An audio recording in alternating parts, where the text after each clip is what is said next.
Chapter 694. Unfortunately, these chaos demon gods didn't know. When it came to faking death, Feng Zichen was a professional. It was just a fake vision of heaven and earth. So many powerful people had died in the primitive world. He could just copy one and modify it a little. Wouldn't it become his? Faking it. Feng Zichen had already reached the acme of perfection. These chaos demon gods were still too inexperienced in front of him. After confirming Feng Zichen's death, these chaos demon gods heaved a sigh of relief, as if a burden had been lifted off their minds. Then, they left and returned to the great wide world under their control to sleep. Time passed quickly. Soon, 1,000 years had passed. It seems that he has really died.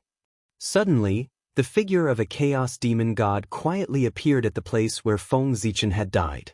After carefully investigating for a moment, he said, it turned out that a few of the chaos demon gods who had left didn't leave at all. Instead, they found a place to hide. Until now, they still suspected that Feng Zichen hadn't died. Therefore, they were squatting here. If Feng Zichen didn't appear, it would be fine.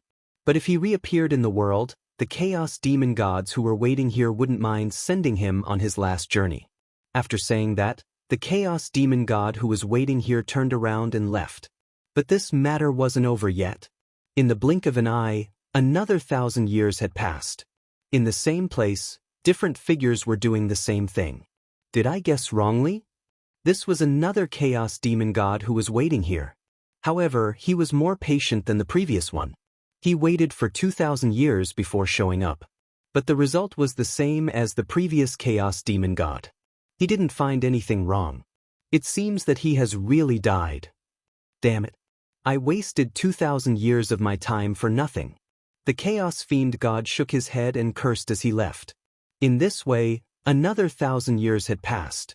In the same place, the third chaos demon god appeared. But he still didn't gain anything. Then he also left. As for whether there was a third chaos demon god after that, Feng Zichen didn't know and didn't care. Because he was not there at all.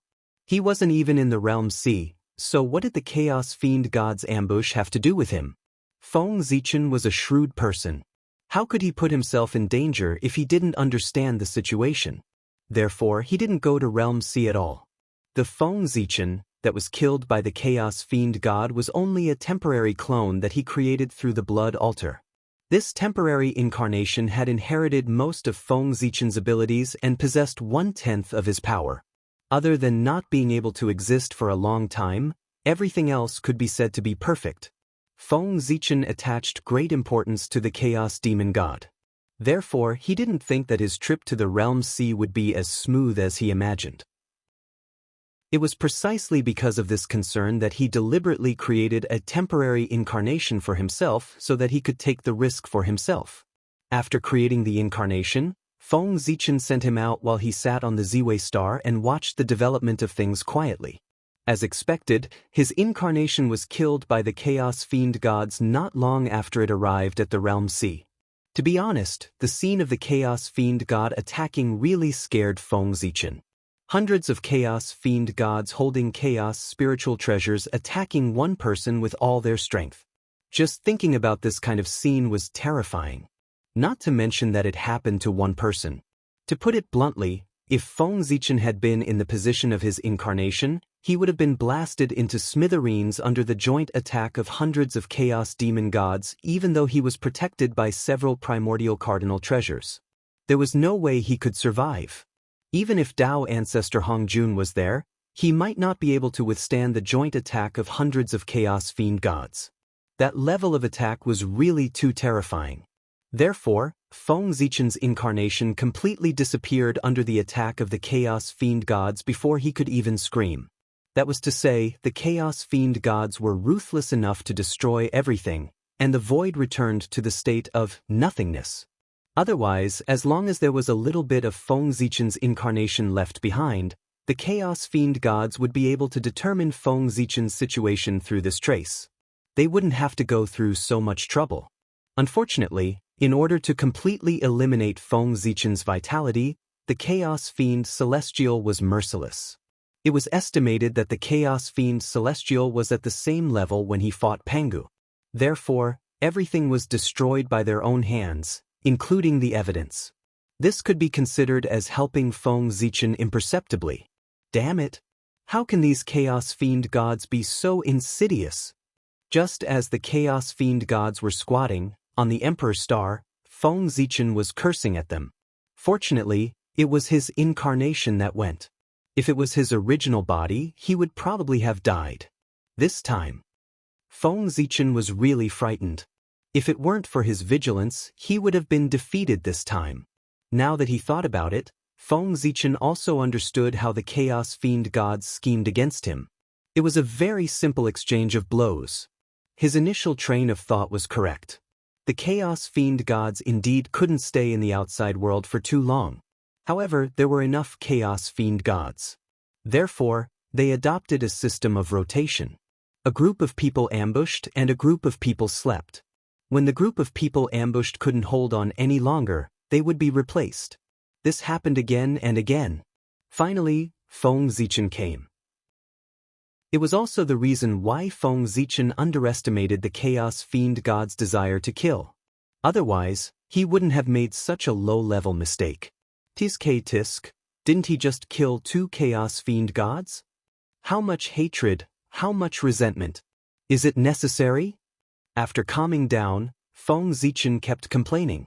Then, he began to think about how to take revenge on the Chaos Fiend gods.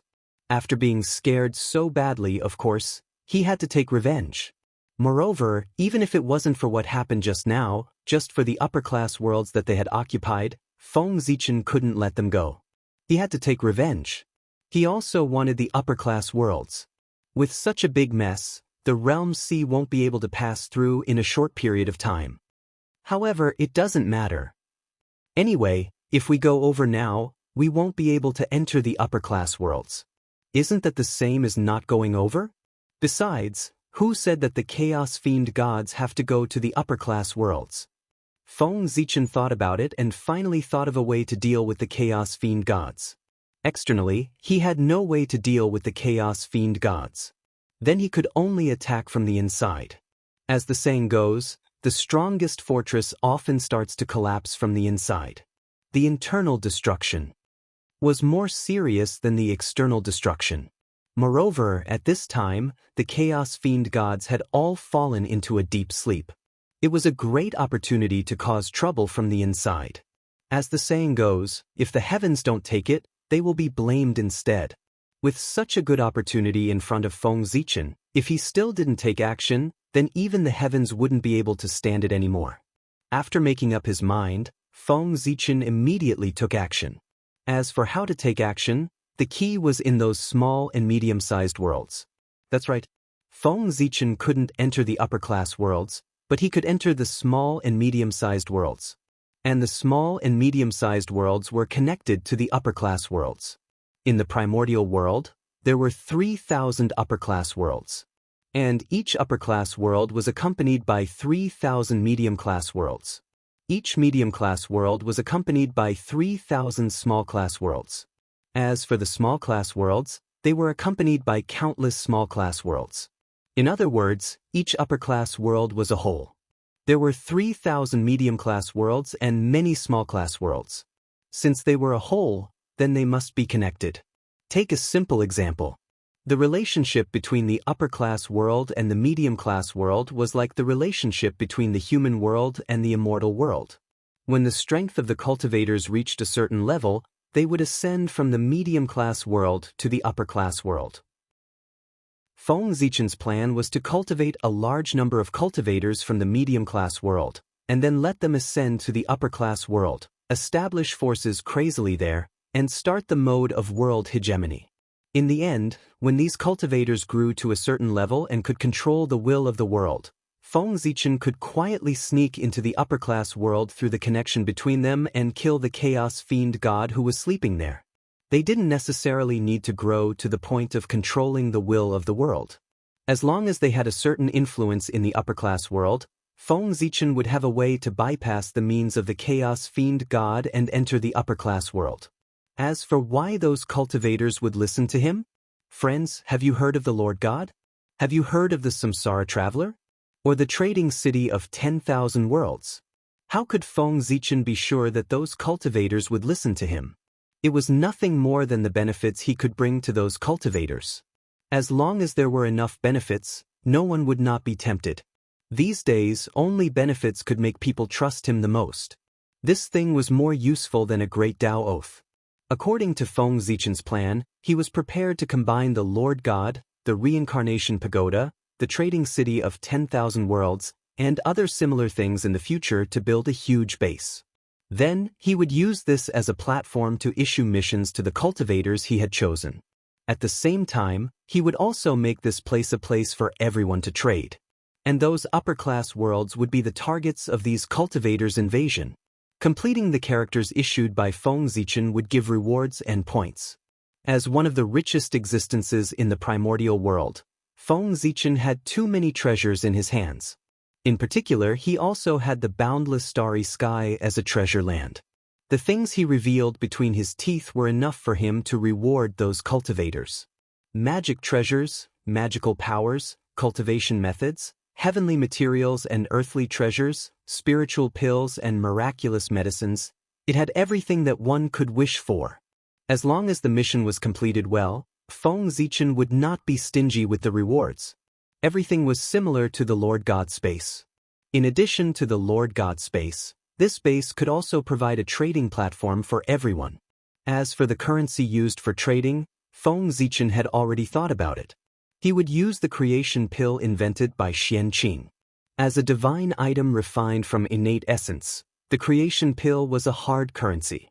Not only could it directly increase one's strength, but it could also cultivate magic treasures. It was simply a jack-of-all-trades similar to merit. A low-level creation pill might not be as good as merit, but the chaos creation pill was definitely more precious than merit. Using the creation pill as a reward was the most appropriate. Moreover, when everyone was trading, Feng Zichen could also take a commission. If the city of 10,000 worlds could develop and grow stronger one day, then just these commissions would make Feng Zichen crazy. However, that was all in the future. For now, it was better to quickly build the city of 10,000 worlds. The trading city of 10,000 worlds. That was the name that Feng Zichen had given to the base. Forgive him. Who asked him to be a bad name? However, it did not matter. The name was just a code name as long as it could reflect the function. At worst, when he met a suitable one in the future, he could change it. In an unknown space-time, two vast worlds were floating there quietly. They were the Great Star World and the Black-Yellow Great World, which were also Feng Zichen's spoils of war. The city of 10,000 worlds was a fortress that Feng Zichen used to occupy the Great Thousand Worlds. Since he wanted to build it, the materials used must not be poor. Therefore, Feng Zichen thought about it and felt that these two Great Thousand Worlds were idle. It was better to combine them into one and use them as the foundation of the city of 10,000 worlds. He had already thought about it. He would build the city of 10,000 worlds on the world after the two Great Thousand Worlds merged. Then, every time he conquered a new Great Thousand World, he would move it over and integrate it into this world. In the end, when he completely conquered the 3,000 Great Thousand Worlds, he would get a brand new world that merged the 3,000 Great Thousand Worlds. This world might not be comparable to the Untainted World, but it was definitely the strongest world under the Untainted World. Even the Heaven Realm could not be compared to it. With such a world and the boundless starry sky, Feng Zichen really had the capital to compete with Tao ancestor Hongjun. The Chaos Demon Gods had already taken the Great Thousand Worlds from the hands of the Way of Heaven. This meant that after Feng Zichen took the Great Thousand Worlds back from the hands of the Chaos Demon Gods, the ownership of the Great Thousand Worlds completely belonged to him. It had nothing to do with the Way of Heaven, unless he took the initiative to give it to the Way of Heaven. But Feng Zichen was not a fool. He had worked so hard to conquer the 3,000 Great Thousand Worlds. How could he give it to the Way of Heaven for no reason? Giving it to the Way of Heaven, what was the difference between giving it to Tao ancestor Hongjun? Wasn't that helping the enemy? If he could really conquer the 3,000 Great Thousand Worlds, it would belong to Feng Zichen alone. With the existence of this world, Feng Zichen had a way out. If he really could not survive in the Untainted World, he could just take this world and run away. A top macro world formed by combining the power of the 3,000 great thousand worlds could already have the ability to drift in the chaos outside the world, just like the untainted world. Refine. After arriving at an unknown space-time, Feng Zichen showed a huge Taoist body. He held a world with one hand and slowly refined it. As the name suggested, the Great Star World was a world that leaned towards the starry sky. The black-yellow Great World was the opposite. It was a world that leaned towards the continent. Therefore, it was not difficult to merge these two worlds. As long as the Great Star World was refined into the starry sky and the black-yellow Great World into the earth, they would be a complete macro world. Rumble. In Feng Zichen's hands, the Great Star World slowly turned into the starry sky and the black-yellow Great World into the earth. Then, with Feng Zichen's supreme divine sense, the two worlds slowly merged and gradually formed a vaster new world. It was worth mentioning that under the protection of Feng Zichen, even if heaven and earth changed, these creatures who originally lived in the Great Star World and the black-yellow Great World were not harmed. On the contrary, they gained a lot of benefits. The origin of the newly formed world was undoubtedly much stronger than that of the Great Star World and the black-yellow Great World. The void was more stable and the innate spiritual qi was richer than before. This was undoubtedly a good thing for the creatures inside. As the first creatures born in the new world, they would get a lot of blessings and their future achievements would be greater. Perhaps, they would have the possibility of proving their Tao. From now on, you'll be called the Divine World. After silently looking at the new world for a while, Feng Zichen suddenly gave it a name. Neither Star World nor Black-Yellow Great World were suitable names for the new world. Therefore, Feng Zichen simply gave it a new name. Divine World. This was a kind of ambition of Feng Zichen.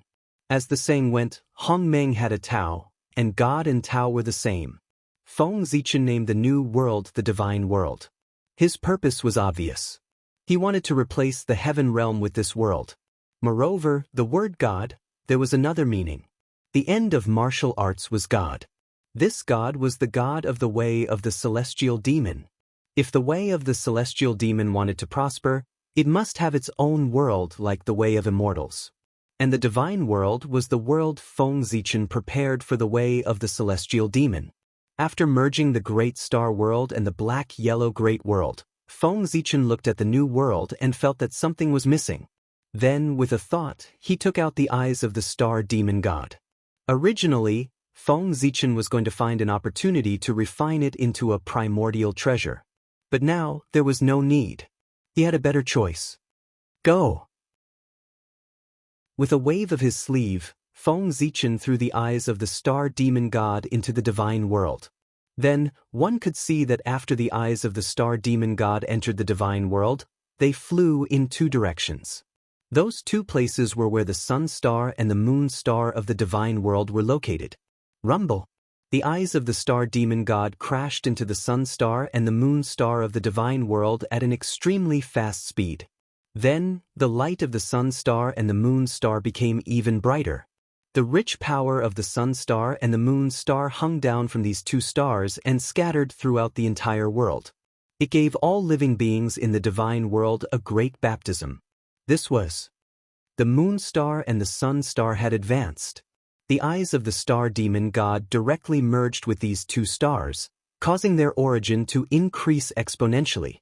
Now, the combined power of these two stars was no less than a primordial treasure. For a moment, the void of the divine world became more stable.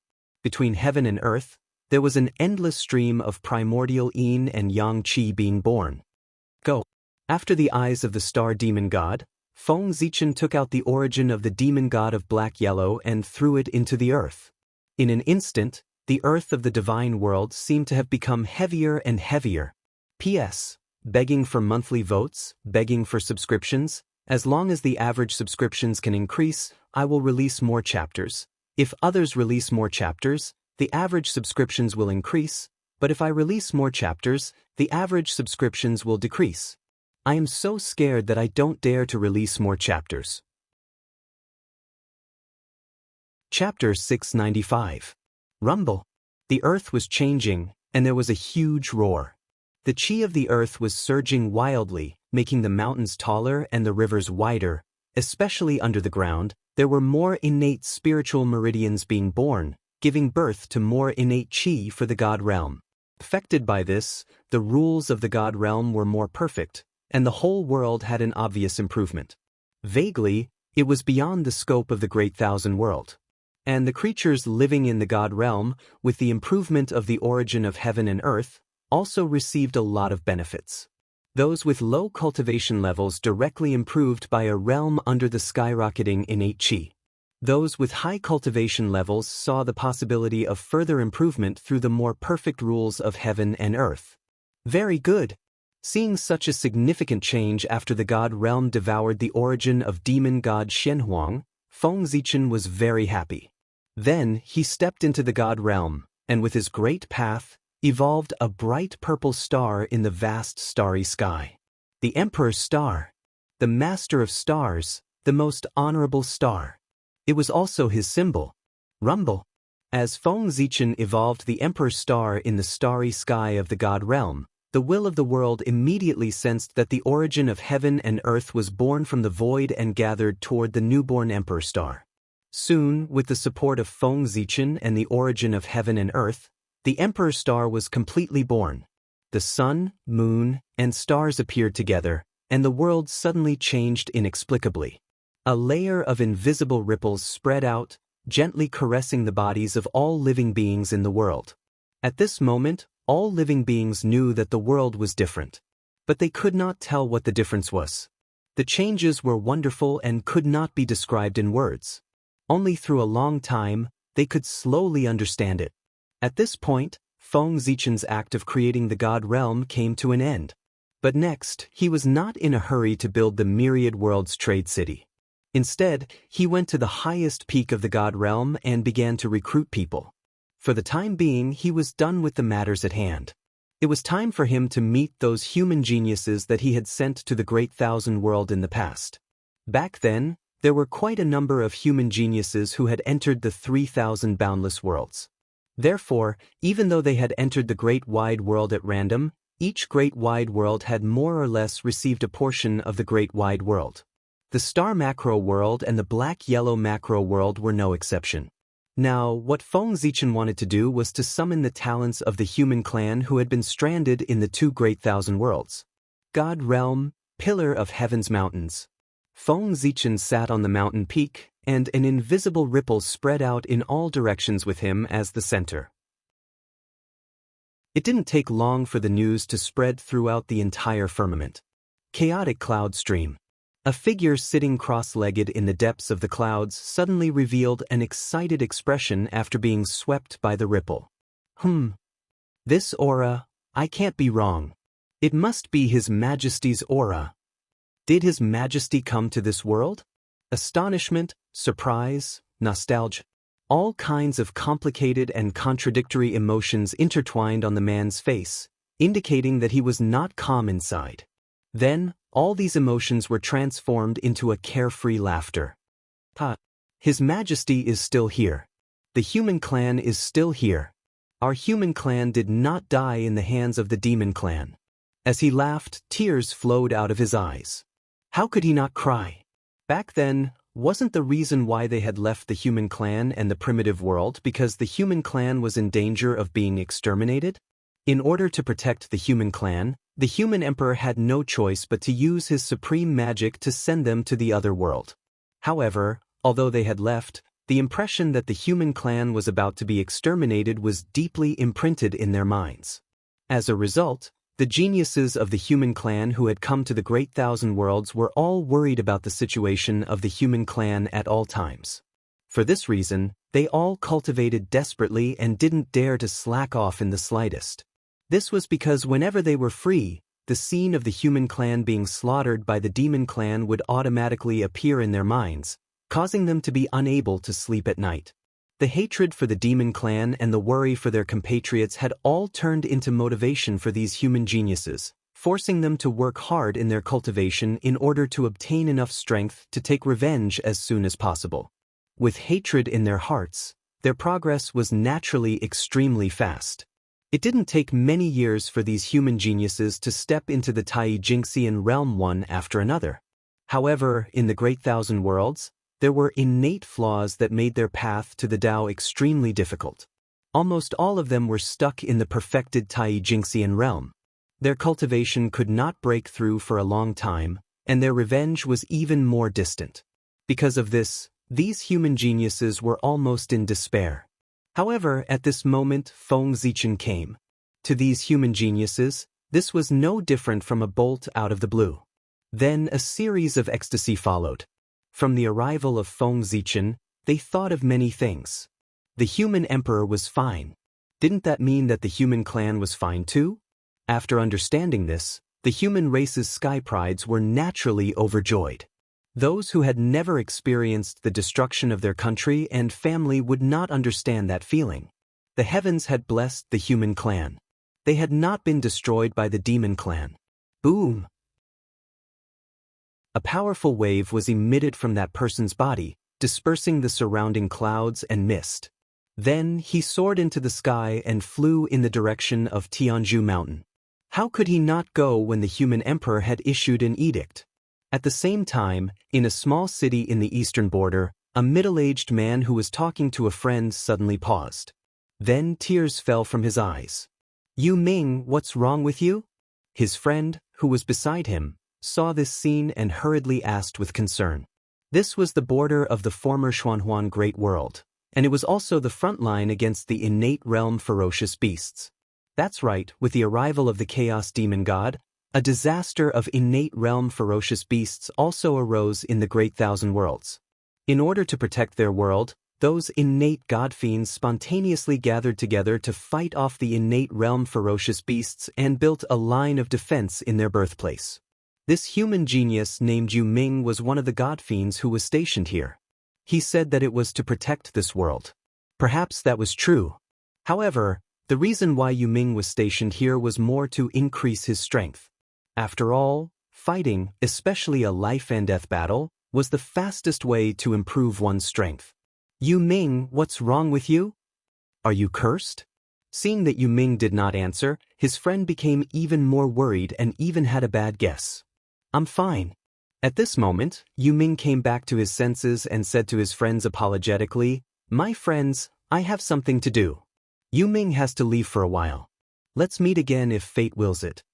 Without waiting for anyone to reply, Yu Ming's figure disappeared on the spot. As one of the few spiritual lands in the original Star Great World, the Xianling Valley was home to a powerful family called the Feng family. At this moment, Feng Hua, the ancestor of the Feng family, who was rumored to have died long ago, suddenly appeared and looked into the distance with excitement. Such a scene, it happened in many places in the realm of the gods. Jing Tai of the human clan. Feng Hua of the human clan. Yu Ming of the human clan. Greetings, Your Majesty. 13 At the foot of the Pillar of Heaven's mountain, a total of 13 figures rushed over and bowed respectfully to Feng Zichen. "Everyone, it's been a long time." Reaching out, Feng Zichen brought them to the top of the mountain. "Your Majesty, how is the human clan?" As soon as they saw Feng Zichen, the 13 human geniuses asked excitedly and anxiously. Although they had already guessed in their hearts, before they received confirmation from Feng Zichen, they could not help but feel a little nervous, afraid that they had guessed wrongly. "The human clan is fine.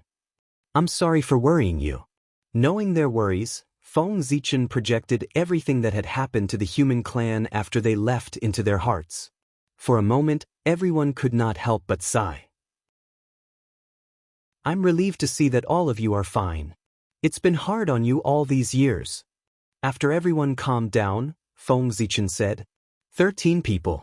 This number was still somewhat beyond his expectations. Although he did not know how many geniuses of the human clan were stranded in these two worlds back then, he guessed that there would not be more than 20 of them.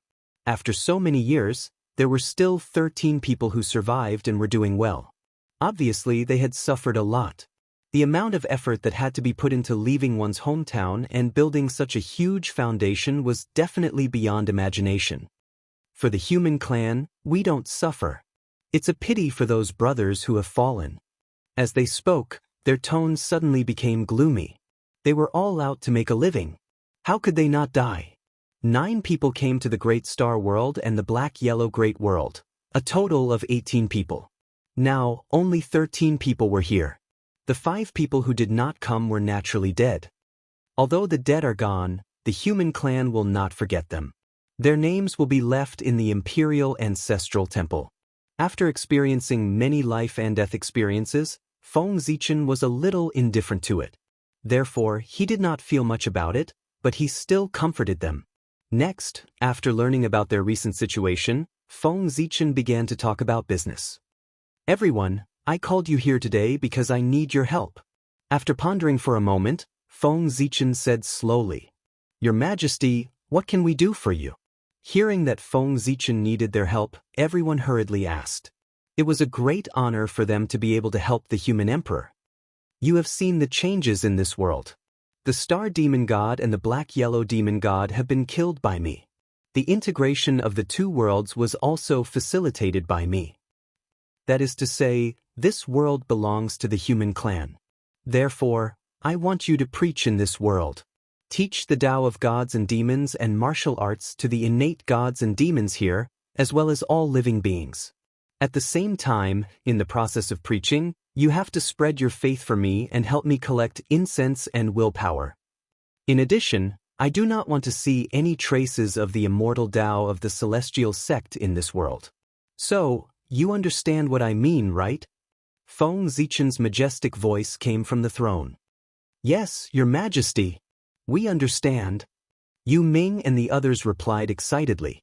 Just now, they had been thinking about the safety of the human clan and neglected the changes in this world. Now that they thought about it, weren't the changes in this world related to the human emperor? Otherwise, why would the world have undergone such drastic changes when the human emperor had just arrived? Everything was because of the human emperor. Moreover, when they thought that such a powerful chaos demon god had been killed by the human emperor, they were even more excited. With such a powerful human emperor, why would the human clan worry about not prospering? The great joy that surged in their hearts even diluted the sorrow that they felt. Your Majesty, we are leaving.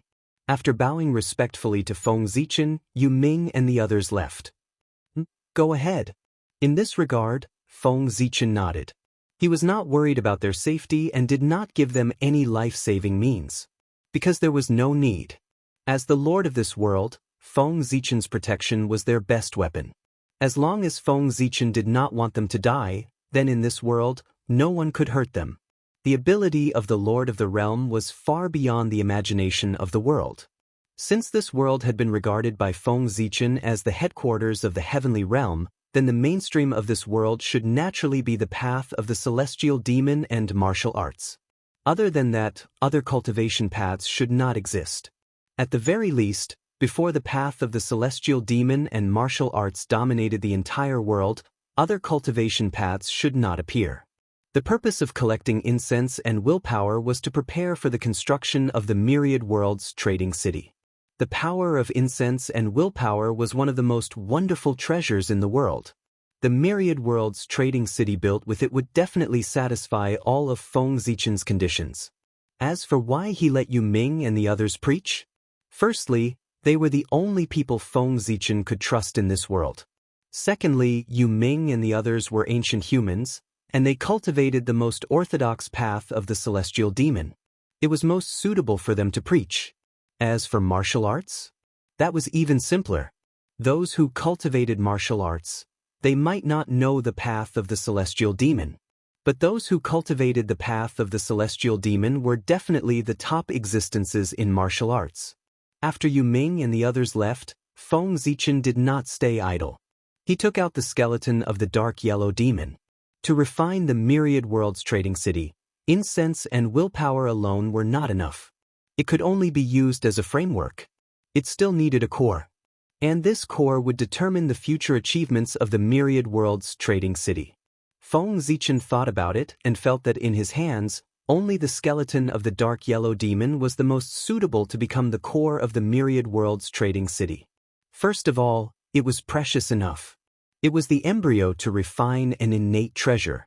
Secondly, The skeleton of the dark yellow demon was stained with a trace of the aura of the Great Path. It was of extremely high quality and had infinite possibilities. Finally, it was the most precious treasure that Feng Zichen could take out at the moment. Other than it, there was no other choice. Rumble. The turbulent flame of chaos appeared in Feng Zichen's hand and burned toward the skeleton of the dark yellow demon. Boom! The flame exploded and completely drowned the skeleton of the dark yellow demon, wanting to burn it to ashes. However, it was unknown whether it was because Feng Zichen was too weak that the power of the flame of chaos was not enough, or it was because the skeleton of the dark yellow demon was too hard. In short, the flame of chaos burned for a long time before the skeleton of the dark yellow demon showed signs of melting.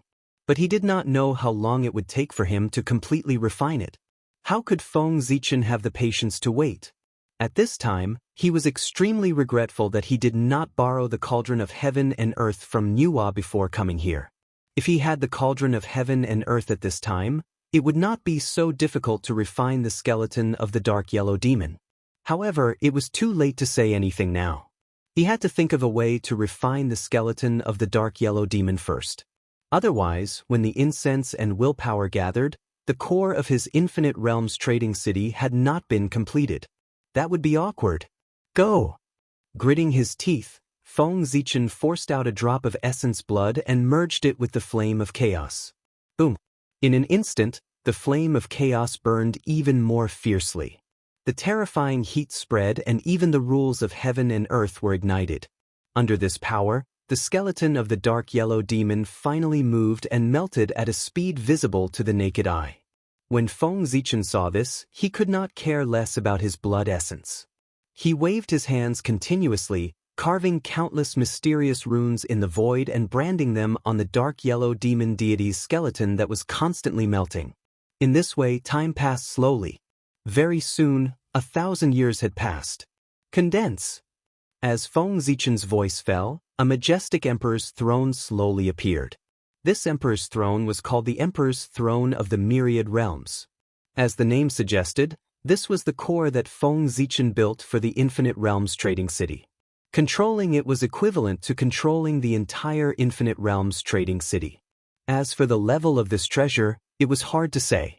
Because it was only a half-finished product, it would take a long process of evolution to be completed. To be honest, this treasure could only be regarded as the embryo of a connate cardinal treasure. Even with the Infinite Realms trading city's main body that was about to be built, it was only a half-finished product. Feng Zichen looked up. A lot of incense and willpower had gathered around him. It had been 1,000 years. Yu Ming and the others should have some results.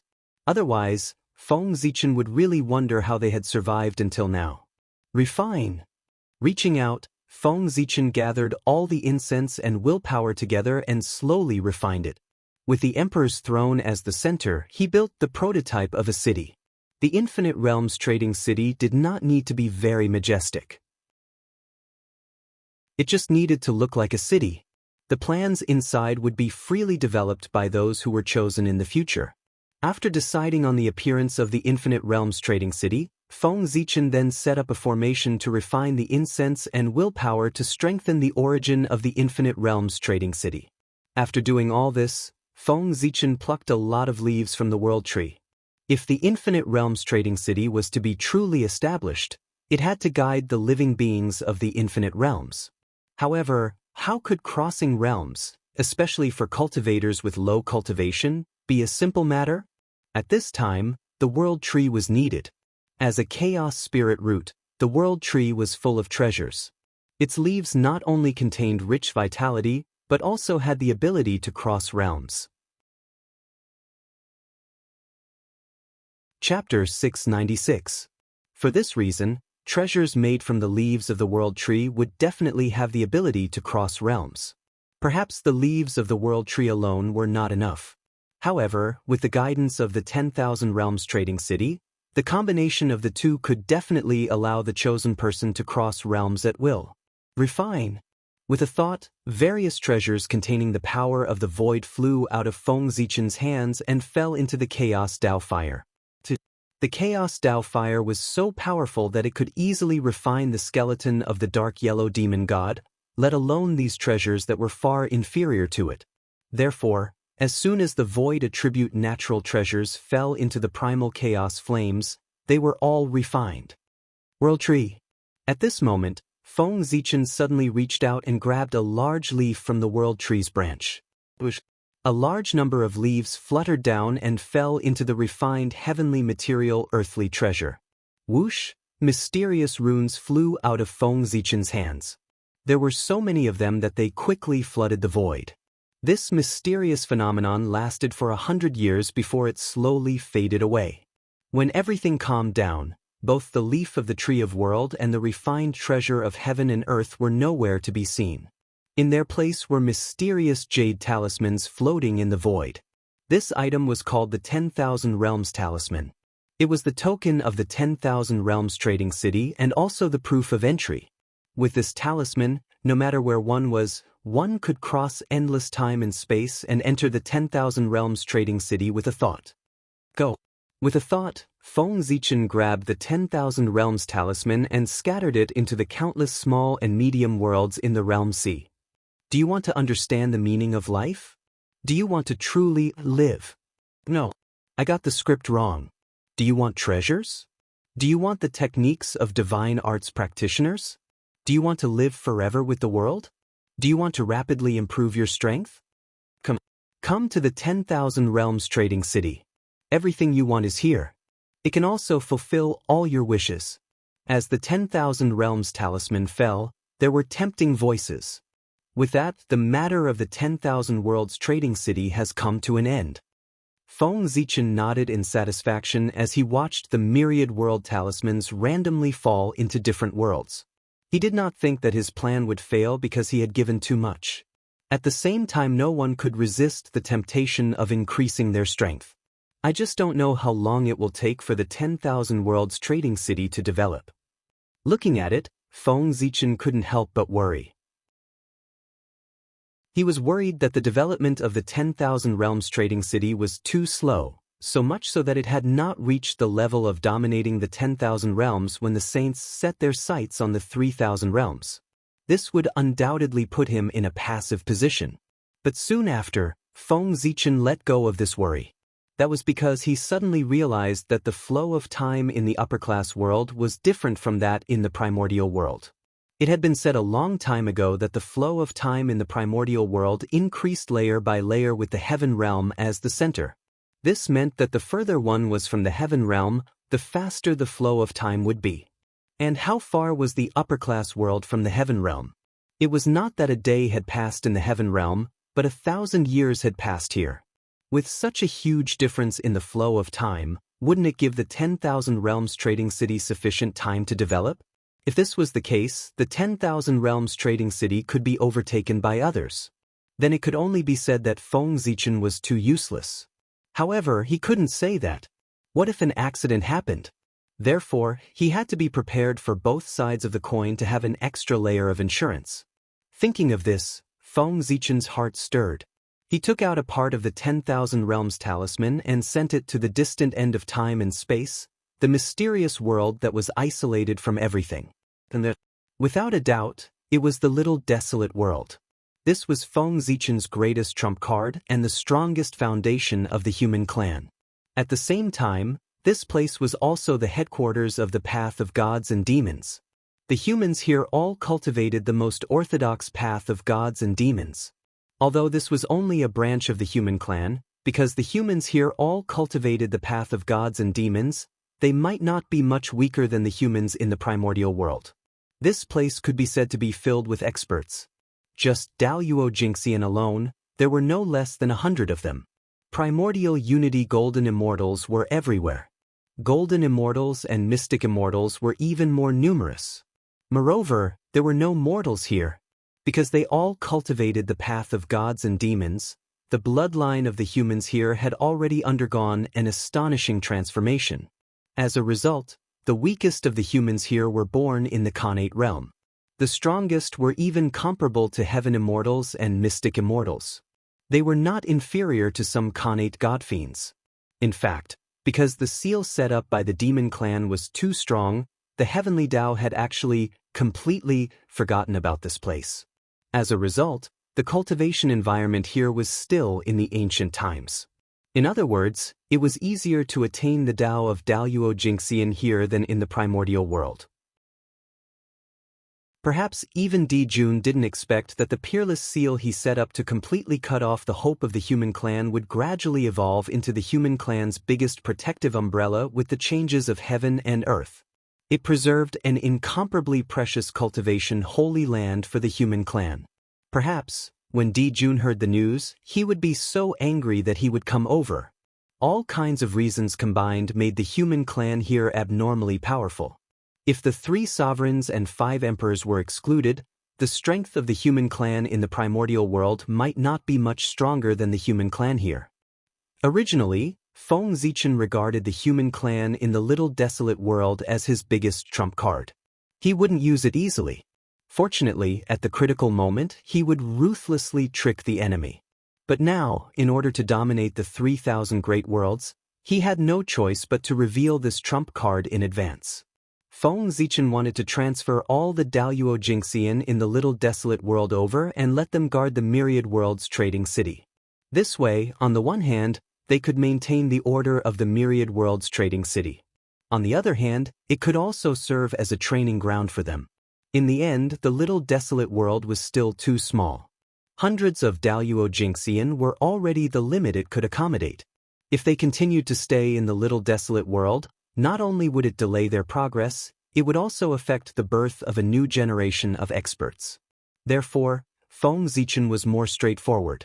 He transferred all the Daluo Jingxian in the little desolate world out at once and let them come to the Realm Sea to develop. At the same time, it would also make room for the middle-level cultivators in the little desolate world so that they could obtain the capital to take a step forward. Rumble. Inexplicably, an extremely oppressive aura suddenly appeared between heaven and earth.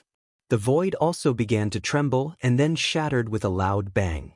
Then, hundreds of terrifying figures seemed to walk over from the end of the long river of time and space.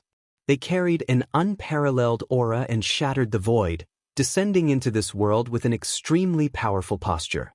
Good. Very good. Seeing that everyone is so elegant, Zichen is relieved. When he suddenly saw everyone, even Feng Zichen could not hide the excitement in his heart. Especially when he saw that they were as elegant as before, Feng Zichen was even more excited. Countless years of waiting did not cause them to lose their fighting spirit. Instead, it made them even stronger. From their posture, it could be seen that they were always preparing for the day when they would counterattack the desolate world. Moreover, unlike the human race in the desolate world, the human race in the little desolate world was undoubtedly closer to Feng Zichen. This was because as time passed, the human race in the desolate world no longer had much to do with Feng Zichen except that they were also part of the human race. However, the little desolate world was different. Not only were there Feng Zichen's old friends here, but there were also his bloodline clansmen and elders. Most of the direct descendants of the ancient Feng tribe and the 9 kings of the human race were in the little desolate world. These were all people who were close to Feng Zichen. How could Feng Zichen not be excited when he suddenly saw them? He did not cultivate the heartless Tao. Greetings, Your Majesty, from the human race. The middle-aged man in the lead, who was also the leader of the 9 kings of the ancient times and the first generation of the human race Yu, stepped forward and bowed to Feng Zichen. Elder Yu, it's been a long time. Seeing that Yu was about to bow down, Feng Zichen quickly stepped forward and helped him up. Even though he was already the Daluo Jingxian of the primordial chaos, Yu was a figure of the same generation as Suiren. He was also an elder of the human race who had watched Feng Zichen grow up. When he was young, he had taken good care of him. In front of such a figure, how could Feng Zichen calmly accept his bow? After greeting everyone, Feng Zichen began to talk about business with them. In fact, it was nothing. He just told them how to operate the myriad world trading city and how to refine the boundless world. Myriad world trading city? What an amazing idea! Your Majesty is still as generous as ever. After hearing Feng Zichen's plan, Yoyu exclaimed in shock. Beside him, the rest of the human kings also nodded in agreement. After that, they left the time for everyone to discuss. Feng Zichen did not interfere too much. They were all old friends and had already formed a tacit understanding. After understanding Feng Zichen's idea, they naturally knew what to do next. After 10,000 years, when the Myriad World Trading City officially began to operate, Feng Zichen decided to leave. After all, there were still many things waiting for him to deal with in the primordial world. In addition, he had already stayed in the Realm Sea for a long time. If he did not show up in the primordial world for a long time, it was inevitable that there would be some accidents. Therefore, it was time for him to leave. He had no choice but to leave. Staying here had nothing to do with him. If there were any problems, Yoyu and the others could solve them by themselves for a while. There was no need to trouble him. If Feng Zichen continued to stay here, he would only act as a mascot. Since that was the case, he might as well leave. The humans of the primordial world were still waiting for him. He could be completely at ease if he left this place to Yoyu and the others. He did as he thought. Feng Zichen immediately prepared to leave. However, before he left, he seemed to have thought of something and handed the broken chaos spiritual treasure, the Bell of Heaven and Earth, to Yoyu. It could be considered as giving them some means to protect themselves. After all, this was the Realm Sea. There were chaos demon gods sleeping everywhere. What if one day, a chaos demon god suddenly woke up and discovered the Myriad World Trading City? With the strength of Yoyu and the others, they definitely could not stop the chaos demon god. But with the chaos spiritual treasure, the Bell of Heaven and Earth, it was different. Although they still could not stop the attack of the chaos demon god, the Bell of Heaven and Earth and the Myriad World Trading City were enough to let Yoyu and the others hold on until Feng Zichen came to save the situation. There was one thing that had to be said. As the oldest human race and the first existence to come into contact with the path of gods and demons, Yoyu's strength was not as simple as Daluo Jinxian. He was a sage-to-be. He was also the second existence of the human race, other than Feng Zichen, who relied on his own efforts to cultivate to the sage-to-be realm. This point specifically referred to the path of gods and demons. This was also the reason why Feng Zichen handed the Bell of Heaven and Earth to Yoyu. Although they had a good relationship, it was obviously not the time to use this relationship here. It was because Yoyu was strong enough that Feng Zichen was assured to hand the Bell of Heaven and Earth to him. The chaos spiritual treasure naturally had to be handed over to the strongest person. This way, it would be able to exert the greatest effect. As for why Feng Zichen did not move the chaos array over, it was not that he was unwilling, but that he could not. Did you think that Feng Zichen did not know that as long as the chaos array was moved over, the 10,000 Realms Trading City would be impregnable? Of course he knew. But he could not move the chaos array. Because the chaos array was one of the foundations of the mini-desolate world. Once he moved the chaos array, the mini-desolate world would be half destroyed. Did he really think that the seal set up by the demon race was to protect the human race? They existed for the sake of destroying the human race. If it was not for the innate star tree and the protection of the chaos array, the mini-desolate world would have been destroyed by the demon race's seal because of the depletion of spiritual energy and the decline of the rules. It was because of this that the chaos array could not be moved. Once the chaos array was moved, the power of the innate star tree alone would definitely not be able to withstand the suppression of the demon race's seal. The mini-desolate world would also slowly decline because of this. Such an ending. Naturally, it was not what Feng Zichen wanted to see. If such a good cultivation holy land like the mini-desolate world was destroyed, it would be difficult to find an identical one. Therefore, the chaos array could not be moved.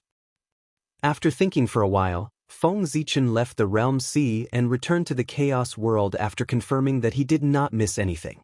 However, although he had left, the plan of the Myriad Realms Trading City to invade the upper-class world had already been launched. Although there were no great results yet, it would not be long before the rest of the small and medium-sized worlds in the Realm Sea, except for the 3,000 upper-class worlds, would be under Feng Zichen's control. Thinking about it this way, This could be considered an alternative strategy of surrounding the city with the countryside. This time, Feng Zichen was full of confidence in his plan to invade the 3,000 upper-class worlds. He felt that it might be unrealistic to take down all the 3,000 upper-class worlds in one go, but it was more than enough to take down half of them. After all, that was 2 innate treasures and hundreds of Daluo Jingxian. This force, not to mention the Realm C, even in the Chaos world where there were many powerful figures, it was a powerful force that could not be ignored. What was the situation in the Realm C now? Feng Zichen made a rough calculation. Excluding the Chaos Demon God, there were no more than 500 Daluo Jingxian in the entire Realm C. 500 Daluo Jingxian seemed to be a lot, but in fact, the 500 Daluo Jingxian were distributed in the 3,000 upper-class worlds. According to this calculation, there was only 1 Daluo Jingxian born in 5 or 6 upper-class worlds. Was this still a lot? The hundreds of Daluo Jingxian of the human clan were gathered together. One was scattered, and the other was gathered. The difference was clear at a glance. Perhaps, in the past, the number of Daluo Jingxian in the Realm C would definitely exceed 500 or even more. But after the Chaos Demon God came to the Realm C, there were only 500 Daluo Jingxian left in the Realm C. As for the reason, it was very simple. They were swallowed by the Chaos Demon God. If the Chaos Demon God wanted to recover his strength, how much power would he need? And in their eyes, the Daluo Jingxian happened to be the best tonic. If they were swallowed, who knew how many years of hard work would be saved? In this way, how could the Chaos Demon God not be tempted? Therefore, this caused the Daluo Jingxian in the Realm C to be so rare. As for the 500 Daluo Jingxian, how could they survive? As for Feng Zichen, he had no idea. He could only praise them for their means. With the strength of the Daluo Jingxian, they could survive in the hands of the Chaos Demon God. No matter what method they used, it was worthy of admiration. However, although Feng Zichen's plan was perfect, it was not without flaws. If the saint noticed the Realm C in advance, then his plan could be said to be half-wasted. Therefore, Feng Zichen hurriedly ran back to the primordial world. He wanted to find something for the saint to do so that he could focus all his energy on the primordial world and have no time to care about things outside the world, so as to buy time for the Yu family to develop. In short, it was just one sentence. The purpose of Feng Zichen's return this time was to specially cause destruction. Whatever the saint agreed with, he would oppose. Whatever the saint wanted to do, he would destroy. He would definitely make the saint so anxious that he would have no extra energy to do other things. The later the saint noticed the 3,000 great worlds, the more benefits Feng Zichen would get. And this, in the future, would be turned into the capital to deal with the heavenly Tao. After passing through the world tree and the sea of laws, Feng Zichen returned to the boundless starry sky. Coincidentally, at this time, in the primordial world, there was a major event related to the human race.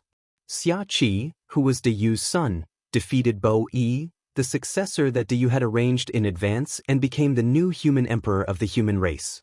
Long before the 9 provinces barrier was established, De Yu had a premonition that this time, he was in danger. Therefore, on the eve of the 9 cauldrons establishment, De Yu summoned the elders of the human race and the leaders of the major tribes. Under their witness, he made Bo Yi the successor to prevent the human race from falling into a civil war because of the struggle for power after he had an accident. De Yu's arrangement was quite good, but he still underestimated his son's ambition. P.S. It will be published tomorrow. So tomorrow and the day after tomorrow, I plan to release more chapters every day. After that, I will restore 5,000 words per chapter.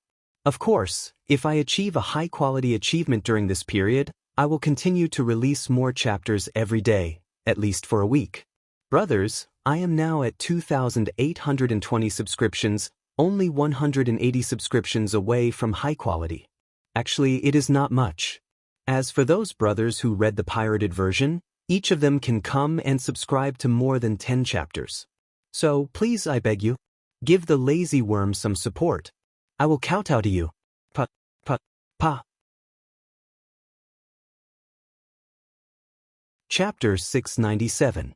Not to mention anything else, just Xia Qi alone. It was undeniable that he was a rare prodigy of the human race. Even compared to you the Great back then, he was not the slightest bit inferior.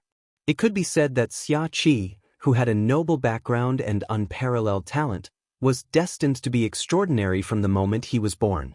Think about it, how could a person like him be willing to submit to others? Especially a person who was not as good as him? Xia Qi rebelled. It became inevitable. Bo Yi was indeed very outstanding. Otherwise, Yu the Great would not have chosen him as his successor. But there was no doubt that Xia Qi was undoubtedly more outstanding. Because he defeated Bo Yi. Under the situation where Bo Yi had already become the ruler of the human race, Xia Qi still defeated him. Just this point alone was enough to prove Xia Qi's excellence. At the very least, he was more outstanding than Bo Yi. As for how Xia Qi won, and how Bo Yi lost, that was not important. A loss was a loss. His skills were inferior. How could there be so many reasons? As the human emperor, he could not be invincible in the primordial world, but he should at least be invincible in the human race. But Bo Yi did not do it. Then he was overthrown by Xia Qi, and there was nothing to say. The winner was the king, and the loser was the bandit. Since ancient times, it had been like this. Bo Yi lost, then Xia Qi could replace him. After Xia Qi succeeded the throne, he carried out a bold and decisive reform of the human race. Among them, the most important thing was that he established the inheritance system. He openly destroyed the inherent abdication system of the human race and changed it to a hereditary system. He also established the first dynasty of the human race, Xia. At this point, the civilization of the human race had made a leap, upgrading from the tribal era to the feudal era. And for all of this, Feng Zichen on the Emperor's Star had always been watching coldly from the sidelines. He had no intention of interfering in this matter. Firstly, Xia Qi relied on his own strength to defeat Bo Yi, so he had no suitable reason to interfere in this matter. Secondly, the appearance of a complete and unified dynasty was inevitable for the development of the human race. Even if Xia Qi did not establish the Xia dynasty, there would be other Qis who would establish other complete and unified dynasties.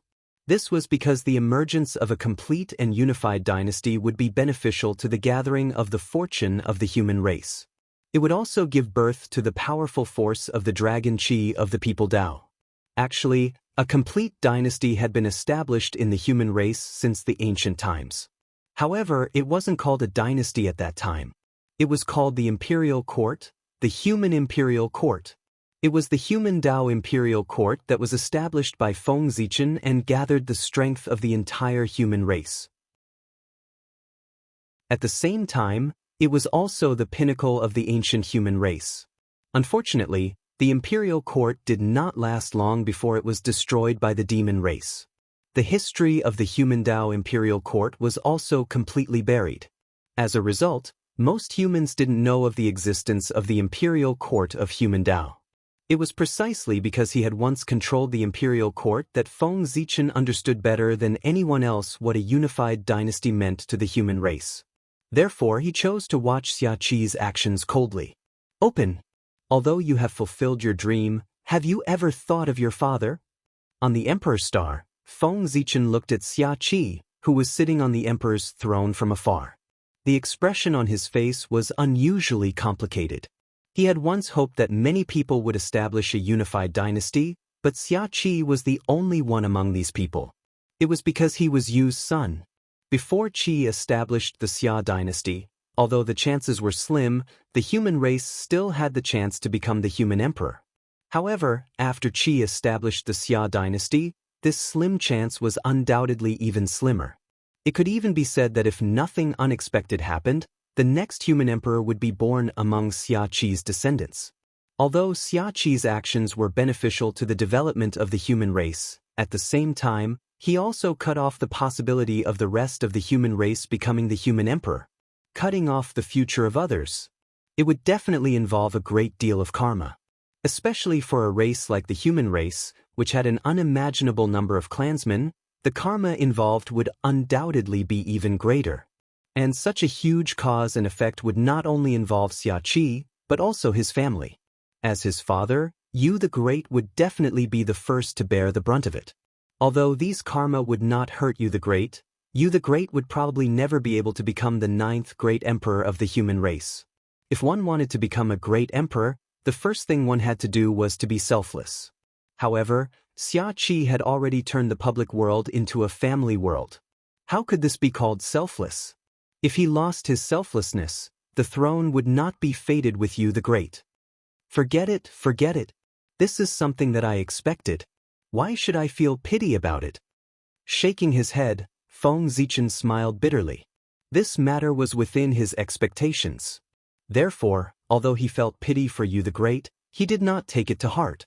Yu the Great's current encounter was not any worse than that of a great emperor. With this thought in mind, Feng Zichen slowly let go of this matter. However, there was one thing that he had to do. That was to recall the human Tao Emperor's seal. In the past, the human race was a public world. Feng Zichen had left the human emperor's seal with the human race as a symbol of the human emperor's authority. It was appropriate. After all, the human emperor was always in rotation. No one could always occupy the human emperor's seal. However, now that the human race had become a family world, it was somewhat inappropriate for him to continue leaving the human emperor's seal with the human race. How should he put it? Since Xiaqi could turn the world into his family, he might be able to turn the human emperor's seal into his family as well. He had to guard against this. Compared to the supreme authority of the human race, even if the human emperor's seal was a connate treasure, it was still far inferior. Therefore, why would Xiaqi, who dared to touch the world, not dare to touch the human emperor's seal? Therefore, in order to prevent such an awkward situation from happening, Feng Zichen had better take back the human emperor's seal. In any case, there were no more great emperors born in the human race. There was not much use for the human emperor's seal to remain in the human race. It was just more symbolic than practical. Take it back. With a thought, Feng Zichen thought of taking back the human emperor's seal. At the same time, in the human race's ancestral land, the former human emperor's palace, which was now the center of Great Xia's power. Xiaqi, who was toying with the human emperor's seal, suddenly felt the treasure in his hand tremble for no reason. Immediately after, a tremendous force came, sending the defenseless Xiaqi flying. Then, under Xiaqi's shocked gaze, the human emperor's seal suddenly rose high into the air. In the blink of an eye, it rushed out of the human emperor's palace and flew toward the Gauchan planet in the boundless starry sky. At the same time, the human emperor's palace also began to shake. An unparalleled force surged out and sent Xiaqi flying, who had just been sent flying by the human emperor's seal. This sudden scene completely stupefied Xiaqi. Xiaqi, who had regained his footing, looked at the human emperor's palace that had just sent him flying with a blank expression. He was very confused. Why had this happened? Wasn't he the human emperor? Why had he been abandoned by the human emperor's seal? And why had he been sent flying by the human emperor's palace? Just as Xiaqi was puzzled, the changes in the human emperor's palace did not end. Rumble. With a loud rumble, the human emperor's palace slowly faded away, vanishing before Xiaqi's eyes. This. Seeing this, Xiaqi was even more shocked. Everything that had happened today was completely out of his control. He did not like this very much. Your Majesty, you should leave the ancestral grounds. The capital of the Great Xia should not be built in the ancestral grounds. At the side of the imperial ancestral temple, the Daluo Jingxian, who was guarding the human emperor's palace, walked out from a corner and spoke to Xiaqi. Compared to Xiaqi, the Daluo Jingxian knew much more. Naturally, he could tell what had happened from the human emperor's seal and the human emperor's palace. Whether it was the seal of Empress Lu or the human emperor's palace, they were both related to the sage emperor. Now that they had both acted at the same time, it was clear that the sage emperor had made a move to call back the seal of Empress Lu. As for the disappearance of the human emperor's palace, the reason was even simpler. The sage emperor was unhappy with Xiaqi and felt that he did not have the right to control the human emperor's palace. Wasn't it normal for the human emperor's palace to disappear because of this? Understanding this, the Daluo Jingxian had clearly guessed Feng Zichen's thoughts. Therefore, he walked out of his seclusion and explained to Xia Qi. Although Xia Qi's status was precious, he was still young and had not lived by his father's side when he was young. Therefore, he might not know many secrets of the human emperor's palace. At this time, he needed someone to enlighten him. Senior, you mean? Just now, was it the sage emperor who made a move? But didn't the sage emperor fall? Hearing this, Xia Qi's heart skipped a beat. He vaguely understood something and asked the Daluo Jingxian in a low voice. Be careful with your words. What kind of person is the sage emperor? Is his life and death something you and I can guess? Facing Xia Qi's question, the human Daluo Jingxian shook his head mysteriously and did not give a clear answer. In this day and age, all the Daluo Jingxian who had lived a little longer knew that the human sage Emperor Zichen was best at faking his death to escape. Falling and whatnot was just to fool some newbies who did not know the ropes. Who would believe this if they had a little background? They would be cheated to death. However, it was not easy to explain this to Xia Qi. He could only give him a few hints and let him understand it himself. Thank you for your advice, Senior. Xia Qi understands. Taking a deep breath, Xia Qi thanked the Daluo Jingxian. Since it was the sage emperor's intention, it was not something he could control. He could only silently obey. However, Xia Qi was also a proud person. Since he was forced to leave today, he would definitely find a chance to get back at him in the future. Today, Xia Qi's meager achievements are not enough to control the human emperor's palace. But in the future, Xia Qi will enter the human emperor's palace with great achievements to prove to the sage emperor and the world that Xia Qi is no worse than father. Before leaving, Xia Qi secretly clenched his fists and swore loudly. Then, he brought his officials and left the ancestral land of the human race to build another capital city. Ah! Good boy, you're ambitious. Then I'll wait for you to slap my face. On the North Star, Feng Zichen could not help but smile after hearing Xia Qi's oath. From this moment on, he was slightly more serious about Xia Qi. Perhaps this young man could bring him some surprises. Feng Zichen had always admired people with ambition, because as long as there were more people like this, the human race would become more prosperous. Next, in order to prove to the world that he was no worse than his father, Xia Qi began to work hard. He was strict with himself to win the trust of the people. Moreover, in order to show that he was willing to share the joys and sorrows of the human race, Xia Qi gave up the luxurious palace and lived in a simple wooden house. His every meal was no longer heavenly materials and earthly treasures, but ordinary grains and miscellaneous grains. Other than worshipping the gods and ancestors, he was not allowed to play music for entertainment. He respected the elderly and loved the children. Whoever had the ability, he would personally invite them to be put in an important position. Whoever knew martial arts, he would let whoever led the troops to war. In short, Xia Qi's current performance could be said to be the model of the most virtuous emperor since ancient times. Any emperor in the future who could do 1/10 of his could be said to be wise. The effect of Xia Qi's actions could be said to be very good.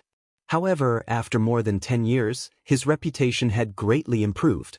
As a result, everyone forgot that he had snatched the throne from Bo Yi's hands. In this way, after another 100 years, everyone had unanimously agreed that Xia Qi was Xia Yu's successor. As for the system of the family world where the father died and the son succeeded, everyone did not reject it anymore. In fact, they even felt that there was nothing wrong with it. After 1,000 years, the standard of living of the human race could be said to have improved by a level compared to before Xia Qi succeeded the throne. Tens of thousands of people lived and worked in peace, and all of them praised Xia Qi's merit. At this time, everyone was already used to the rule of the Xia dynasty. At this time, Xia Qi was not far from becoming a qualified human emperor. If he was given a certain amount of time to cultivate, perhaps he really had a chance to enter the ancestral land and take charge of the human emperor's palace again. However, it was probably impossible for him to reach the height of his father, Xia Yu. Because, in the current primordial world, There was no calamity waiting for Xia Qi to save the world. There were only a few things of great merit, and they had been almost done by the predecessors. There were not many left for the descendants. Therefore, as time passed, merit would become more and more precious. After all, compared to before, the path to obtaining merit was undoubtedly much less. What a good young man! On the Emperor's Star, Feng Zichen had been silently watching the development of the human race. When he saw Xia Qi's outstanding performance, he could not help but praise him. Faintly, he was looking forward to Xia Qi's next move.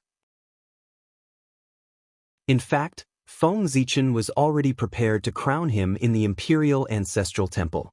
But unfortunately, he would never be able to wait until that day. Because Xia Qi was dead. It was very sudden. Without any warning, Xia Qi had fallen. He had fallen on his throne. How could this be? Feng Zichen, who was in seclusion, suddenly felt the luck of the human race shake.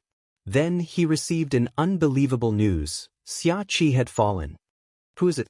Shocked and furious, Feng Zichen directly released a powerful divine sense and surged toward the primordial world, trying to find the murderer who killed Xia Qi.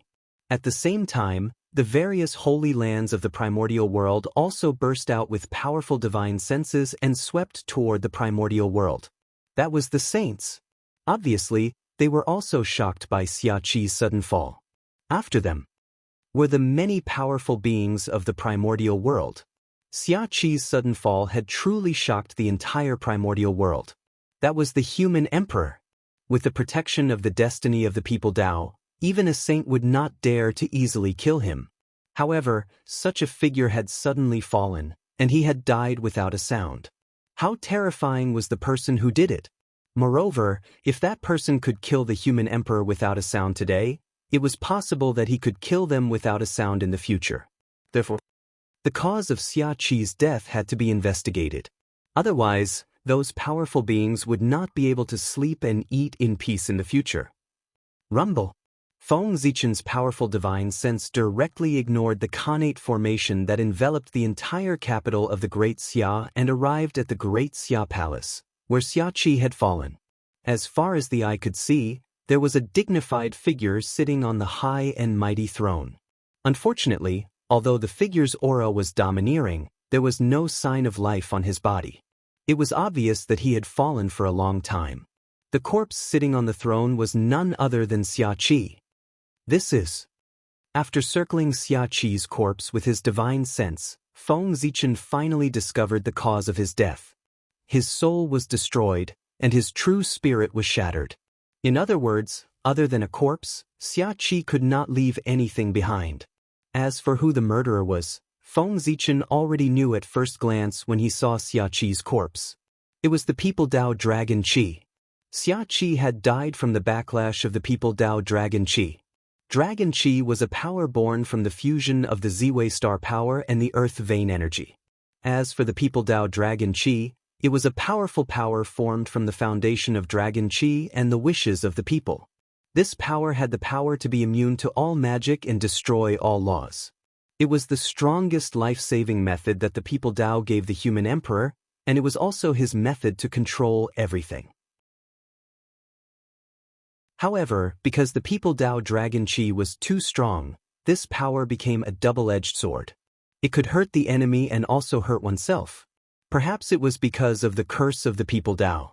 The entire primordial world did not allow the existence of an eternal human emperor. The human emperor had been on the throne for too long and had to abdicate. Otherwise, he would suffer the backlash of the People Dao.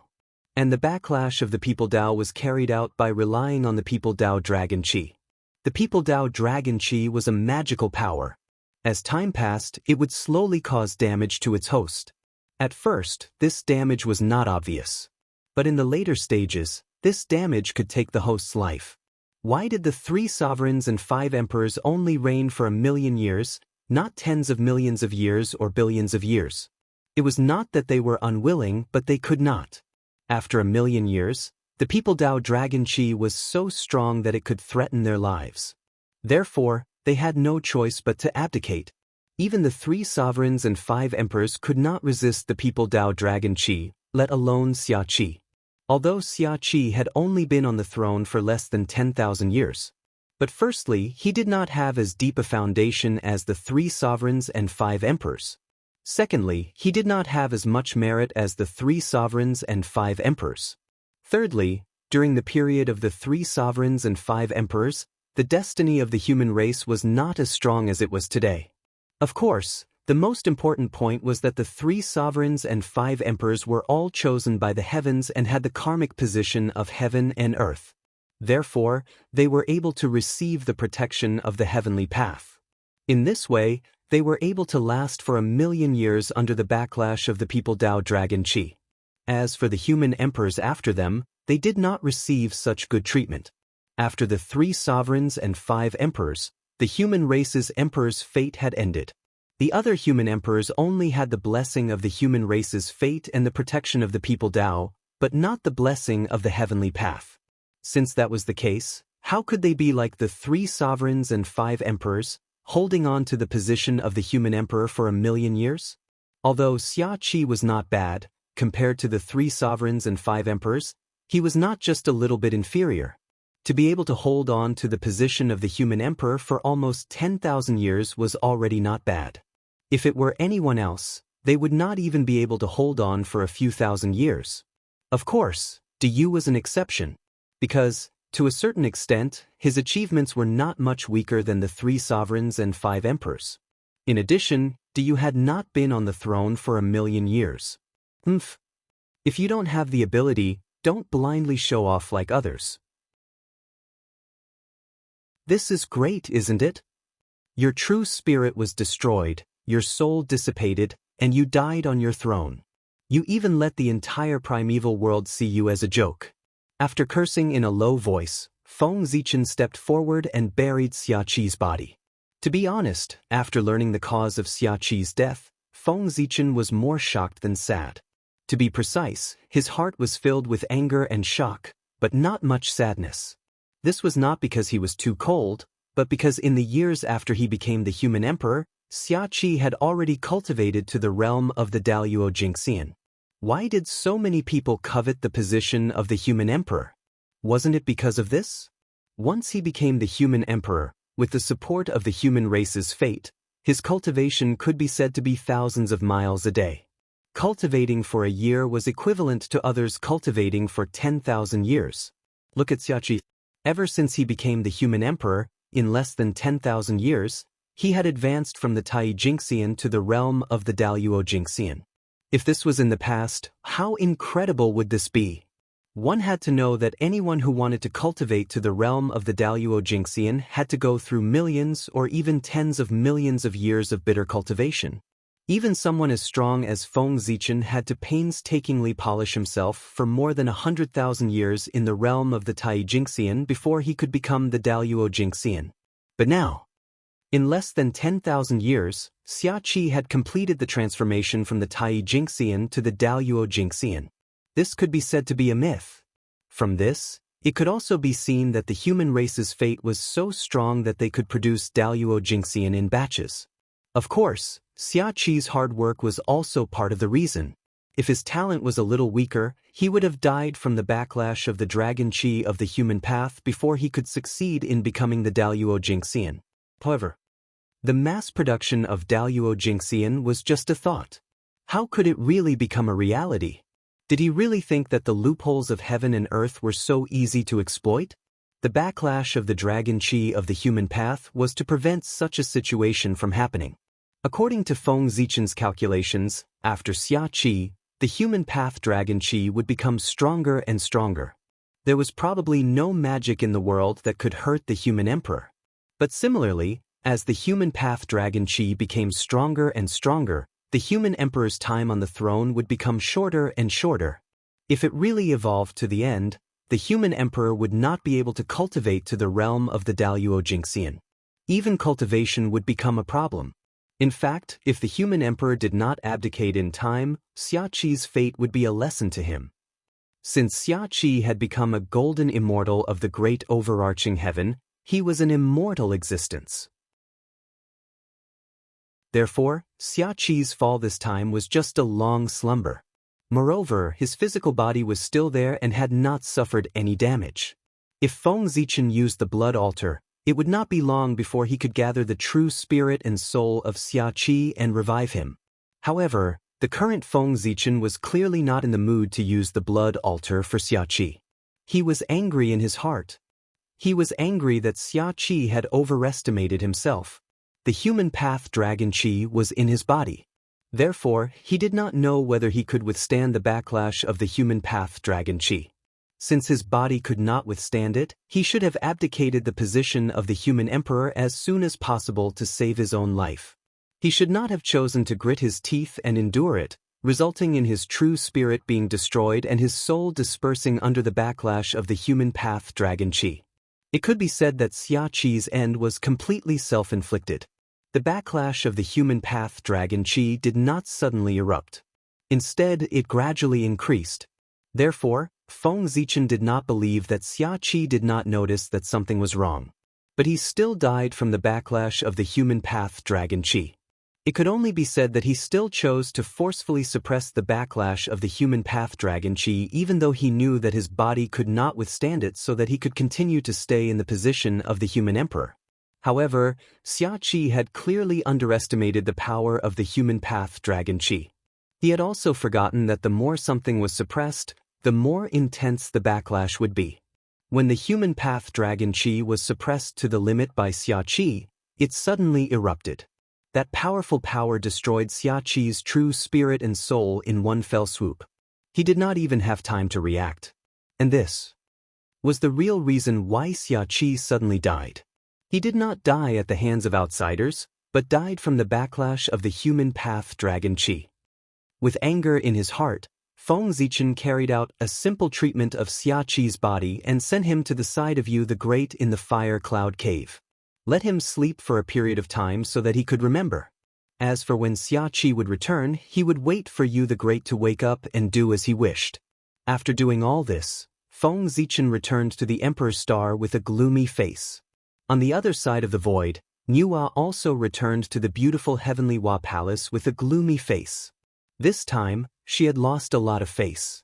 Feng Zichen could easily see the cause of Xia Qi's death. Naturally, those saints could also easily see it. Therefore, most of them revealed gloating smiles and felt extremely comfortable in their hearts. However, when these laughter fell into the ears of the Nuwa, it made her feel extremely ear-piercing. Her face was a little hot. Xia Qi's death was really a little aggrieved. However, he also proved to the world that the human path dragon Qi was powerful. Even a powerful Daluo Jingxian like Xia Qi could be easily killed by the backlash, let alone others. For a moment, everyone was a little more afraid of the human emperor. There was no way not to be afraid. This kind of power, when ruthless, would even kill his own people, let alone outsiders. It would undoubtedly be even more ruthless. No, the power of this human path dragon Qi is a little too strong. I have to think of a way to suppress it. Otherwise, the position of the human emperor will not only nurture experts for the human race, but it will also become a death sentence. After returning to the Emperor's Star, Feng Zichen's expression immediately changed. The gloominess on his face disappeared without a trace, and it turned into deep worry. The original intention of the position of the human emperor was to nurture an expert who could take charge of the human race in the shortest time possible. But now, with the evolution of the human race, the position of the human emperor gradually lost its original intention.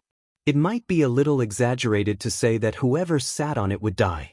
However, it was true that it would be more difficult to improve one's strength after sitting on it.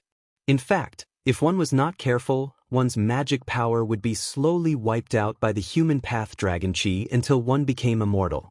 Such a position of the human emperor was strong, but how could it nurture experts for the human race? No matter how strong the human emperor was, how many years could it exist? What about 100 years later, 1,000 years later, or 10,000 years later? It would not be a piece of yellow soil. It was far from being as practical as a Daluo Jingxian or a quasi-saint. Therefore, after returning to the Emperor's Star, Feng Zichen could not help but have the idea of suppressing the human path dragon Qi. This could not go on. The position of the human emperor, which could not nurture experts for the human race, was almost half useless. Therefore, the power of the human path dragon Qi had to be suppressed. And this point, it might be difficult for others. But for Feng Zichen, it was not particularly difficult, because he was the great of Ziwei, the symbol of all emperors. Many of the characteristics of the human path dragon Qi were evolved from the power of the emperor star. Therefore, if Feng Zichen wanted to suppress the human path dragon Qi, it would be easier than others. He only needed to use the origin of the emperor star. And if others wanted to weaken the power of the human path dragon Qi, there was only one way. That was to weaken the destiny of the human race. The power of the human path dragon Qi was linked to the destiny of the human race. The stronger the destiny of the human race, the higher the upper limit of the human path dragon Qi. When it was at its strongest, its power was fully unleashed, and even saints had to avoid it.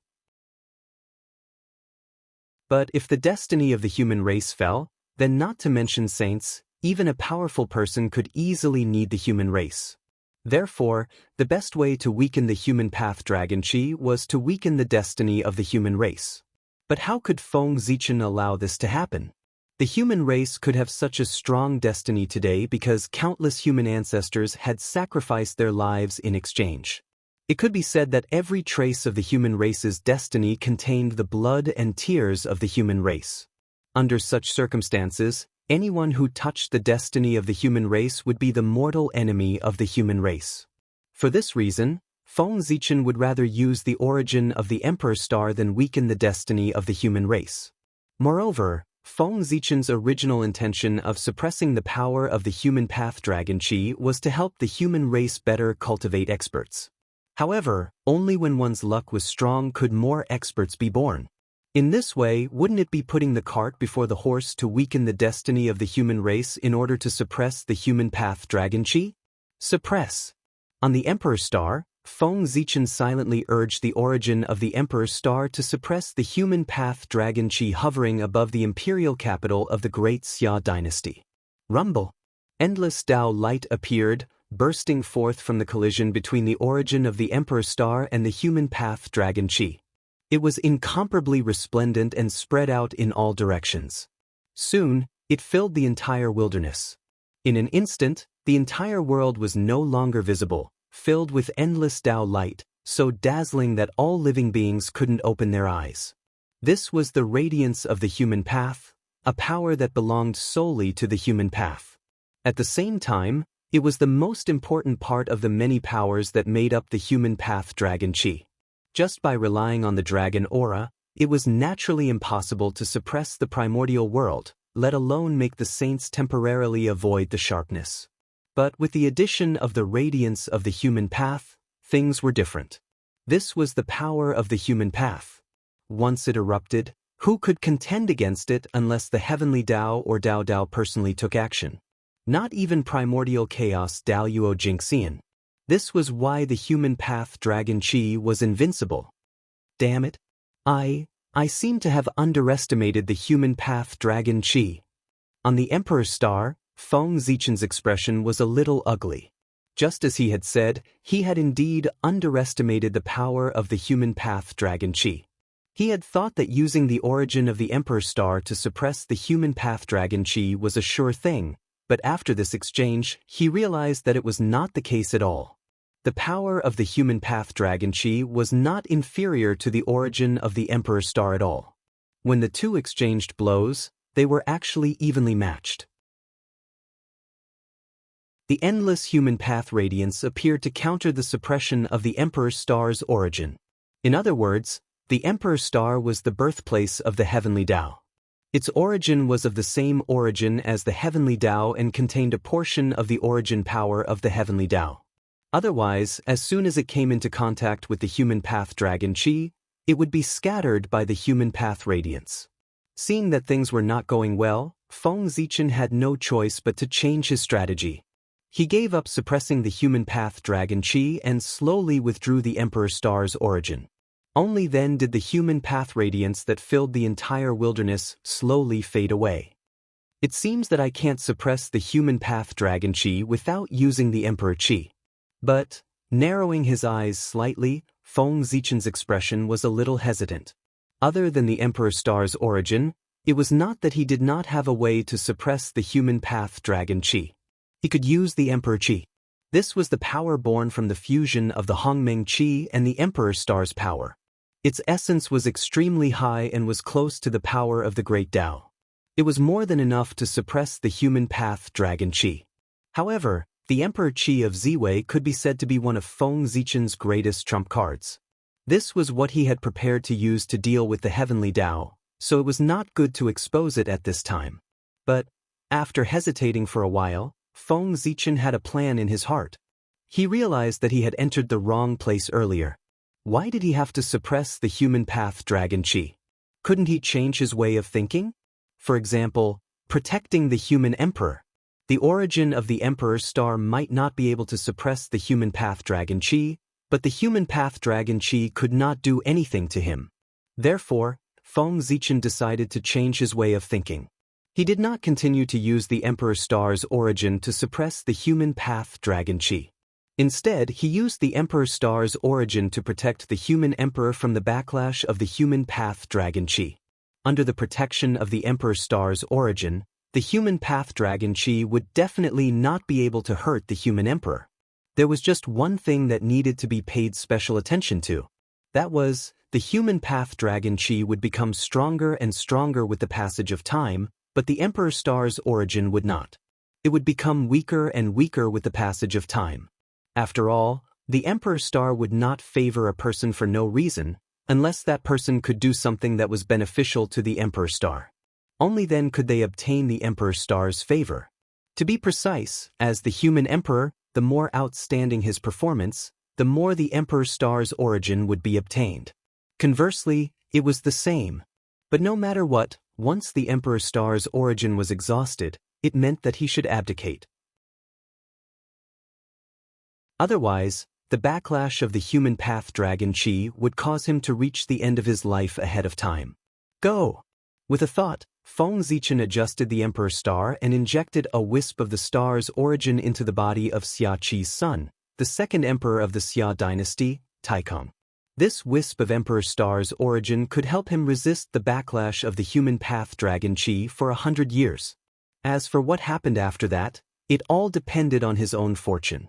If the Xia dynasty flourished in his hands, then Taikong would definitely receive more support from the emperor star's origin and be able to resist the backlash of the human path dragon chi for a longer time.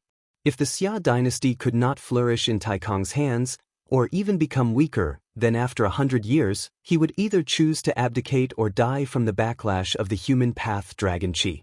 Everything depended on Taikong's ability. After doing all this, Feng Zichen no longer paid attention to the human race. The development of the human race had long been on the right track, and there was no need for him to worry too much. Now, he had more important things to do. Feng Zichen did not forget his purpose of returning to the primitive world this time. That was to keep causing trouble for the saints. Moreover, through this period of observation and the information obtained from Xianqing, Feng Zichen could not help but analyze that the three pure ones seemed to be doing something big recently.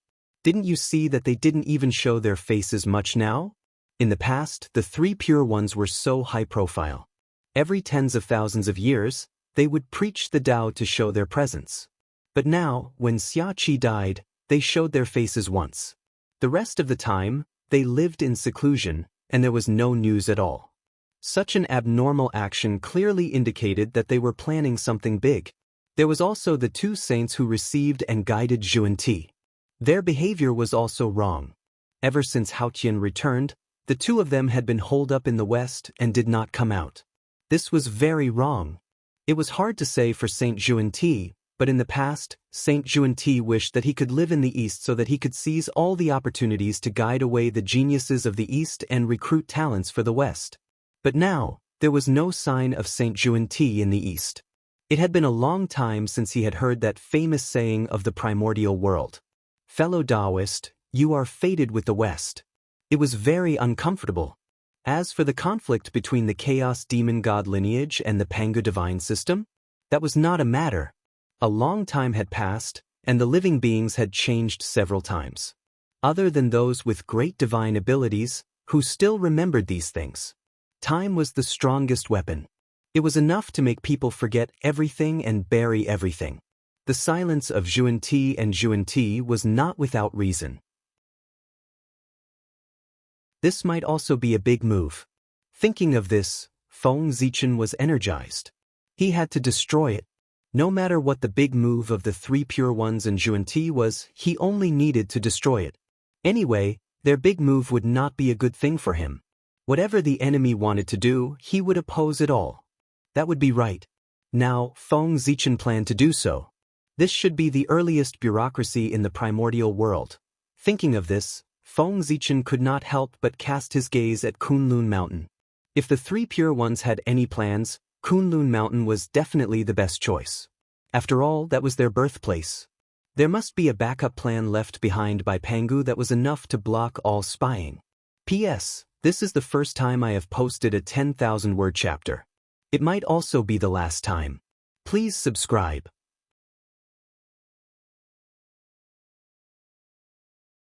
Chapter 698. On the other side, just as Feng Zichen was monitoring the Kunlun Mountain. On the South Pole Star, the South Pole Longevity Emperor also opened his eyes and quietly lowered his gaze, looking in the direction of Mount Meru to monitor the movements of Xuanti and Xuanti.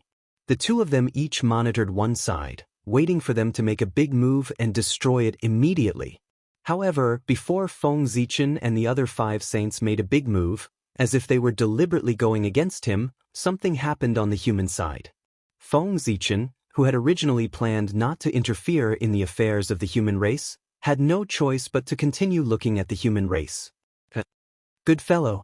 In less than 100 years, my Empress Taikong was chased off the throne, lost her throne, and wandered outside. Looking at the person who chased Taikong off the throne, Feng Zichen was speechless. Good fellow, it was also an acquaintance. It was Yi, the former great sorcerer Yi of the Witch clan, who was also the current Hui. Back then, the great sorcerer Yi was schemed against by Shihi. On the day of Feng Zichen's wedding, he went to the human race and wanted to snatch his new wife, the divine Empress Chang Yi of the human race. For this, Feng Zichen was furious. He used the human Dao imperial court to suppress Yi, who had lost control. Not long after, he sent him into the cycle of reincarnation in an attempt to solve the hidden dangers in Yi's body and restore him to normal. After that, he did not return for a long time. Feng Zichen gradually forgot about him. But he did not expect that today, more than 10 million years later, he would see the great sorcerer Yi again. No, to be precise, it was the reincarnation of the great sorcerer Yi, Ho Yi of the human race. That's right, after more than 10 million years, the Yi reincarnated into the human race and became the leader of the Qiong tribe of the eastern barbarians of the human race. Not long ago, he was also the one who chased Empress Taikong off the throne. Tisk, there's going to be a lot of fun. With a thought, Feng Zichen understood the whole story. It was nothing more than that after Empress Taikong succeeded the throne, he was greedy for pleasure and ignored political affairs, causing the people to be resentful. After that, this fellow did not repent and brought a large group of his subordinates out to hunt. Are you messing around? Then, his house was stolen.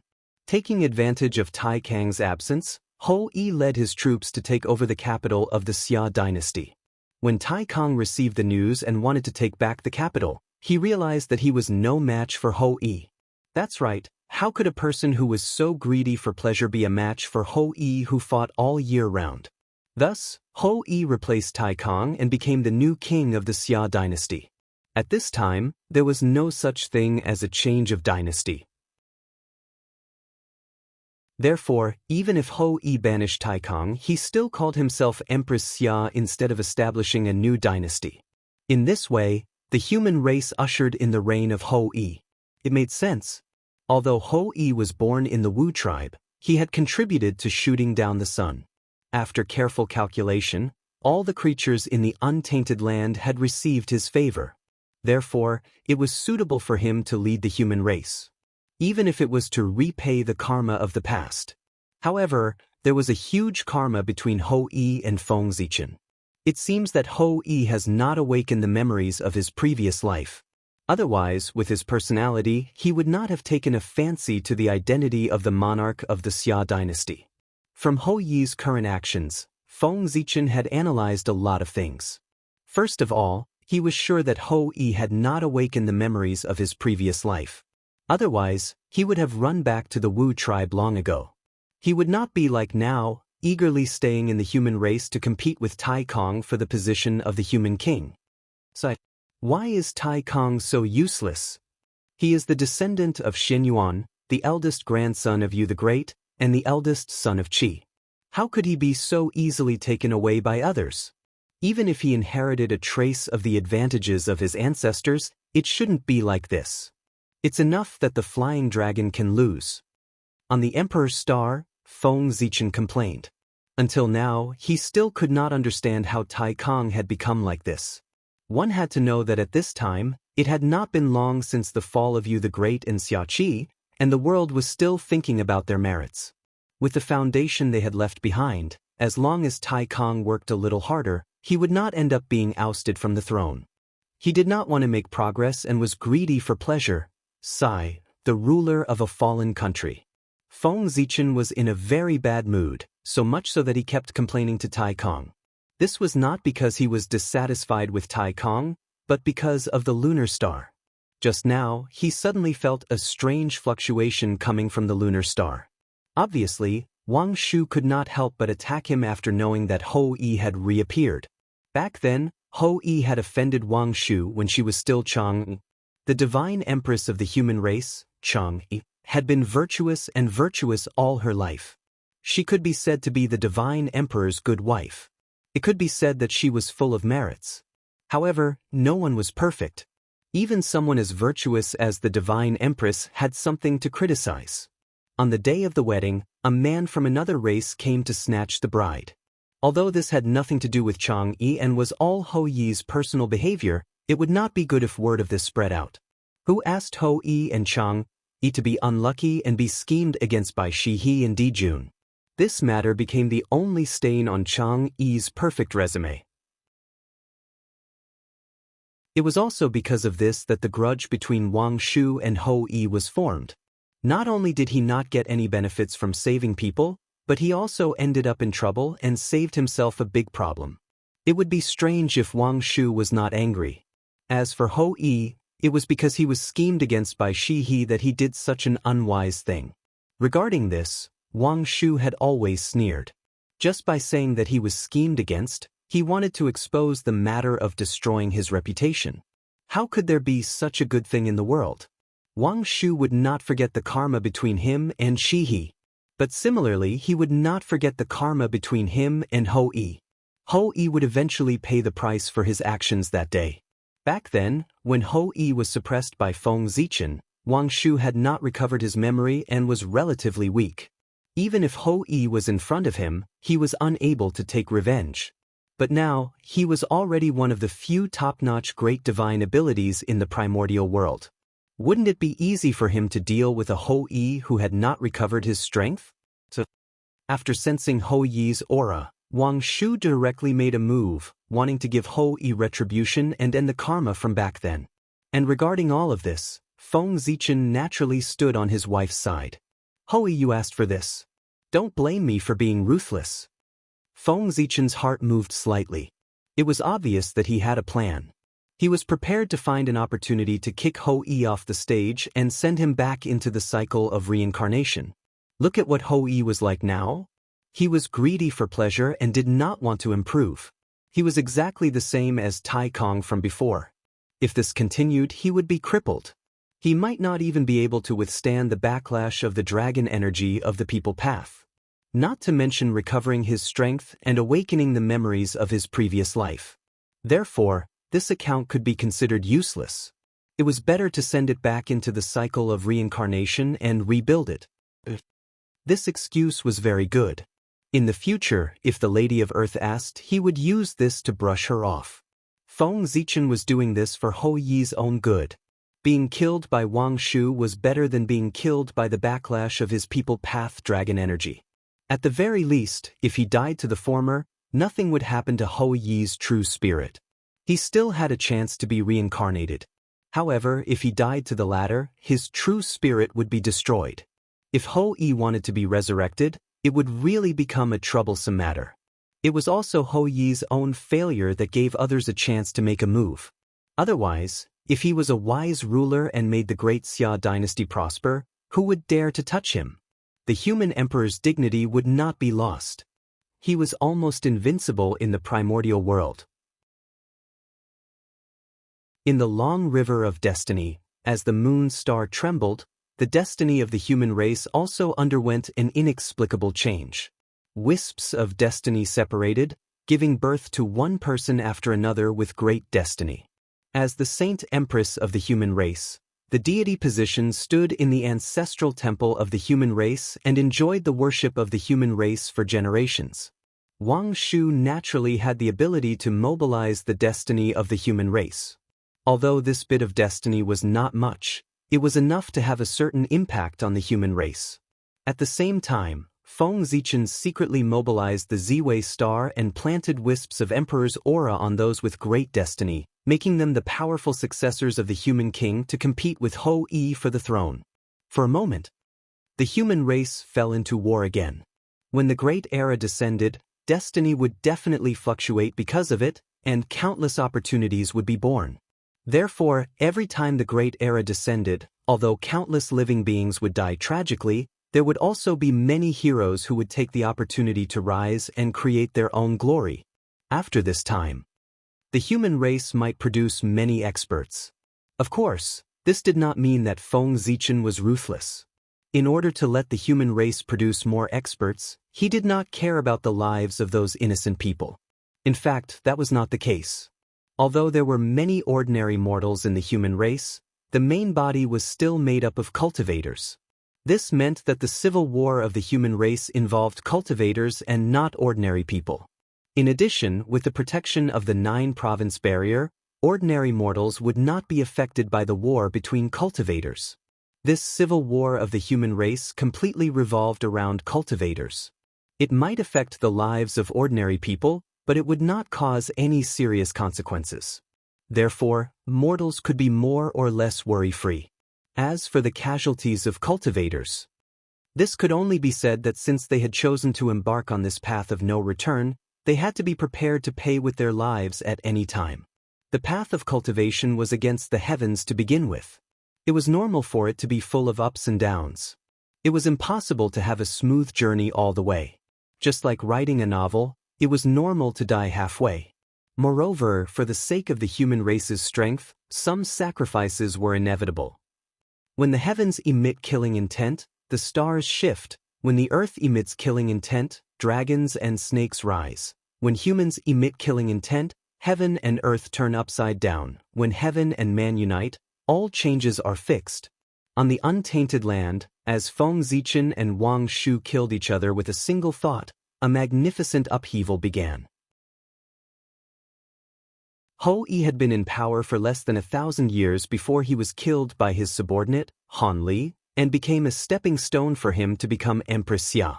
After that, Xia Qi's descendants rose and wanted to recreate the glory of their ancestors to fight for the throne with Han Li.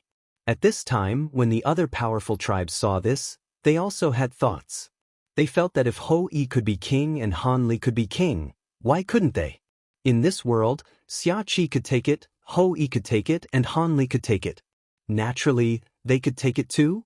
Therefore, the leaders of the various tribes who had such thoughts joined the battle for the throne. This was, if Tai Kong lost his position, the world would despise him. In less than 1,000 years, the human race was in chaos.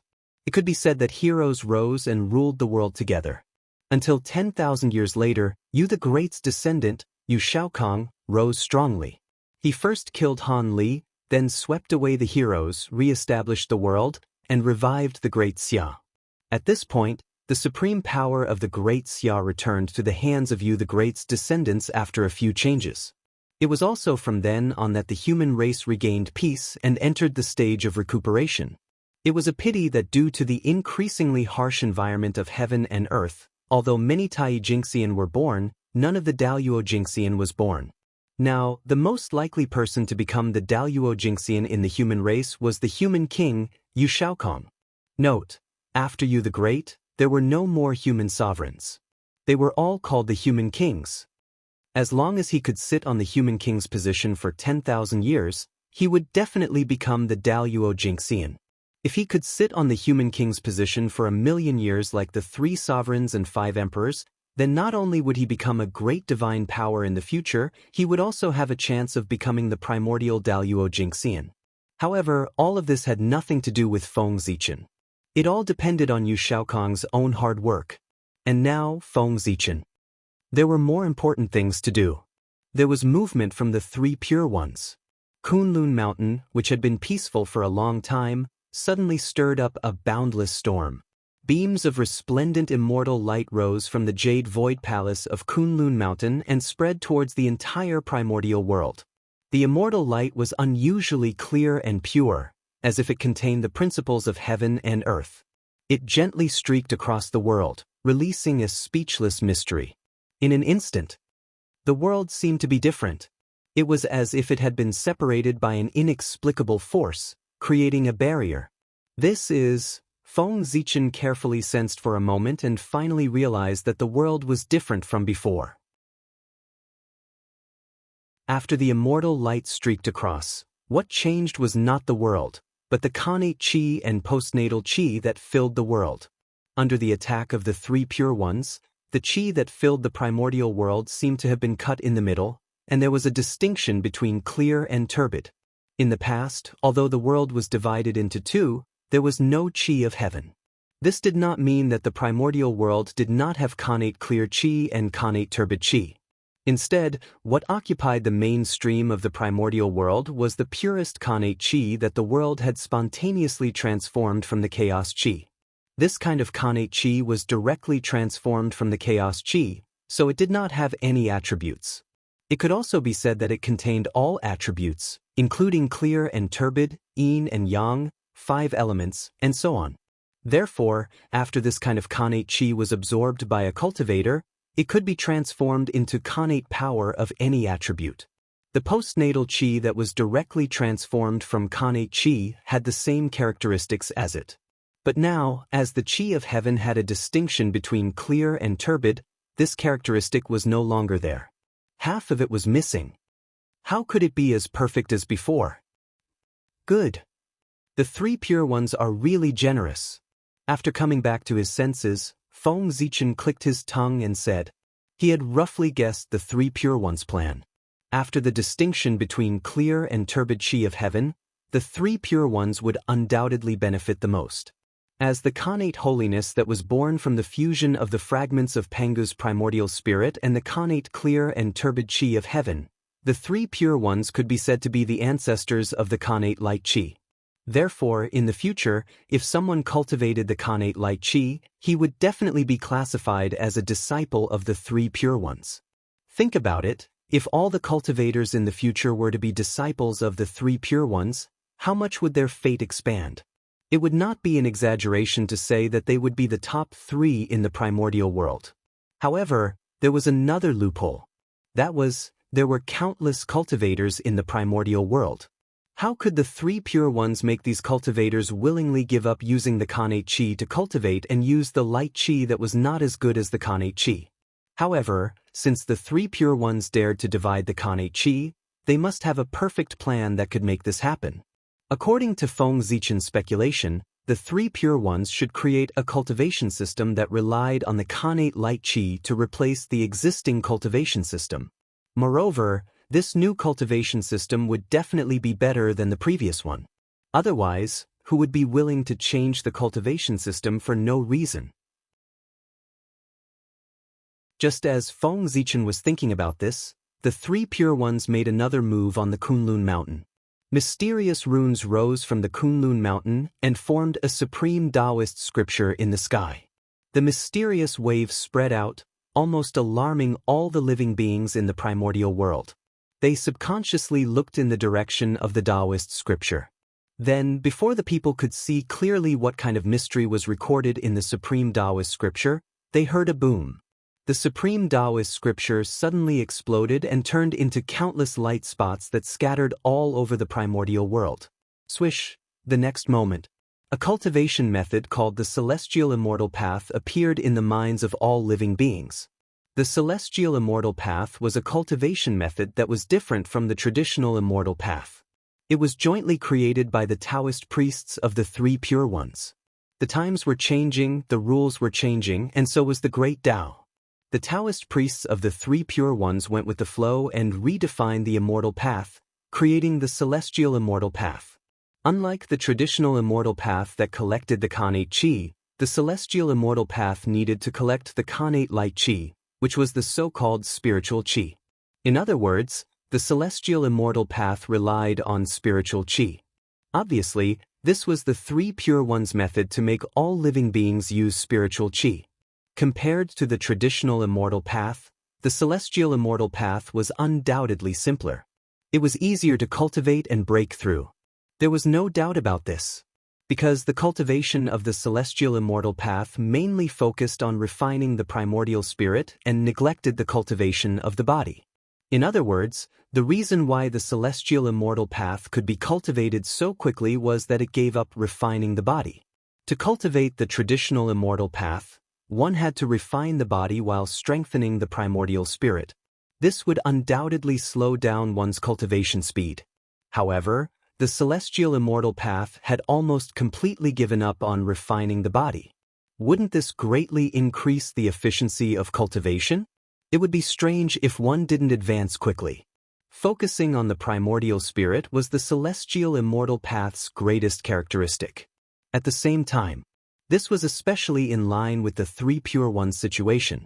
Everyone knew that because the Three Pure Ones were formed from Panga's primordial spirit, their primordial spirits were innately powerful, second only to the Tao ancestors and demon ancestors. Just as the shamans were known for their physical bodies, the Three Pure Ones were known for their primordial spirit. But at the same time, there was nothing perfect in the world. Shamans had powerful bodies, but they didn't have a primordial spirit to match them. Due to their excessively powerful primordial spirits, the Three Pure Ones' primordial spirits were incomparably weak. Of course, this weakness was the result of comparing their bodies to the other Khanate demon gods, not Khanate life forms. To Khanate life forms, the Three Pure Ones' primordial spirits were unreachable, no matter how weak they were. The Three Pure Ones' primordial spirits were their flaw, just like how shamans were born without a primordial spirit. Since they couldn't strengthen their bodies, they could only play to their strengths and focus on strengthening their primordial spirits. For this reason, it was only natural that the Three Pure Ones who were skilled in the primordial spirit Tao would create the Celestial Immortal Path that specialized in primordial spirit cultivation. The Celestial Immortal Path was most compatible with the Three Pure Ones. As for ordinary living beings, they didn't have much of a choice. Cultivating the traditional Celestial Immortal Path was just too difficult. Of course, it wasn't that difficult. They could grit their teeth and overcome it. There was no such thing as suffering in cultivation. Most importantly, the traditional Celestial Immortal Path was just too time-consuming. They would need to cultivate in seclusion for tens of thousands of years at the drop of a hat. This wouldn't have been a problem in the Khanate era. Wasn't it just tens of thousands of years? Everyone was a life form born of heaven and earth, with an endless lifespan. Tens of thousands of years were but a drop in the ocean. It would pass in the blink of an eye. But it wouldn't work now.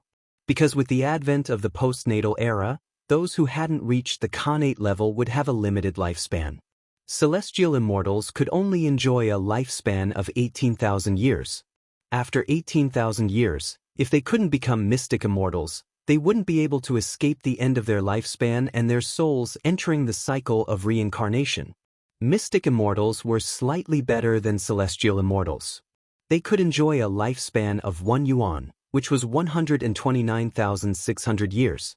But after that, if they couldn't break through to the golden immortal realm, they wouldn't be able to escape the end of their lifespan and reincarnation. In the postnatal era, Cultivators could only break through to the golden immortal realm to get rid of the limit of their lifespan. They could truly live forever and live as long as heaven and earth. Therefore, golden immortals had another name, which was the longevity realm, also known as the longevity realm. Under such circumstances, wouldn't it be ridiculous to expect cultivators to spend tens of thousands of years in seclusion to temper their bodies like before in order to break through to the next realm? If they lost their lives, how could they break through? Therefore, the moment the celestial immortal path appeared, Feng Zichen had already expected it to prosper. There was no other reason. It was because the celestial immortal path could allow people to live longer. In the postnatal era, what cultivators valued the most was strength. However, in the postnatal era, although cultivators also valued strength, they valued lifespan more. If one didn't have enough lifespan, no matter how strong they would only be a grain of sand. In this case, what was the use of having strength? Only by completely breaking free from the limit of one's lifespan and not worrying about it would one have the right to pursue strength. At this moment, the appearance of the celestial immortal path could allow all living beings to break through to the next realm faster and obtain more lifespan. In the face of such a temptation, who could refuse? As for the celestial immortal path not being as strong as the traditional immortal path and being unable to temper the body, these were not problems. When one's lifespan was insufficient, one would naturally focus on increasing one's lifespan. However, after one's lifespan was enough, one should put the pursuit of strength first. What, the body was too weak? That didn't matter. Without the limit of one's lifespan, there would naturally be time to temper it. Immortals. What they didn't lack the most was time. The powerful traditional immortal path would eventually be replaced by the more efficient celestial immortal path because it took too much time. Different environments of heaven and earth created different pursuits. This was the general trend and would not be changed by external forces. Lifespan. The tyranny of the postnatal era had already begun to show. It deprived the innate life forms of the ability to live forever, causing them to have a limited lifespan. It could be expected that as time passed, longevity would become the goal of all living beings and gradually evolve into the theme of the postnatal era. Why would the Feast of Immortality peaches be so popular in the future? There was no other reason than that the immortality peaches could increase the lifespan of immortals. If one ate a 3,000-year-old immortality peach, one would directly become a celestial immortal. If one ate a 6,000-year-old immortality peach, one would directly become a mystic immortal. Note, a mystic immortal's lifespan is 129,600 years. To mortals, this is already considered immortality. The highest grade immortality peach was 9,000 years old. If one ate one would directly become a golden immortal. From then on, one would live as long as heaven and earth and shine as brightly as the sun and moon.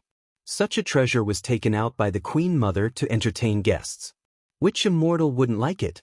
It was no wonder that the Queen Mother could use it to attract people's hearts. As for the appearance of the celestial immortal path, could it impact the martial Tao? Feng Zichen said that it didn't matter at all. The heavenly immortal Tao only simplified the traditional immortal Tao. It didn't lower the threshold. In fact, it raised the threshold slightly.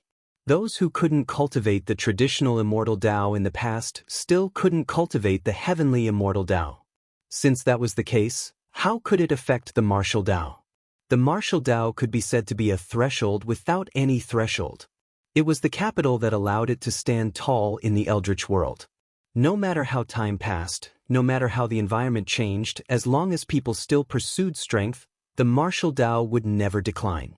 The essence of the martial Tao was to become stronger. And becoming stronger had long become the instinct of living beings. Since that was the case, how could the martial Tao decline?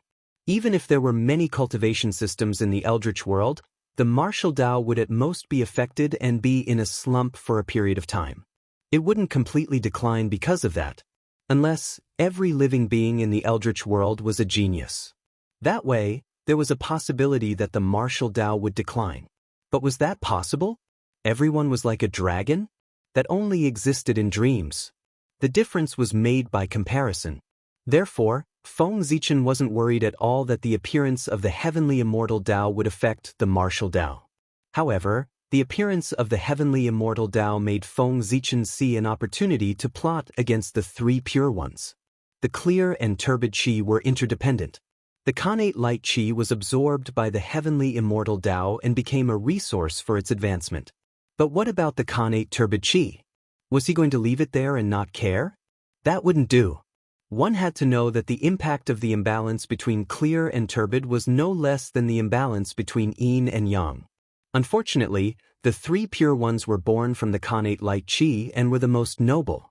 Although the Khanate turbid Qi wasn't considered poison to them, it would still make them feel extremely filthy and difficult to approach. In layman's terms, they were born to dislike the Khanate turbid Qi. It was just like how the Magi were born to dislike the Khanate light Qi. Therefore, to let the three pure ones absorb the Khanate turbid Qi was even more uncomfortable than killing them. To the cultivators of the heavenly immortal Tao, the Khanate turbid Qi was a kind of poison that could corrupt their immortal bodies and destroy their cultivation. As a result, the cultivators of the heavenly immortal Tao naturally hated the Khanate turbid Qi. Not to mention absorbing it, they didn't even want to see it. However, the Khanate turbid Qi was placed there and they could not deal with it. Otherwise, once the imbalance between clear and turbid Qi led to a disaster, the karma caused by it would all be blamed on the three pure ones. Therefore, the three pure ones would definitely think of a way to solve the problem of too much Khanate turbid Qi to prevent the imbalance between clear and turbid Qi in the primordial world. As for how the three pure ones would solve the problem, Feng Zichen wasn't too sure and couldn't guess. However, no matter what method the three pure ones used, Feng Zichen didn't think that it was better than his method. That's right. Feng Zichen already had a plan in his heart about how to solve the problem of too much Khanate turbid Qi. Moreover, he planned to be a good person this time and help the three pure ones solve the problem for free. Since the three pure ones could use the Khanate clear Qi as the foundation to create a heavenly immortal Tao, Feng Zichen could also use the Khanate turbid Qi as the foundation to create a supreme heavenly demon Tao and compete with the heavenly immortal Tao. The immortal Tao was on the stage. How could the demonic Tao be missing? One immortal and one devil, one clear and one turbid. Only in this way could it be in line with the balance of heaven and earth. The appearance of the heavenly demon Tao could be said to have made up for the flaws of the heavenly immortal Tao. It allowed the Khanate turbid Qi to have a place to go. According to this, Feng Zichen had helped the three pure ones a lot and helped them make up for a fatal flaw. However, Feng Zichen didn't intend to ask the three pure ones for compensation. It was all for the safety of the primordial world. It wasn't enough. He was Feng Zichen. He was so selfless. As for the fact that he had created the heavenly demon Tao with the Khanate turbid Qi as the foundation, he had been recognized by the heavenly Tao as making up for the three pure ones' mistakes. As a result, he had taken half of the three pure ones' opportunities. That really had nothing to do with Feng Zichen. He didn't want to snatch the opportunities of the three pure ones. He just couldn't bear to see the primordial world suffer a disaster and made a patch for the great plan of the three pure ones. As for the consequences of doing so, he couldn't care less. After all, the consequences were more important than the safety of all living beings in the world. The three pure ones had created the heavenly immortal Tao and opened up another cultivation system for all living beings. This was a great act of merit. There would definitely be merit from the heavenly Tao. However, this great merit was not complete. There was a huge hidden danger. That was, if the heavenly immortal Tao was allowed to continue developing, it would definitely cause the primordial world to be imbalanced and lead to a world-destroying disaster. The Khanate turbid Qi was a whole. How could he use half and throw away the other half? Therefore, although it was a great merit for the three pure ones to create the heavenly immortal Tao, they had also buried a huge hidden danger while obtaining merit. At this moment, Feng Zichen suddenly did the opposite. Using the Khanate turbid Qi as the foundation to create the supreme heavenly demon Tao could be considered to have made up for the flaws of the heavenly immortal Tao. In this way, it was naturally a happy situation for the primordial world. However, it was completely different for the three pure ones. The immortal Tao and the demonic Tao, one pure and one turbid, were opposite but complementary. It could be said that it perfectly complemented the plan of the three pure ones. However, at the same time, it also meant that the demonic Tao would take half of the benefits from the three pure ones. However, this was not what angered the three pure ones the most. With the three pure ones' current status, the benefits brought by the creation of the heavenly immortal Tao were no longer worth their attention. Therefore, what really angered the three pure ones was the influence brought about by the appearance of the heavenly demon Tao. What influence? That was balance. In order to prevent the primordial and turbid from being imbalanced, the heavenly Tao would definitely come out to balance the forces of the immortal Tao and the demonic Tao. In other words, if one side was too strong, the heavenly Tao would suppress the strong side and support the weak side. In such a situation, if it was between two evenly matched forces, it would not be a problem at all. However, it was a big problem for the heavenly immortal Tao and the heavenly demon Tao. The heavenly immortal Tao had the traditional immortal Tao as its foundation. Its forces could definitely expand rapidly in a short time and become a giant in the primordial world. However, the heavenly demon Tao could not. The demonic Tao was almost suppressed to extinction by the Xianmen. It could be said that it did not even have a foundation in the primordial world. The development of the heavenly demon Tao could only rely on itself. It was impossible for it to compete with the heavenly immortal Tao. However, once the heavenly demon Tao and the heavenly immortal Tao formed a symbiotic relationship, the heavenly Tao would definitely support the heavenly demon Tao and suppress the heavenly immortal Tao to achieve a balance between the two. Once the situation was formed, it was equivalent to the three pure ones working hard for half a day to make a wedding dress for someone else. Not only did they not reap much benefits, but they also nurtured an opponent that they could not destroy. In this way, how could the three pure ones not be angry? And this was the big gift that Feng Zichen had prepared for the three pure ones. He believed that once this matter was completed, it would definitely leave an indelible impression on the three pure ones.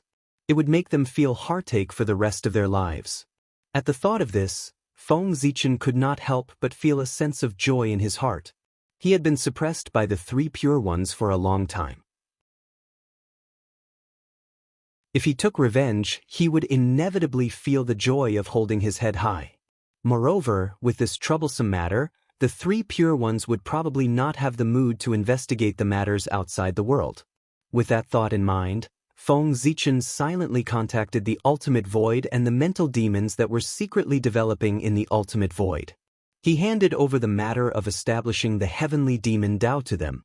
At the same time, in order to increase their efficiency, Feng Zichen also temporarily handed Hongmeng Daozhong over to them to help them. Professional matters, it was better to leave it to the professionals. Moreover, it was obviously more appropriate for the ultimate void and the mental demons to step in to establish the heavenly demon Tao than for Feng Zichen to step in. One had to know that the ultimate void was the destined master of the demonic Tao. Now, it was time for him to set things right and reorganize the demonic sect. As for whether he would fail or not, Feng Zichen had never worried about that. Before the three pure ones created the heavenly immortal Tao, Feng Zichen might not have the confidence to create the true demonic Tao. However, after the appearance of the heavenly immortal Tao, he had great confidence. That was because the appearance of the heavenly demon Tao was a supplement to the heavenly immortal Tao. It was beneficial to the primordial world. Therefore, he had the help of the heavens. The most difficult thing had already been done by the three pure ones. Next, the ultimate void and the mental demons only needed to imitate the heavenly immortal Tao step by step, and they would be able to establish the heavenly demon Tao. In addition, with the help of Hongmeng Daozhong, if he could still fail, it could only be said that Feng Zichen deserved to be suppressed by the three pure ones for the rest of his life. Just as Feng Zichen was thinking about how to plot against the three pure ones, the three pure ones did not choose to stop immediately after establishing the heavenly immortal Tao. Instead, they continued to move.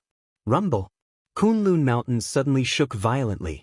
Soon after, an immortal light that was even more resplendent than before rose from Kunlun Mountain, illuminating the entire primordial world. The immortal light was so strong that even Feng Zichen narrowed his eyes slightly in the boundless starry sky. This is the power of the heavenly Tao. The three pure ones actually used the power of the heavenly Tao. What are they planning to do? Feng Zichen could not help but exclaim in shock as he activated the Galaxy Cosmic Light Array to disperse the immortal light. Although the three pure ones were powerful, it was impossible for them to break through the seal of the boundless starry sky and project the immortal light onto Ziwei Star. But now they had done it. It could only be said that they had used the power of the heavenly Tao. Only the power of the heavenly Tao could break through the seal of the boundless starry sky and shine the immortal light in.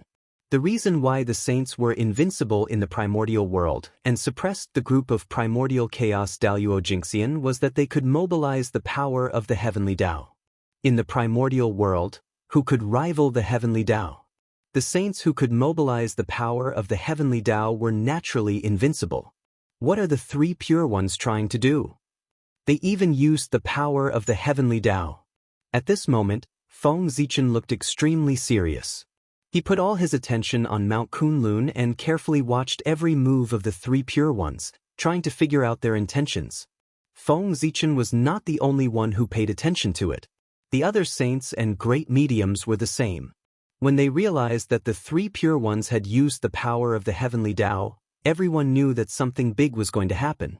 There would be an unknown change in the primordial world. Otherwise, why would the three pure ones use the power of the heavenly Tao? One had to know that the three pure ones alone were enough to wipe out the entire primordial world. Needless to say, the three of them also used the power of the heavenly Tao. At this time, the three pure ones were probably comparable to Tao ancestor Hongjun.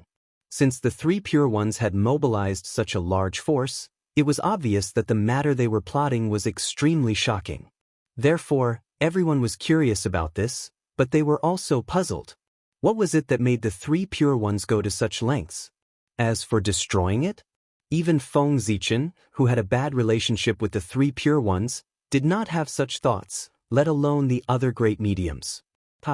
If they destroyed it at this time, they would be killed by the three pure ones. The three pure ones were definitely ridiculously powerful now. Even if Tao ancestor Hongjun came, he would not dare to say that he could easily suppress them. Under the curious and expectant eyes of everyone, the three pure ones finally took action. Open! When Sanqing shouted in unison. Then the whole world disappeared. Everywhere was a vast expanse of whiteness. Only the saints and Daluo Jingxian of the primordial chaos like Feng Zichen could see some clues with their powerful strength. It was a ray of light. A ray of Tao light that rose from Mount Kunlun. It was so bright that it could not be described with words. It was this beam of light that illuminated heaven and earth in a vast expanse of whiteness, obscuring everyone's vision. Its body was emitting mysterious waves that no one could understand. Its power was even more terrifying. Vaguely, Feng Zichen even saw a trace of Panga's axe light from this ray of light. This ray of light was like Panga's axe light. It had the power to split the world. P.S. That's it. Next time, you'll have to wait for a premium item or a big reward. Brothers, I'm still 150 subscriptions away from a premium item, and I've increased by 4,000 subscriptions. In other words, if each of these 4,000 brothers subscribes 50 chapters, I'll almost be a premium item. Brothers, give me your support. I beg you.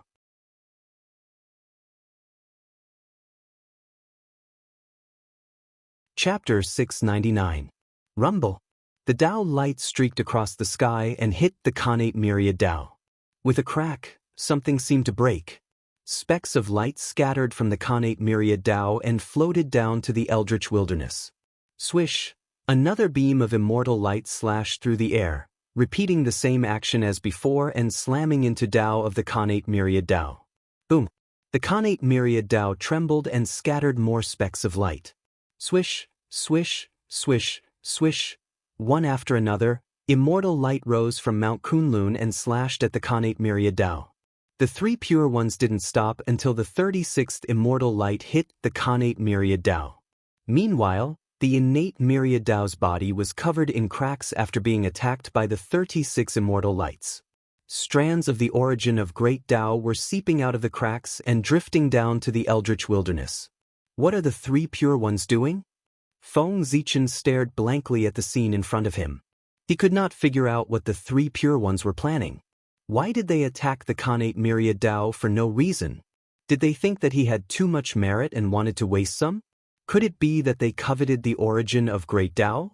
Although the origin of Great Tao was precious, it was nothing compared to the consequences of destroying the Khanate myriad Tao. It wasn't worth it. Just as Feng Zichen was trying to figure out the three pure ones' intention, the eldritch wilderness changed again. The origin of Great Tao seeping out of the Khanate myriad Tao gradually resonated with the acquired qi in the air after falling into the eldritch wilderness. It even showed signs of merging. Rumble. The origin of Great Tao that had been tainted by acquired qi was undergoing a shocking transformation from the Khanate myriad Tao to the Khanate myriad Tao. Before long, when the origin of Great Tao finished evolving, there was a new set of Great Tao in the world. It was completely acquired and different from the Khanate myriad Tao. Whoosh! Silently, the heavenly Tao descended. The boundless power spread out and gradually enveloped the new Khanate myriad Tao. Then an astonishing change happened. With the help of the heavenly Tao, the new Khanate myriad Tao was perfecting at a speed visible to the naked eye. Soon, it evolved its own postnatal rules and created a huge net of rules that enveloped the untainted world. At that moment, heaven and earth had truly changed. The aura of the innate myriad Taos gradually disappeared and was replaced by a completely different aura. It was the post-celestial myriad Tao. At this moment, the acquired myriad Tao replaced the Khanate myriad Tao and became the pillar of the primitive world. Buzz buzz buzz. Inexplicably, a thick sense of sorrow filled the air, as if mourning the glory of the Xiantian era. If even the primordial myriad Tao was replaced by the acquired myriad Tao, then the traces of the primordial era in the untainted land would disappear completely. This time, the Xiantian era had truly become a thing of the past, existing only in the memories of all living beings. How generous! At this time, the great masters, including Feng Zichen, finally understood the three purities goal. This was a complete transformation of heaven and earth. Wasn't changing the rules of the great path of heaven and earth the same as changing the world? All of a sudden, the three purities really became the Tao ancestors of the postnatal era. Their status was close to that of Feng Zichen, the postnatal Tao ancestor. However, the three purities did not do this without paying a price. Not only did they hurt the primordial myriad Tao, but they also took away their status, making them completely history. How could the primordial myriad Tao not hate the three purities? Perhaps the primordial myriad Tao could not do anything to the three purities, but their disciples were unlucky. In the future, unless the disciples of the three purities could create their own primordial Tao or become the origin Daluo Jingxian. Otherwise, they could forget about comprehending the primordial Tao. The primordial myriad Tao in the untainted land would label the descendants of the three purities and close the door of the great path forever. Want to use the primordial myriad Tao to attain Tao? Wake up, stop dreaming. The descendants of the three purities had no chance. However, it did not matter. Anyway, the disciples of the three purities had been implicated by their master and could not attain Tao. It did not matter to them whether they cultivated the primordial myriad Tao or not. On the contrary, the postnatal myriad Tao made them see the possibility of taking a step forward. Rumble. The net of rules formed by the postnatal great path spread rapidly and soon reached the boundless starry sky, about to cover it. However, how could Feng Zichen allow this to happen? The boundless starry sky was self-contained and would not allow external forces to touch this place. Retreat. With a thought, Feng Zichen activated the Star River Cosmic Light Formation. Immediately, the stars rotated and a vast river of stars, accompanied by dazzling cosmic light, flowed slowly and blocked the postnatal myriad Tao outside the boundless starry sky. At the same time, powerful auras rose from the blessed caves in the untainted land. The powerful divines in the untainted land were using various means to block the net of rules formed by the postnatal myriad Tao outside their Taoist temples, not allowing it to come close. It was recognized in the untainted land that the postnatal realm was far inferior to the primordial realm. In this case, how could the powerful divines allow the postnatal myriad Tao to enter their Taoist temples and change the rules of heaven and earth of their Taoist temples? On the Emperor Star, after Feng Zichen blocked the postnatal myriad Tao, he seemed to have thought of this and suddenly separated a strand of divine thought and came to the untainted land.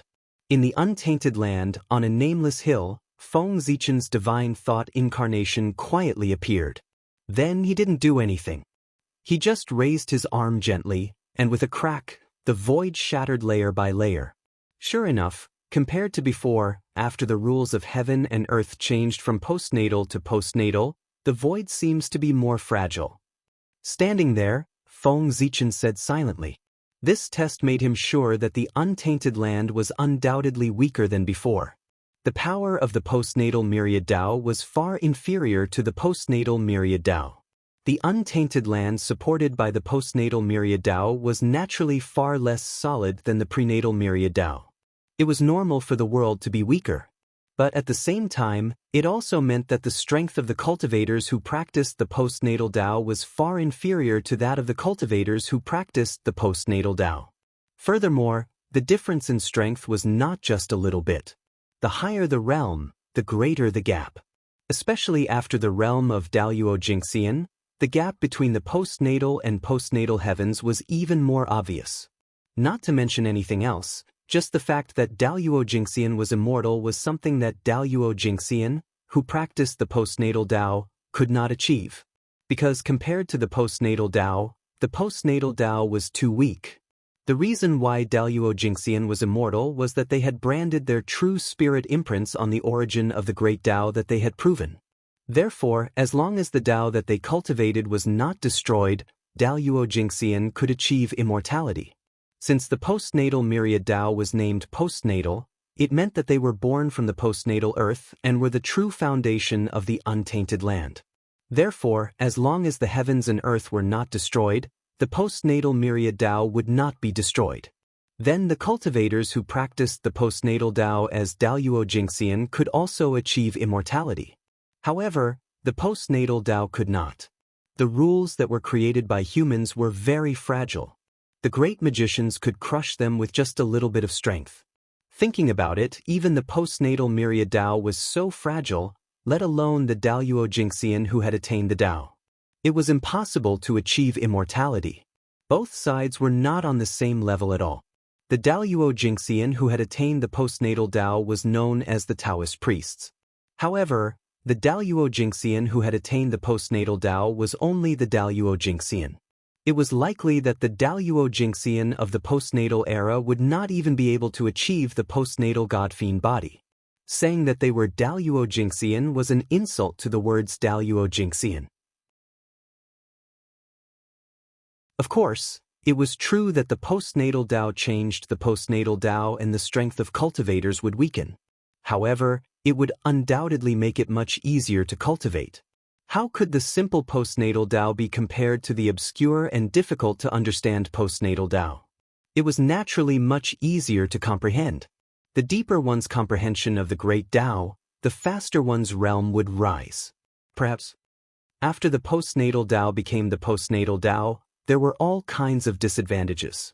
However, just the fact that the postnatal Tao was easier to cultivate than the postnatal Tao was enough to make the cultivators of the primordial world impatiently acknowledge him. There was no other reason. It was because after the great Tao became simple, the improvement of one's realm would become very fast. And the faster one's realm improved, the easier it was to obtain longevity. In the postnatal era, the most troublesome thing for all living beings was that they could not live forever. In order to obtain longevity, they were willing to give up everything, let alone change to the postnatal Tao. At this moment, Feng Zichen vaguely understood why so many geniuses could appear in the later generations to fight across realms, and even cross several realms in a row. In the end, this was because the laws of heaven and earth had weakened as a whole. In the postnatal era, before Daluo Jinxian, there might have been situations where people fought across realms. However, after Daluo Jinxian, such situations rarely happened. Those who could become Daluo Jinxian were all geniuses who could suppress a generation. They were all invincible existences in the same realm. No one was necessarily weaker than the other. Especially between Daluo Jinxian and Tai Jinxian, there was an insurmountable gap. In the postnatal era, Tai Jinxian had almost no possibility of going against Daluo Jinxian.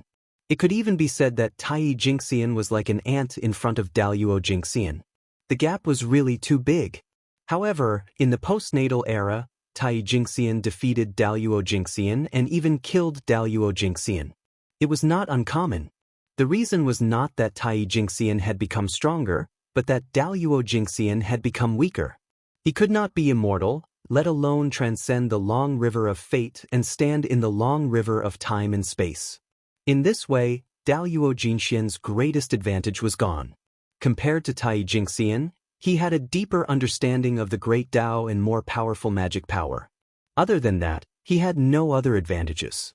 If that was the case, how could the perfected gold immortals of the postnatal era crush primordial immortals? They only needed a powerful magical treasure, and they could obtain a power that was far beyond that of a perfected gold immortal. Wouldn't it be a piece of cake to defeat him? This was also why in the apatheicized era, the second-generation disciples of the Chan school, who had cultivated for countless years, were no match for those disciples who only had a few years of cultivation with magic treasures. For postnatal cultivators, the increase in strength of powerful spirit treasures far exceeded their own cultivation.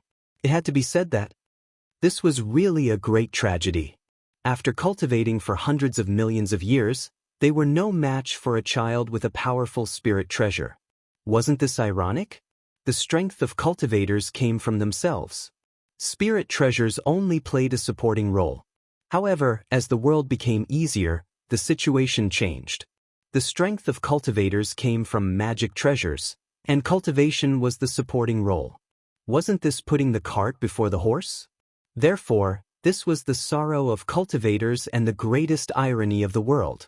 The culprit behind all of this was the high and mighty three pure ones.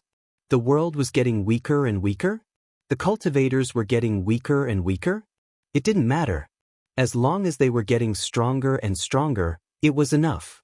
In order to obtain strength, the three pure ones could be said to be unscrupulous. They were talking about harming the world to strengthen themselves.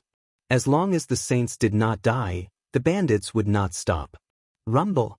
After the postnatal Tao completely enveloped the primordial world, the Khanate myriad Tao stopped spilling the origin of the great Tao. Instead, it slowly recovered with the help of the origin of the heavenly Tao.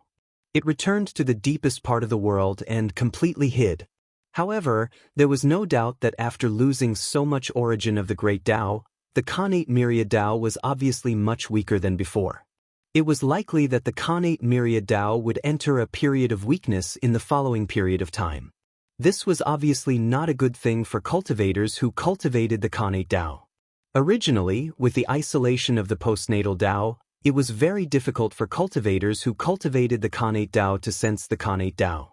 In this way, if the Khanate Tao entered a period of weakness, it would be even more difficult for these cultivators to comprehend the Khanate Tao.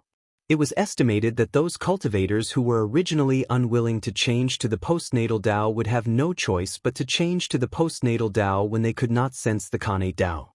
Although cultivating the postnatal Tao would weaken, at least they could continue to become stronger. However, if they cultivated the Khanate Tao, their future would be hopeless. Since that was the case, it was obvious how to choose. So, the last chance for the Khanate Tao to recover was gone just like that. This plan, one step after another, calculated the Khanate Tao tightly and did not leave any room for it.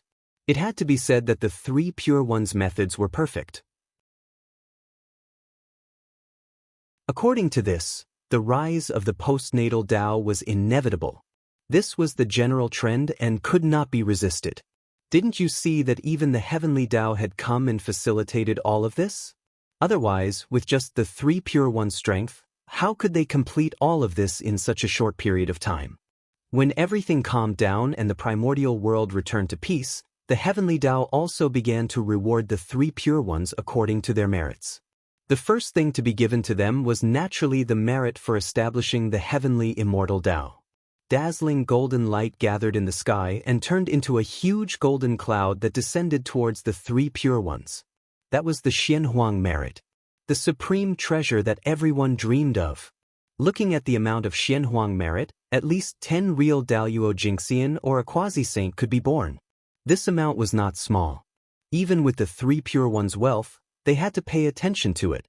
Therefore, when they saw the merit descending, the three pure ones smiled for the first time in a long time. However, the moment the smile appeared on their faces, it froze on the spot. Then, torrential anger rose in their hearts. The reason was that the ruins of the End and the mental demon had finally made a move. The scene pulled to the previous moment, which was when the Xianhuang merit had just descended. In the northernmost part of the primordial world, the land of the End, where the ruins of the End were located, the peace that had lasted for countless years was broken. Two black-robed figures quietly appeared and stood quietly above the ruins of the End. Then, the two of them set up an altar and placed offerings on it. They swore to the heavens, "Today, the two of us, the ruins of the End, mental demon, have sensed that the world is lacking and the clear and turbid are out of balance. Therefore, we have specially established the supreme heavenly demon Tao to refine our bodies with the connate turbid qi. One immortal and one devil, one clear and one turbid, make up for the lack of heaven and earth and maintain the balance of the clear and turbid. That is the principle of the cycle of heaven and earth. I hope the heavens will bear witness. Heavenly demon Tao, establish." As the voices of the ruins of the End and the mental demon fell, a powerful demonic aura suddenly rose between heaven and earth. It merged with the connate turbid qi and gave birth to a supreme demonic scripture. Boom! The demonic scripture shattered, turning into countless strange runes that scattered into the primordial world. At the same time, in the minds of all living beings in the primordial world, the cultivation method of the heavenly demon Tao naturally appeared. This was a cultivation method that was extremely opposed to the heavenly immortal Tao. The heavenly immortal Tao was the immortal Tao, and the heavenly demon Tao was the demonic Tao. The heavenly immortal Tao collected the connate clear qi to cultivate, and the heavenly demon Tao collected the connate turbid qi to cultivate. The heavenly immortal Tao specialized in cultivating the essence soul, and the heavenly demon Tao specialized in refining the body. In short, the heavenly demon Tao would do whatever it was that was against the heavenly immortal Tao. These two cultivation methods could be said to be two extremes. Of course, although these two cultivation methods were opposing, their origins were still the same. From the same origin, they developed in two opposite directions and reached their respective peaks. In other words, the heavenly immortal Tao and the heavenly demon Tao could be cultivated together. One specialized in refining the body, while the other specialized in cultivating the essence soul. They complemented each other. If they could achieve greater mastery, they could be said to be invincible among the same level. However, this was just talk. How difficult would it be to achieve this? The heavenly immortal Tao was the immortal Tao, and the heavenly demon Tao was the demonic Tao. As the saying went, immortals and demons could not coexist. Just letting the two coexist was enough to stump countless geniuses. Not to mention achieving greater mastery at the same time. It was almost impossible. On this side, as soon as the ruins of the End and the mental demon established the heavenly demon Tao, the heavenly Tao sensed it. As a result, the primordial merit that should have fallen into the hands of the three pure ones suddenly split in half and flew to the ruins of the End and the mental demon. How could the three pure ones not be angry when the cooked duck flew away? Not to mention, after a short hesitation, the three pure ones figured out the crux of the matter. Undoubtedly, they were even more furious. It had always been the three pure ones who schemed against others. When was it their turn to be schemed against? And they were schemed against so ruthlessly? It could be said that all the efforts they had made previously had been made for others. Especially when the person who schemed against them was their mortal enemy, the demonic Tao. P.S. begging for a subscription.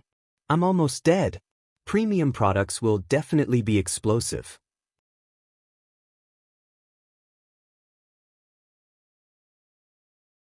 Chapter 700. Fury. At this moment, the fury in the three pure ones' hearts had completely materialized, manifesting beside them and igniting the void. Swoosh! Almost simultaneously, the Taiji diagram, Panga's banner, and the four immortal slaying swords flew out from behind the three pure ones, attacking the ultimate and the inner demon. How long had it been since the birth of the ultimate and the inner demon? Only a little over 10 million years. Even with the support of the demonic way, his cultivation was only at the level of a great medium. Compared to the three purities and the others, there was a huge difference. There was no comparison at all. Not to mention, the three pure ones had even used their Khanate treasures. Therefore, the ultimate and the inner demon could not block this attack even if they gave it their all. If they were hit, death was the only outcome. There was no exception. Unfortunately, Guisu and the inner demon had no intention of resisting at all in the face of this unparalleled power. The moment the three Khanate cardinal treasures landed, the two of them disappeared into the sinkhole. Rumble! That tyrannical power exploded in the sky above the sinkhole, destroying everything, but it did not harm the sinkhole at all. The ultimate was the end of heaven and earth, the most important part of the great cycle of heaven and earth. It was an important place in the wilderness and could not be destroyed. Otherwise, heaven and earth would become incomplete because of it. Therefore, even the three pure ones didn't dare to destroy the end of the ruins. The price would be too great. Seeing the two of them hide in the ultimate, the three pure ones had to admit that they could not do anything to them for the time being. However, they had to vent their anger. Otherwise, they would not be happy. Buzz, buzz, buzz. With a single thought from the three pure ones, the three Khanate peerless treasures suddenly circled around the ultimate and released an unparalleled power. They formed a huge screen of light in the sky above the ultimate, enveloping the entire place. It was a seal. Unable to destroy the ultimate and force the two of them out, the three pure ones simply sealed the entire ultimate to trap them. Needless to say, it was a good idea. If the ultimate and the inner demon could not come out, how could the new Sky Fiend sect compete with the Sky Immortal sect even if it was mostly crippled? As for the imbalance between clear and turbid, since the three pure ones dared to establish the heavenly immortal Tao, they naturally had means to resolve the issue. It was just that they were not as brilliant as the sinkhole's heavenly fiend Tao. If the ultimate and the inner demon had not suddenly established the heavenly demon sect and caught the three pure ones off guard, their plan to target the Khanate turbid chi would have been put on the agenda. Then what did the heavenly fiend sect have to do with him? However, although the three pure ones' plan was good, their seal could not seal the ultimate and the inner demons. Indeed, even if Ruin's End and the mental demons worked together, they were helpless against the seal cast down by the three purities. They were unable to do anything to it. While the interior might not be damaged, the exterior might not be. Feng Zichen is still outside. Since he had fallen out with the three pure ones, he naturally had no scruples in doing things. So what if he destroyed the three pure ones' seal and released the two Tao Lords of the Heavenly Fiend sect? In short, as long as it was something that could make the three pure ones unhappy, Feng Zichen dared to do it. At this moment, Feng Zichen was planning to attack directly after the three pure ones relaxed. He would use the boundless power of the starry sky to break the seal left by the three pure ones in the ultimate. Ha! How interesting! Someone actually dared to pull a tooth out of the tiger's mouth and plot against the three fellow Taoists on Mount Kunlun. How interesting! I think the expressions of those three fellow Taoists must be very good. At this moment, the great divine masters of the primordial world also understood what had just happened and could not help but laugh out loud. There were not many things that could make the three pure ones suffer. On the other side, the three pure ones who had put away their Khanate cardinal treasures could not help but snort coldly with a sullen face. It was not good to argue about such things. Rumble. After the heavenly immortal path merit, even more Xianhuang merit began to gather in the sky. That was the merit of changing the world. There were so many of them that they almost covered half of the sky. Although it was not as much as Nuwa's merit of creating humans and the Empress of Earth's reincarnation, it was comparable to Feng Zichen's merit of rebuilding the boundless starry sky. Changing the world affected the entire primordial world. It could be said that the merit was immeasurable. It was normal for the three pure ones to have so much merit. Rumble. It was as if the sun had fallen. The dazzling Xianhuang merits poured down from the sky and landed majestically on Mount Kunlun. However, the three pure ones did not move to collect the merits when they saw them. Instead, they each used their divine powers to shatter the merits that were descending. With a boom, the golden light of merits that was like the sun shattered and scattered into countless light spots, landing on the bodies of the third-generation disciples of the Xian sect. As the merits entered their bodies, the negative karma that surrounded the spiritual altars of the third-generation disciples of the Xian sect began to slowly dissipate. After an unknown period of time, when the merits were completely exhausted, the negative karma of the third-generation disciples of the Xian sect also disappeared. In a trance, the third-generation disciples felt as if the clouds had cleared and the fog had cleared. The barrier that had troubled them for so many years had completely disappeared. After so many years, they could see the path ahead again. For a moment, the third-generation disciples could not help but shed tears of joy. How many years had it been? How many years had they been trapped in the realm of Tai Jingxian? In the past, no matter how hard they cultivated, they could not take a step forward. They could only watch those who were not as talented as them surpass them step by step and leave them far behind. How could that be a terrible feeling? It was impossible to say that these disciples did not feel hatred in their hearts. In the past, they might have thought that it was a great blessing to be able to become the disciple of a saint. But now they only regretted it. What blessing! It was clearly a huge trap. Originally, with their talent, even if they did not become the disciple of a saint, they could still cultivate the Daluo Jingxian. But because they had become the disciple of a saint, they had wasted countless years and missed out on too much. So, at this moment, these third-generation disciples saw the hope of breaking through again. That joy was no less than a new life. Sigh.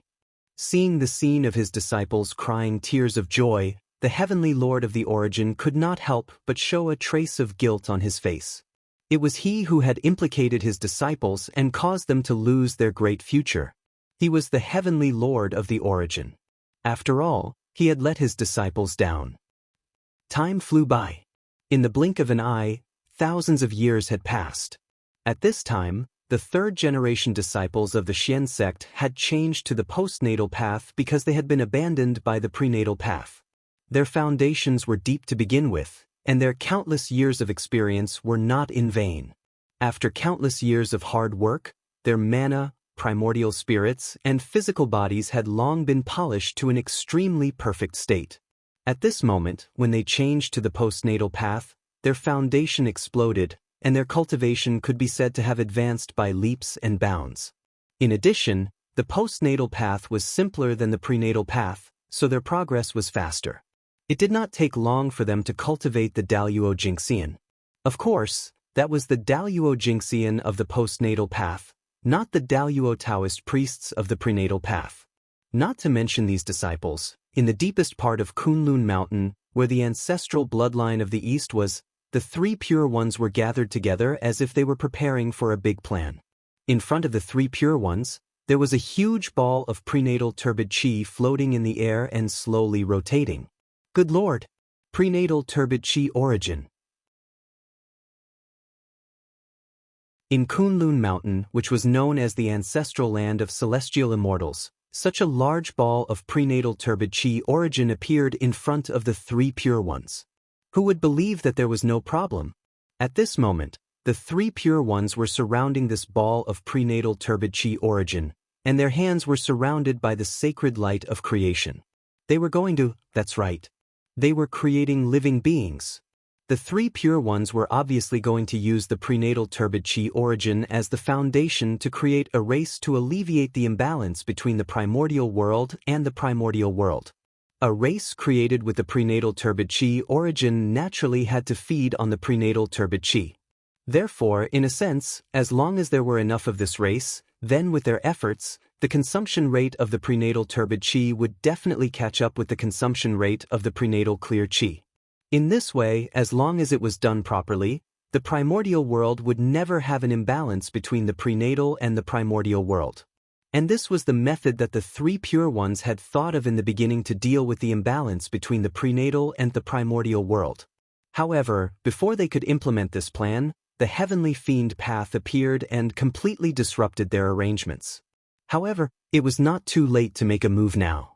Now that the two demon ancestors of the heavenly fiend path were sealed in the ultimate by them and could not come out, the development of the heavenly fiend path would inevitably be hindered. And this was the opportunity for the three pure ones.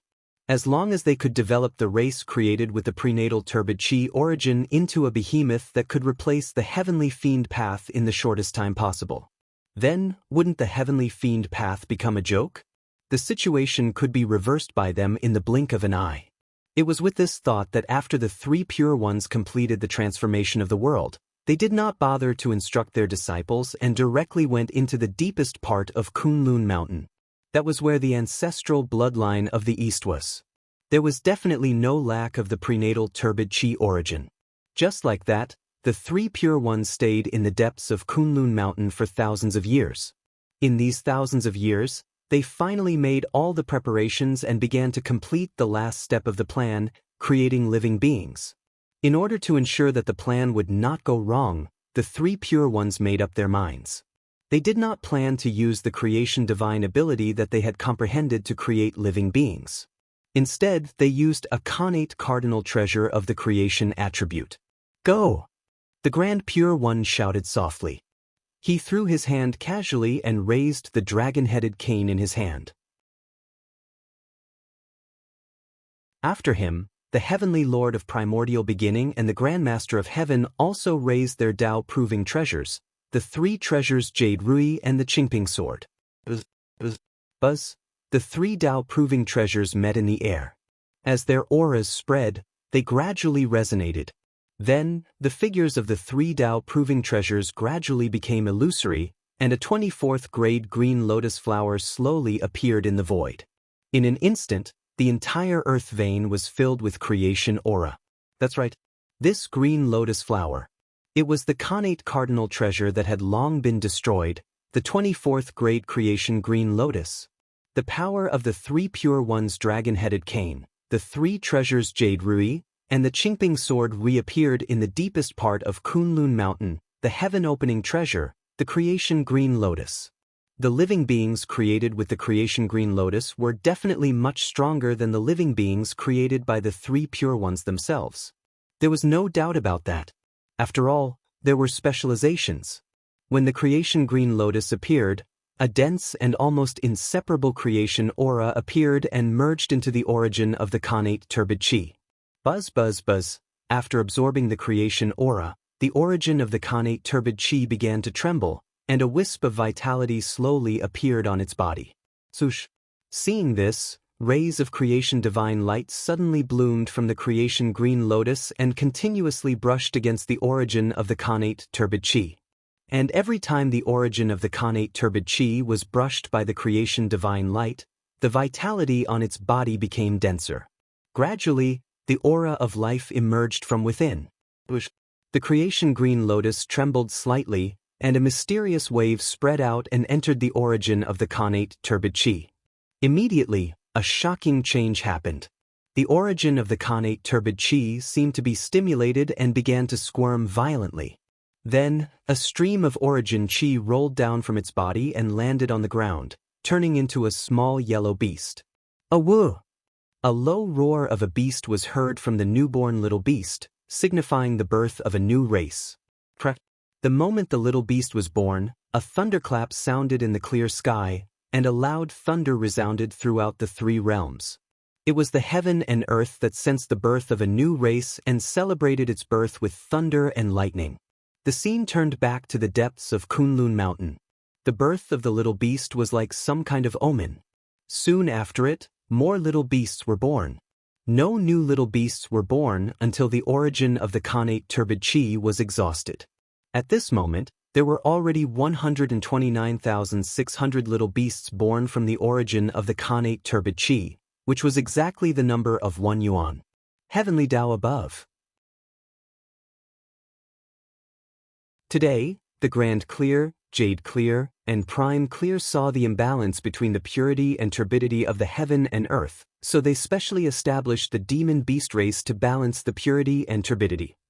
At this moment, the 3 clear ones suddenly spoke. Then, they waved their sleeves and swept these newborn demon beasts into the primordial world. Rumble.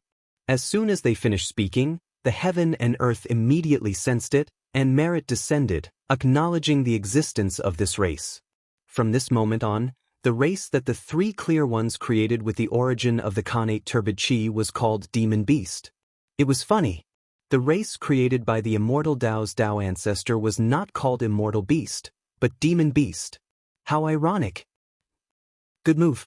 The 3 clear ones are really good. On the Emperor's star, Feng Zichen hammered the armrest and could not help but exclaim in shock. The moment the demon beasts were born, he understood the 3 clear ones' plan.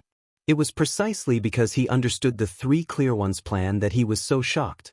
The 3 clear ones' reaction speed was really fast. He had just schemed against them. It had only been a short while, and they had already thought of a solution and counterattacked. If the 3 clear ones' plan really succeeded, the heavenly fiend path would be crippled. The efforts of the void of end and the inner demon during this period of time would also be wasted. Through the layers of void, one could see that the heavenly fiend path's luck had suddenly become unstable. And this was caused by the impact of the demon beast race's luck. There was no doubt that once the demon beast race developed and grew stronger, they would definitely replace the heavenly fiend path. No, he was here to cause trouble. How could he let the 3 clear ones' plan succeed? With this thought in mind, Feng Zichen made his move. Rumble. At this moment, Zhouxing shook and emitted a bright light. A river of stars appeared and flowed through the stars.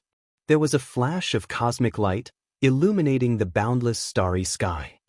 Galactic cosmic light formation, rise. In the cold and silent starry sky, Feng Zichen's majestic voice suddenly sounded. Then, a pillar of starlight hung down from the boundless starry sky, as if it had pierced through the entire world and rushed straight to the void of end. Under the attack of this starlight, the seal set up by the 3 clear ones with the Khanate cardinal treasure shattered with a loud bang. At this point, the void of end and the inner demon regained their freedom. How dare you! Almost at the moment the seal shattered, the furious voice of the 3 clear ones sounded on Kunlun Mountain. Before the voice fell, the 3 Khanate cardinal treasures, the Tai Chi diagram, the Panga banner, and the immortal slaying sword formation, had already broken through the sky and attacked Feng Zichen on the Emperor's star. Good timing. Seeing this, Feng Zichen said good and directly activated the galactic cosmic light formation. Countless starlight gathered and blocked the path of the 3 Khanate cardinal treasures. Boom! The starlight collided with the 3 Khanate cardinal treasures, and a violent force spread out, causing the wilderness to shake. Under this attack, the world showed signs of instability. Boom! Boom! Boom! The aftershocks dissipated, and the starlight was completely destroyed. The 3 Khanate cardinal treasures also stopped in front of the boundless starry sky. Then, without waiting for the 2 sides to continue fighting, the will of the heavenly Tao suddenly descended and forcibly stopped the battle. He didn't see how the heavenly Tao acted, but he felt a supreme power suddenly appear between heaven and earth. It was vast and mighty, and it crushed everything. Then, the 3 Khanate cardinal treasures flew back and fell back into Kunlun Mountain. The heavenly cycle stellar force that filled the world also rolled back and returned to the boundless starry sky. The heavenly Tao did not allow a battle at the origin Tao level to break out in the wilderness. Therefore, the 2 sides were forcibly separated. Of course, if they really wanted to fight, that was fine, but they had to move to the chaos outside the heavens first. It was fine to fight in the chaos outside the heavens, but not in the wilderness. After separating the 2 sides, the heavenly Tao did not stop there. Instead, it gave each side a ban, ordering them not to step out of their respective dojos for a period of 1 yuan hui. This was a warning. It was also an example to the others. Even Great Emperor Ziwei and the 3 Pure Ones were punished, let alone others. In the future, if any powerful beings wanted to fight in the wilderness, they would have to think twice. In the face of the Heavenly Tao's ban, Feng Zichen only snorted coldly and did not say anything. However, the 3 Pure Ones' expressions were undoubtedly very ugly. If they were not allowed to go out during the Yuan Hui, how many things would they delay? Especially at such a critical moment, if they could not go out during the Yuan Hui, wouldn't that give the Heavenly Fiend sect time to develop? At this moment, the 3 Pure Ones could not help but suspect that the Heavenly Tao was doing it on purpose. P.S. Please subscribe. Please subscribe.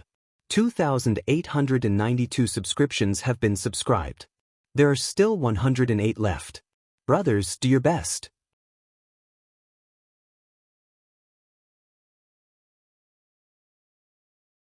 Chapter 701. They could use this excuse to attack the Heavenly Immortal Path and support the Heavenly Fiend Path. However, no matter what they guessed, they had to listen to the orders of the Heavenly Tao. They were bound to suffer this loss. Alright, the heavens are really helping the Western sect. Far away in the West, Zhuan Ti and the other two could not help but feel happy when they saw the 3 Pure Ones and Feng Zichen being confined by the Heavenly Tao. How could they not be happy? If the 3 Pure Ones and Feng Zichen were sealed, wouldn't the primordial world fall into their hands and let them do whatever they wanted? This was what it meant to be a fisherman reaping the benefits when the snipe and the clam fought. Who wouldn't be happy when fortune fell from the sky when they were at home? Since they were the biggest in the primordial world, the plan they had been preparing for a long time could finally be carried out. Enlighten the ferocious beasts. The Western sect's opportunity to prosper. Originally, if Zhuan Ti and the other two dared to enlighten the ferocious beasts, they would definitely be obstructed by the 3 Pure Ones. But now, the 3 Pure Ones were in seclusion and could not take half a step out of Kunlun Mountain. Wasn't this a heaven-sent opportunity to help them prosper the Western sect? Thinking of this, Zhuan Ti and the other two felt a little excited. Then they started to move in full swing. Not to mention how busy the two of them were in the Western sect, even in the ruins of the End and the Inner Demon were also very busy.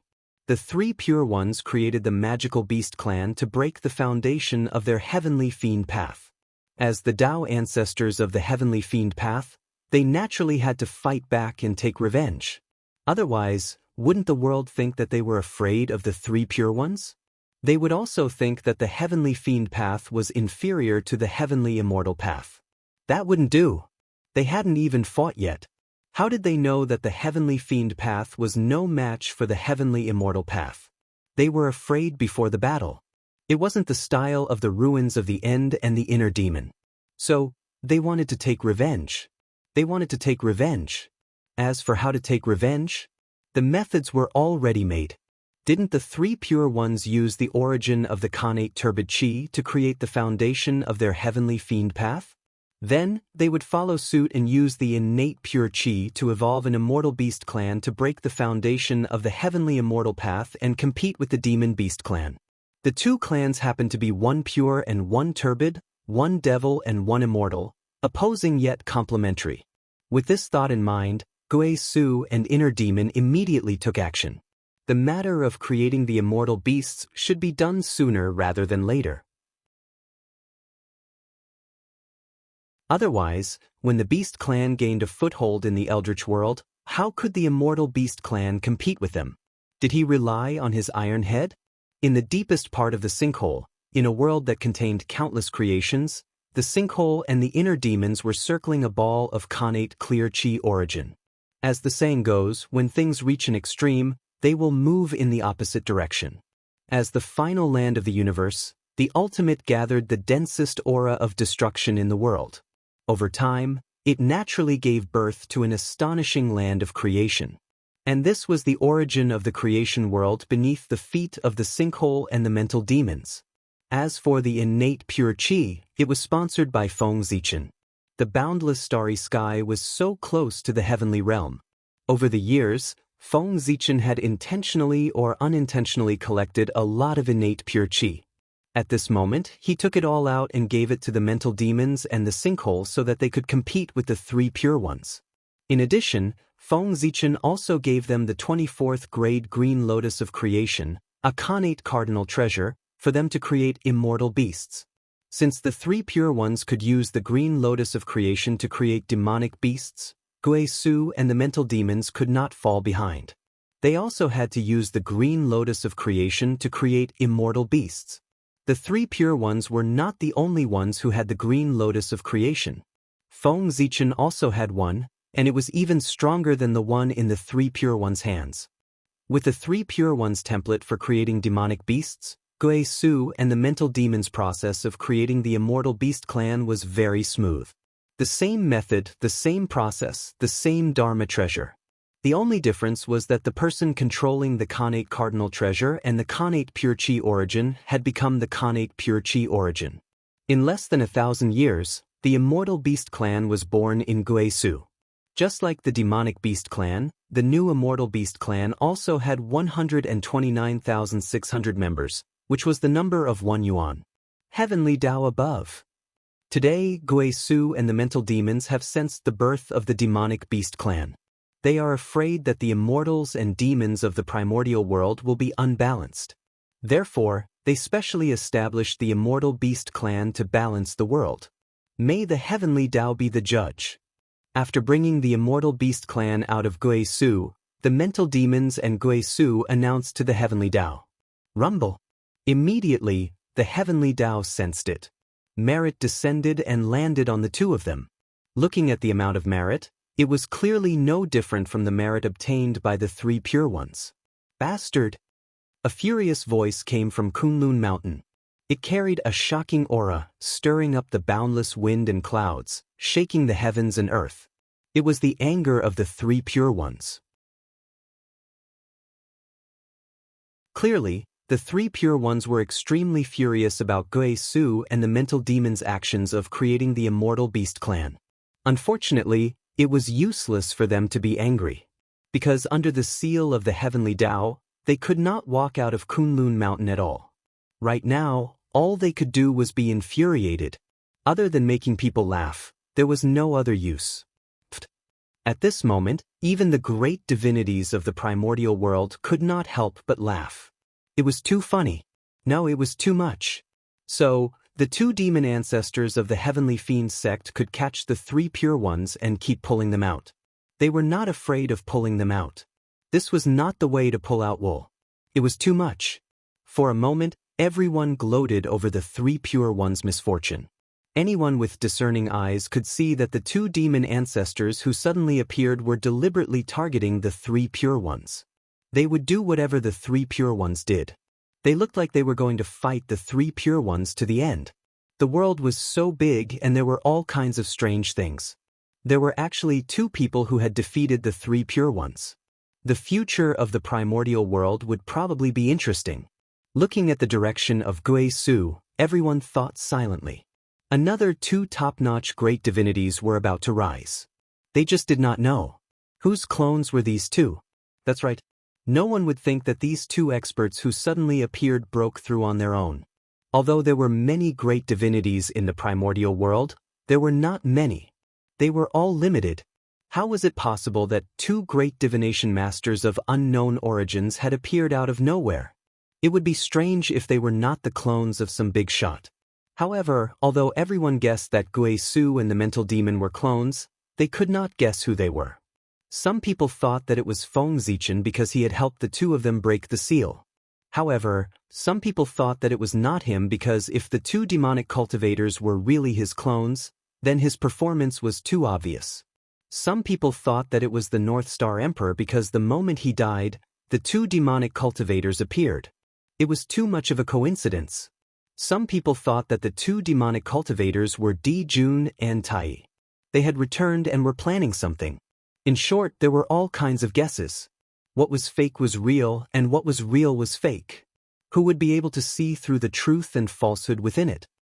From then on, there were two more races in the primordial world, the immortal beast race and the demonic beast race. Don't you think it's funny? The immortal beast race was called Immortal Beast, but it was created by the demon ancestor of the heavenly fiend path.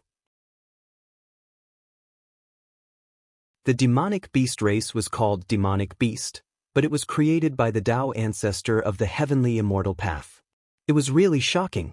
Moreover, through this phenomenon, one could see the intensity of the battle between the upper echelons of the primordial world. They were all unscrupulous, wasn't it intense? Because the immortal beast was created by the demon ancestor, and the demonic beast was created by the Tao ancestor. Therefore, a strange scene appeared in the primordial world. The race called Immortal Beast was helping the demons of the heavenly fiend path to attack the immortals. The race called Demonic Beast was helping the immortals of the heavenly immortal path to attack the demons. It was really chaotic. Perhaps as time passed, the names of the two races would be swapped. Immortal beasts were no longer called immortal beasts, but demonic beasts. Demonic beasts were no longer called demonic beasts, but immortal beasts. The race created by the innate turbid chi became immortal beasts, and the race created by the innate clear chi became demonic beasts. This scene. It was fun just thinking about it. After the matter between the heavenly fiend path and the heavenly immortal path came to an end, they turned their attention to the western sacred land, Mount Meru. At this moment, if an outsider came here, they would discover that most of the disciples had been killed by the demonic path. It could almost be said that the Western sect had been destroyed. Many talented disciples had appeared in the inner circle, and it became lively once again. In fact, it was almost as lively as before the demonic tribulation. Obviously, when no one was paying attention, the Western sect had undergone an unknown change, and there were signs of prosperity. However, others did not know what had happened to the Western sect, but the mental demon knew. The mental demon was a demon born to destroy the Western sect. He was naturally very concerned about the Western sect. Who knew how many spies he had planted in the huge Western sect? Even if the two saints Zhu and Ti cleaned up batch after batch, they could not kill all of them. The mental demon was born in the heart and was best at manipulating people's hearts. Unless one had cultivated a supreme Tao heart or a cultivation level much higher than him, it would be difficult for one to escape the corrosion of the mental demon and become his puppet. Moreover, the spread of the mental demon did not rely on magic arts, but on emotions.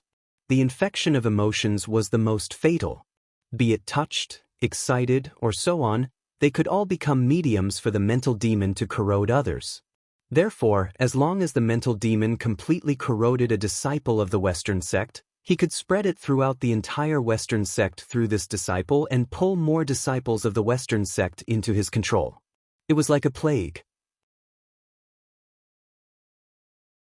Unless all the disciples were isolated and not allowed to meet, the existence of the mental demon could not be eliminated in the Western sect. However, this was obviously unrealistic. In order to eliminate the mental demon, Zhu and Ti had tried many methods, but they all failed. In the end, they had no choice but to think of a method that was not a method. That was to strengthen the cultivation of the disciples' temperament. Those who could be corroded by the mental demon were all people with weak minds. As long as their temperament was firm enough, even the mental demon could not do anything to them. Therefore, from now on, the cultivation of temperament had become the most important thing in the Western sect. Good fellow.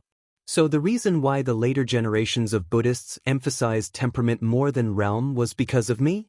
At this moment, the innocent Feng Zichen expressed that he had been shocked for tens of thousands of years. He had thought of a solution, but it was very difficult to realize it. At the very least, it could not be done in a short period of time. That was because since ancient times, the improvement of one's temperament had been the most difficult. It was even more difficult than improving one's realm. For this reason, it would take a long time for the Western sect to completely remove the erosion of the mental demon. If they could not remove the influence of the mental demon, it meant that the Western sect was filled with the spies of the mental demon. Therefore, the mental demon quickly figured out Zhu and Ti's plan. Of course, this also had something to do with the fact that Zhu and Ti did not deliberately hide it. Otherwise, no matter how capable the mental demon was, it would be impossible for him to know the secrets of the Western sect in front of the two saints. As for why the saints did not hide it, there was no need. There was nothing that could be hidden. Why did he have to hide it? Enlighten the ferocious beasts? The two of them from the Western sect have the same idea as me. In the ruins of the end, the mental demon thought silently. The disciple who suddenly appeared in the Western sect was naturally a ferocious beast. He did not know what method the two of them from the Western sect had used. Not only had they removed the connate murderous aura from the ferocious beasts, but they had also opened their 9 orifices, allowing them to transform into Tao bodies. The ferocious beasts could become a scourge of the primordial world and even threaten the safety of the world. There was no doubt that they were powerful. Since that was the case, one could imagine the talent of the living beings that were transformed from ferocious beasts. They might not be inferior to connate life forms. They might even be stronger. With these talented disciples, the future of the Western sect was indeed promising. However, although the plan to receive Xuanti and Xuanti was good, their thoughts collided with the mental demon. Xuanti was not the only one who had designs on the ferocious beasts. There were also the mental demon and the ruins of the end. Not long after the chaos fiend god escaped, the two of them had set their sights on the connate ferocious beasts wandering in the ruins of the end. For this, they had even specially captured a few connate ferocious beasts for research, trying to find a way to activate their intelligence. Needless to say, after countless years of research, the ruins of the end and the mental demon had successfully found a way to activate the intelligence of the connate ferocious beasts. Right now, at the bottom of the ruins of the end, there was an army completely composed of connate ferocious beasts lurking. It was regarded as the greatest trump card by the ruins of the end and the mental demon. That was why the mental demon said that Xuanti and they had the same idea. However, although both sides' targets were the same connate ferocious beasts, the methods they used were completely different. As a result, the final results were even more different. The Western sect valued the spirituality of the ferocious beasts more than their physical bodies, so they had transformed them into human forms. In this way, although they had lost their powerful physical bodies, their spirituality had been greatly improved, and their future achievements would be higher. On the other hand, the demonic Tao valued the physical bodies of the ferocious beasts more than their spirituality. Although they had also activated their intelligence, they had not transformed them into human forms. They still existed in their original forms.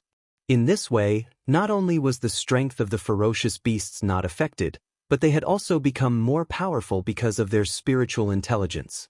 P.S. My eyes are not feeling well. I'm going to write 4,000 words today. In addition, I'm asking for subscriptions and monthly tickets. I've already subscribed 2,900 times. I'm still short of 100. Brothers, give me some support. Friends who have pirated can start from the next starting point. There's an activity where you can watch advertisements and get some coins. You can use it to subscribe. I'm begging you, brothers.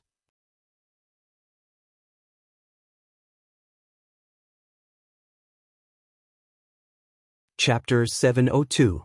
The same idea, different methods, resulted in two completely opposite results. As for which method was better or worse, it was really up to everyone to decide.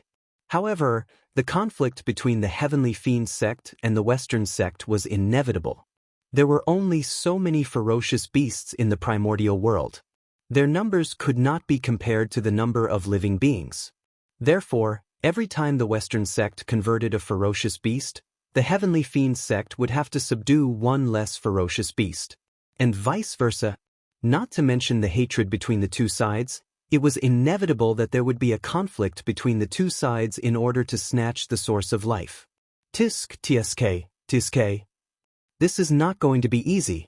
After knowing the Western sect's goal, the mental demon could not help but feel a toothache.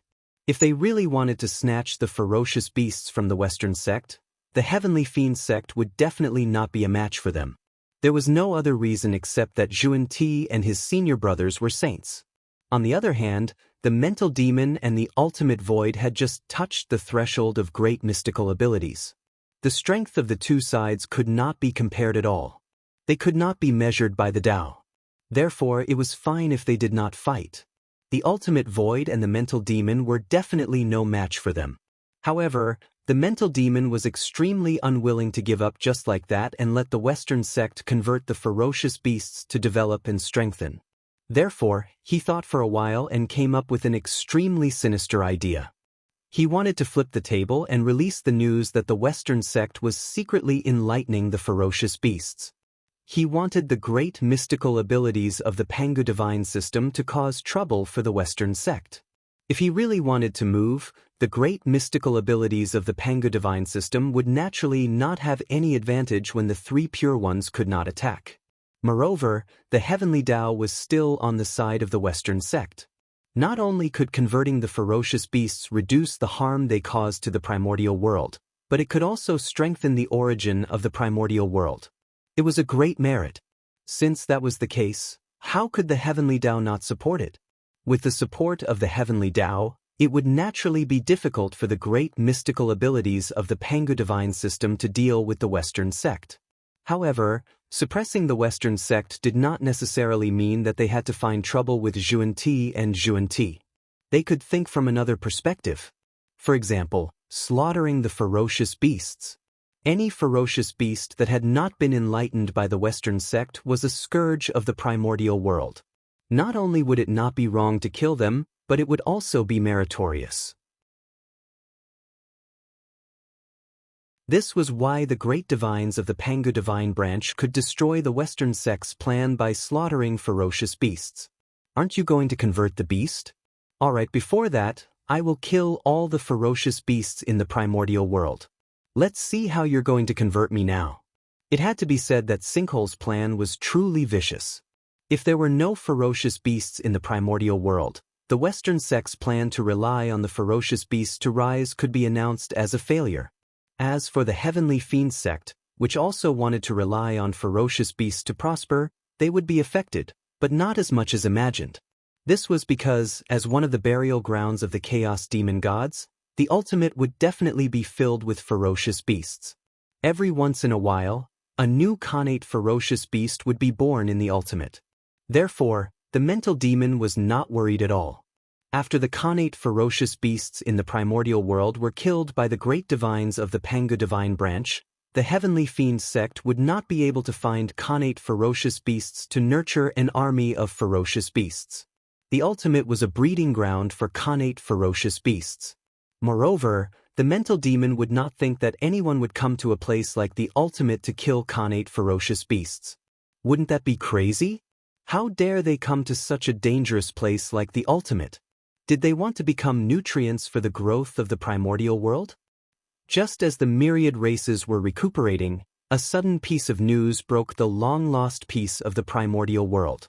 The Western sect was secretly nurturing connate ferocious beasts.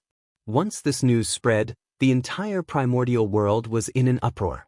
Almost all the great divines of the Pangu divine branch were alarmed. Even the three pure ones, who were reflecting on their mistakes, were alarmed by this matter. In fact, even the Lady of Earth, who was far away in the netherworld, paid attention to this matter for the first time. In an instant, the Western sect became the most popular person in the primordial world and was paid attention to by many important figures. Good fellow. Being targeted by so many supreme experts at the same time, not to mention that Zhuan-Ti did not hide it at all, even if they tried their best to hide it, it would probably be useless. Therefore, very quickly, the matter of the Western sect secretly nurturing connate ferocious beasts was exposed to everyone. There was almost no time for Zhuan-Ti to react. After confirming the authenticity of this matter, someone directly attacked. Rumble. A huge hand that covered the sky broke through the air and pressed down on Mount Meru. From the looks of it, not only did it want to kill the connate ferocious beasts that had been enlightened inside, but it also wanted to destroy Mount Meru. When Saint Zhuan-Ti saw this, he directly stood up to block it. He held the seven treasures' wonderful hand and collided with the huge hand that covered the sky. In the end, Saint Zhuan-Ti flew back at a faster speed than when he came. He shattered layers of void and was directly embedded in the depths of the void. The huge hand that covered the sky only paused for a moment.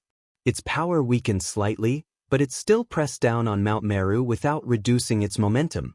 At that moment, Saint Jae-in could not be bothered to check on Saint Juan-Ti's situation.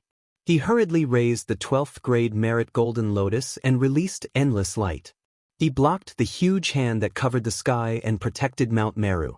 Fellow Taoist who, why are you doing this? It's the will of the heavens to enlighten the ferocious beasts. Poor Wei and Junior Brother are also following the heavens. Your attack today has already gone against the will of the heavens. If you stop now, it's not too late to turn back. If you continue to be stubborn, I'm afraid the heavenly punishment will descend immediately. After blocking the huge hand that covered the sky, Saint Jae-in said with a bitter expression, "It was the Lady of Earth." From Saint Jae-in's words, he could tell that the person who had attacked just now was the Lady of Earth. Speaking of which, as the legitimate descendant of the Pangu, the Lady of Earth and the Khanate ferocious beasts could be said to be natural enemies. It was almost impossible for them to coexist. Therefore, after hearing the news that the two of them had secretly nurtured the Khanate ferocious beasts, the anger in her heart could be imagined. As a result, the Lady of Earth, who was famous for her mercy in the primordial world, could not suppress the killing intent in her heart at that moment. She directly attacked ruthlessly. Killing the Khanate ferocious beasts was not enough to vent her anger. She also wanted to destroy Mount Meru and destroy the Western sect. She was angry. Of course, she used her full strength. Saint Juan-Ti's cultivation level was far inferior to hers. Naturally, he could not block that attack. It was normal for him to be sent flying. Whoosh! While Saint Jae-in was talking, Saint Juan-Ti flew out from the depths of the void and stood side by side with Saint Jae-in. He faced the Lady of Earth forcefully. 2 against 1. In this wave, their chances of winning were very high. However, at that moment, boundless phenomena suddenly appeared in the world. Flowers fell from the sky, golden lotuses surged from the ground, auspicious beasts opened the way, and immortal birds led the way. Then, a green one carrying a beauty in a palace dress slowly descended. It was Goddess Nuwa. Due to the fact that she did not have a good relationship with the Lady of Earth, Goddess Nuwa did not stand with her. Instead, she stood on the other side of the void and formed an angle with the Lady of Earth. They faced Juan-Ti together.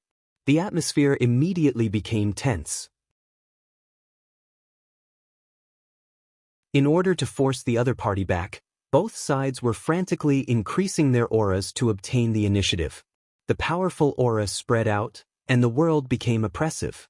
Just as a world-destroying battle was about to erupt, the heavenly Tao suddenly descended. Rumble! Accompanied by loud thunder, boundless tribulation clouds gathered and blocked the sunlight, causing the entire Western sect to fall into darkness. Crackle! In the tribulation clouds, lightning snakes danced wildly. They flickered and interweaved with a dense aura of destruction. It was the heavenly punishment. The heavenly punishment had descended. Clearly, in order to prevent the situation from worsening, the heavenly Tao had directly used the heavenly punishment. If both sides dared to make a move, the heavenly punishment would definitely strike mercilessly. He wouldn't hesitate just because he was a saint. Fellow Taoists, please leave. You can't stop the poor Wei and the Lady of Earth. Seeing the heavenly Tao descend, Juan-Ti and the Lady of Earth immediately gained confidence and shouted at Nuwa and the Lady of Earth. Without a doubt, the heavenly Tao was on their side. However, when one's strength reached the level of Nuwa and the Lady of Earth, although they were afraid of the heavenly Tao, it was impossible for them to listen to the heavenly Tao. The Lady of Earth was an earth saint. When Nuwa attained the Tao, she borrowed the power of a portion of the human Tao. Therefore, they had the confidence to resist the heavenly Tao. It was just that there was no need to use that method unless they had no other choice. In front of Juan-Ti and the Lady of Earth, Nuwa and the Lady of Earth did not reply. Instead, they took a step forward to express their attitude. They would not retreat just like that. At this moment, it was Juan-Ti and the Lady of Earth's turn to be dumbfounded. If they really wanted to fight, the two of them were no match for each other at all. Not to mention anything else, just the fact that the two of them each had a Khanate cardinal treasure was enough to widen the gap between them and themselves. Rumble! Nuwa and the Lady of Earth's attitude seemed to have angered the heavenly Tao. The tribulation clouds became thicker, and there was even lightning brewing in them, as if they would strike down at any time. Huh! How could this be? On Ziwei Star, Feng Zichen, who was observing the situation here, suddenly noticed a strange phenomenon. With the anger of the heavenly Tao, the aura that belonged to Tao ancestor Hongjun in the heavenly Tao was rapidly disappearing. TSK, it seems that Tao ancestor Hongjun's control of the heavenly Tao is not as deep as I thought. Seeing this scene, Feng Zichen seemed to understand something. Tao ancestor Hongjun's control of the heavenly Tao was not firm. Now, with the anger of the heavenly Tao, it directly broke free from Tao ancestor Hongjun's influence and returned to its previous indifferent appearance. Under normal circumstances, Tao ancestor Hongjun could still control the heavenly Tao a little by relying on his relationship with Tao integration. However, once the heavenly Tao fell into a state of rage, Tao ancestor Hongjun would no longer be Tao ancestor Hongjun, but the heavenly Tao. It made sense.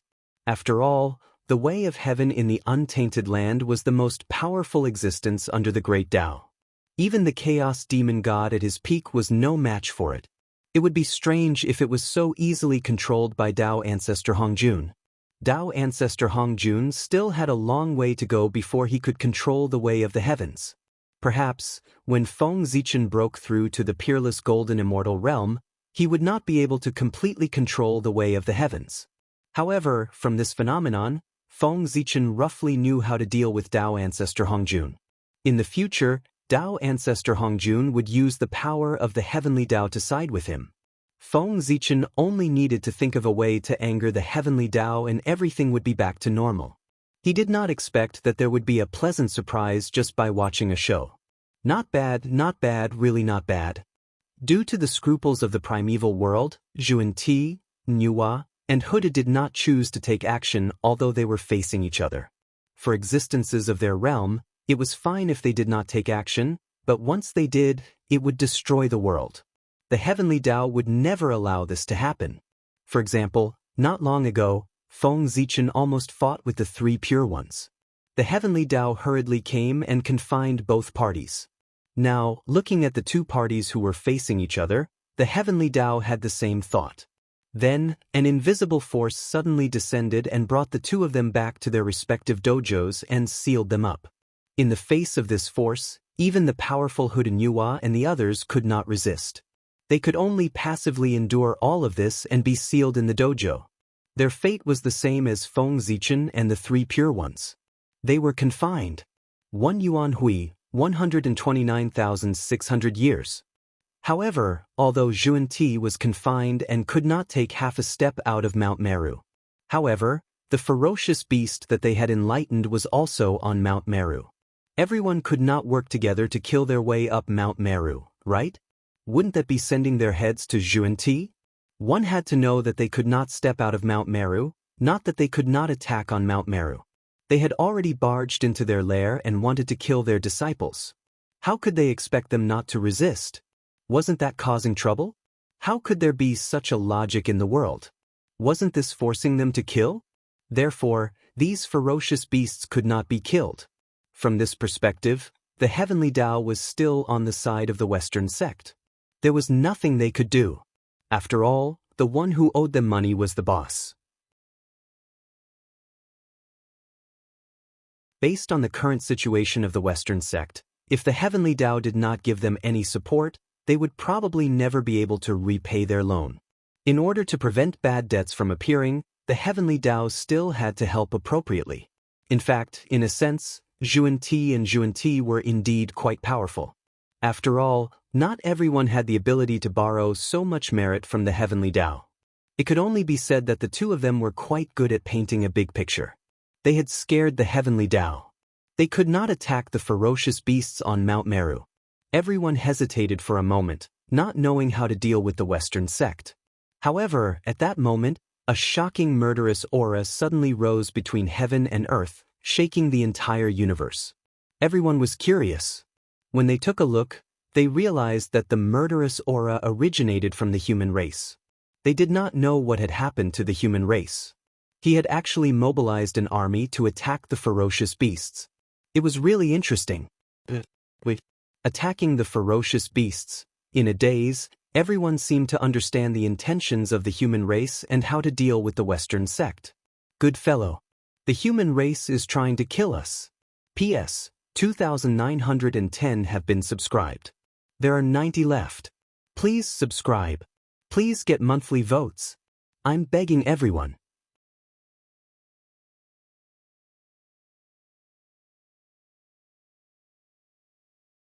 Chapter 703. As long as he killed all the ferocious beasts in the primordial world, the Western sect's plan to enlighten the ferocious beasts would collapse. This was to solve the problem from the root and cut off all possibilities. Good idea. With a thought, these powerful beings also began to move. Unlike humans, they were powerful and disdained to attack those weak Khanate ferocious beasts. Therefore, their targets were very clear. They were the Khanate ferocious beasts whose realms were above Daluo Jingxian. Speaking of which, Xiantian ominous beasts could be considered walking Xiantian spirit treasures when they reached the level of Daluo Jingxian. If he could refine the corpse and get rid of the fiendish qi in it, he would be able to obtain a powerful Khanate spiritual treasure. However, it was not difficult for a great medium to kill an innate ferocious beast, but it was difficult to get rid of the innate ferocious qi in its body. Even though they were called walking primordial spirit treasures, the primordial ferocious beasts could still live well in the untainted land. Wasn't it because the great mediums couldn't get rid of the primordial evil qi in their bodies? Did they really think that the great practitioners were easy to get along with? If they had a way to get rid of the innate evil aura in the innate ferocious beasts, the greedy almighty masters would have long exterminated them in order to refine innate spirit treasures. How could they have kept them alive until now? However, being unable to get rid of the innate evil qi was a thing of the past. Now, these great beings had found a solution. Isn't the Western sect able to enlighten Khanate ferocious beasts? Since they could enlighten the primordial ferocious beasts, the two saints, Jin and Zhuan-Ti, must have the magic power to dispel the primordial ferocious beasts. Otherwise, they could not enlighten the primordial ferocious beasts. Knowing this, the next step was much simpler. It was definitely impossible to directly ask the two saints, Zhuan-Ti and Zhuan-Ti. The two of them would not tell them. Therefore, they needed to use some special methods at this time. For example, he could capture a few enlightened Xiantian ferocious beasts. No matter what kind of divine ability it was, as long as it had been used, there would definitely be traces left behind. Since the Khanate beasts had been enlightened by the two saints of the West, there must be traces of such an art in their bodies. These great masters might not be able to create an enlightenment divine art out of thin air, but it was still possible for them to deduce it based on the traces left behind. At the very least, there was still the three pure ones. After the great mediums had made up their minds, the pre-celestial ferocious beasts in the untainted land were doomed. In just a few thousand years, the ferocious beasts that could be seen everywhere in the past were almost extinct in the untainted world. This was especially true for Daluo Jingxian, as well as the Xiantian ferocious beasts above him. Apart from the ultimate and the nether realm, none of the other places were spared. No matter how deeply they hid, even if they hid in the deep sea abyss or the swamp of death, they would still be found and killed by the great masters. The corpses of these Khanate realm ferocious beasts were superb materials for refining Khanate spirit treasures, so who wouldn't be moved? After all, no one would feel that there were too many Khanate spiritual treasures. Damn it!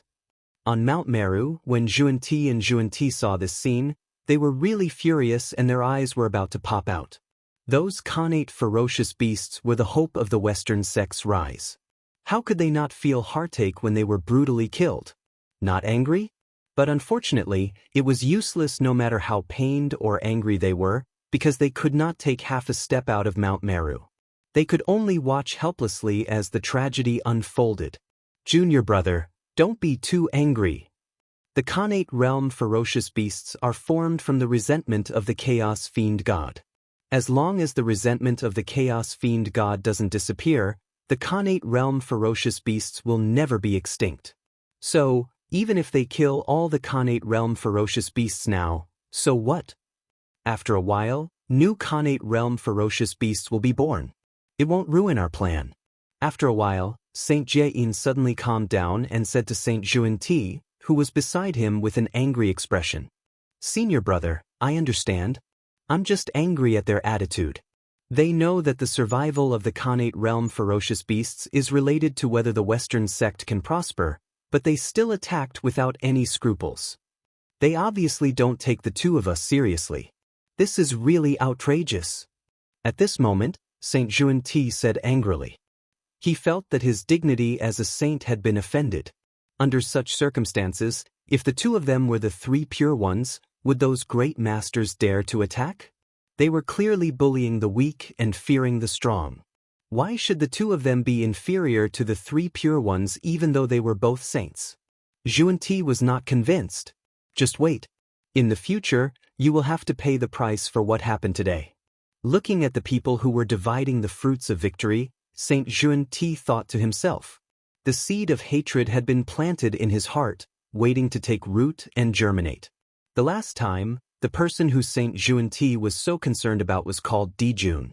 In the end, 9 of his 10 sons died, and it became the fuse for the destruction of the heavenly court. In less than 10,000 years, the Khanate realm ferocious beasts were slaughtered, and the entire primordial world was cleared.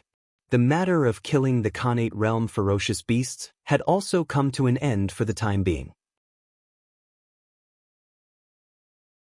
As for the birth of new Khanate realm ferocious beasts in the future, the great masters had long had a way to deal with them. The new Khanate realm ferocious beasts were definitely not very strong. If they wanted to get rid of them, there was no need for the great masters to do it themselves. They could just leave it to the disciples of the sect to clean up. It could also serve as a form of training. Just like that, the primordial world fell into peace again, and the myriad races continued to enter the stage of cultivation. Time always passed inadvertently. In the blink of an eye, more than 100,000 years had passed. The time limit of the seal that the heavenly Tao had set on everyone had long passed. Feng Zichen and the others had regained their freedom. However, they did not show up. Instead, they all fell into bitter cultivation, hoping to make further progress and break through to a higher realm. In the past 100,000 years, the postnatal Tao had completely replaced the Khanate Tao. In the vast primordial world, there were almost no cultivators who cultivated the Khanate Tao. The Khanate Tao was really too difficult. More than 100,000 years had passed. In the future, there were countless cultivators who cultivated the Tao of Heaven to Daluo Jingxian. Only Shao Kong and Shang Tang could cultivate the Khanate Tao to Daluo Jingxian. The Khanate Tao was so difficult to cultivate. It was no wonder that all living beings had switched to cultivating the postnatal Tao.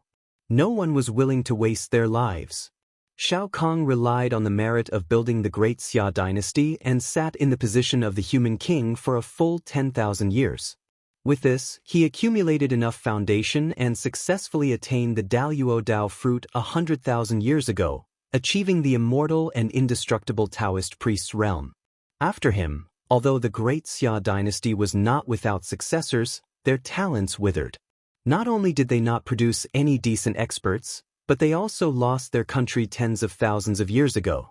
At the end of the Xia dynasty, the king, Xia Jie, was licentious and tyrannical, causing the people to have no way of living. At that time, Shang Tang rose up and led an army to overthrow the rule of the Xia dynasty and establish the great Shang dynasty. It was the heavenly bird descended and gave birth to the Shang dynasty. The founder of the Shang dynasty, Wu Tang, relied on the merit of establishing the dynasty and stayed in the position of the human emperor for 10,000 years. With this, he polished a supreme Dao foundation and successfully attained the Daluo Dao fruit, becoming the Khanate Taoist priests. The Shang dynasty could be said to be the most powerful dynasty of the human race. It was during the reign of the Shang dynasty that the luck of the human race reached its peak. The monarch of the Shang dynasty was not a king, but an emperor. Every monarch of the Shang dynasty would have the word emperor in front of their name. the emperor of the celestial emperor. Therefore, Shang Tang was also known as Emperor Tang. The Jade Emperor was the ruler of the sky, and the Shang Emperor was the ruler of the earth. The two emperors stood side by side, which was a sign that the luck of the human race had reached its peak. Even the saints did not dare to casually attack the Shang Emperor. That was because the karma involved was simply too great. Even someone as powerful as a saint would not be able to easily withstand it. A Khanate spirit treasure has appeared, and it has something to do with me. One day, Feng Zichen, who was comprehending the Tao, suddenly felt a whim and woke up. After carefully deducing, he realized that a Khanate spirit treasure that was fated with him was born. Interesting.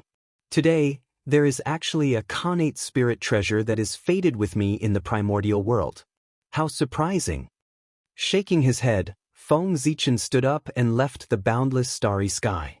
Following the feeling in his heart, he rushed towards the location of the Khanate spirit treasure. Not to mention Khanate spirit treasures, Feng Zichen did not lack Khanate spirit treasures. The reason why he rushed over was that he was too curious about what kind of Khanate spirit treasure could be related to him. One had to know that ever since he attained the Tao, the Khanate spirit treasures that he had obtained were all snatched from others. As for the situation where he could pick up a Khanate spirit treasure when he went out to travel like before, it had been a long time since it happened. Now that such a situation had suddenly occurred, Feng Zichen also missed it very much. Of course, he had to go and take a look. As for whether this was a conspiracy of some people, it was not that Feng Zichen was boasting, but now, there were no more than 5 people in the primordial world who could defeat him. And there was not a single one who had the ability to kill him. Tao ancestor Hongjun could not, and neither could the Way of Heaven. The huge Dharma Laksana of Pangu standing in the untainted world was Feng Zichen's greatest protection in the untainted world. Feng Zichen was not very clear about the strength of the Pangu Laksana formed by the power of the untainted world. However, the Pangu Laksana condensed by the power of the starry sky had the power comparable to the 9th heaven of Hunyuan, not to mention the Laksana of Pangu. At the very least, it had to have the power comparable to that of Wuji Daluo Jingxian to be in line with his identity. In fact, he might even become stronger. In short, the power of the Pangu Laksana could be exaggerated as much as possible. There was absolutely nothing wrong with that. With such a trump card, Feng Zichen was naturally not afraid of any danger in the untainted world. If someone really schemed against him, it was not certain who would suffer losses at that time. In the untainted world, by the Luo River, Feng Zichen came here and stopped. The Khanate spirit treasure that was fated with him was in the Luo River. Moreover, it would not be long before it was born. The Luo River. Standing by the Luo River, Feng Zichen's face showed a long-lost look of nostalgia. He was very familiar with the Luo River. Not to mention that the heavenly Emperor Fuxi had attained his Tao here and created the Khanate 8 trigrams. Even when Feng Zichen was young, he often played by the Luo River. Back then, Ao Shui was fished out by the human race with the merit golden net here. I really miss the days back then. Just as Feng Zichen was reminiscing about the past, the Khanate spirit treasure of the Luo River was born. But, amidst the sound of water splashing, a black turtle carrying a mysterious scroll slowly surfaced from the center of the Luo River. In an instant, a resplendent Khanate divine light bloomed, enveloping the mountains and rivers within a radius of hundreds of millions of miles. After that, the sound of the great Tao resounded, reverberating between heaven and earth. Such a shocking phenomenon could be said to have alarmed half of the primordial world. Naturally, it attracted countless gazes. Generally speaking, the appearance of a phenomenon meant that a Khanate spirit treasure was born.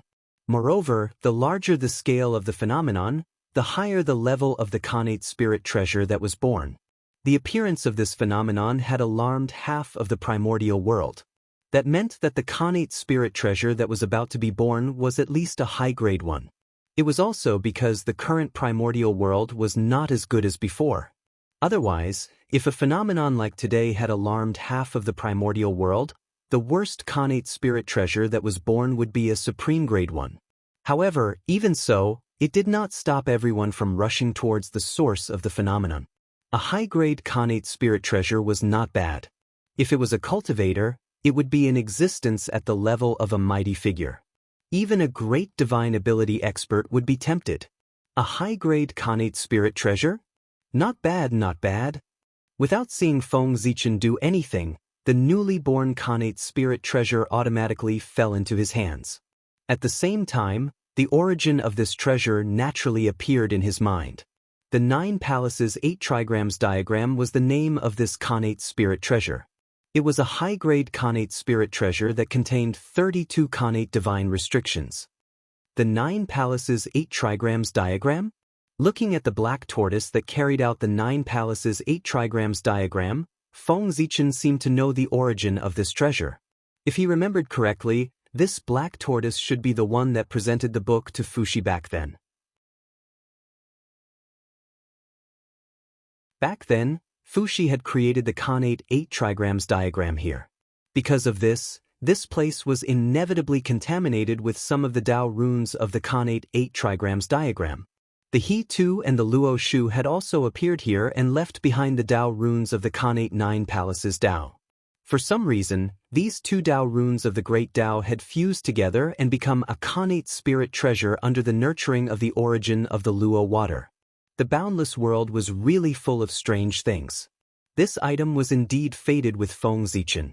Among the 10 great spirit treasures that formed the Chaos Array, the Khanate 9 Palaces diagram still had a flaw.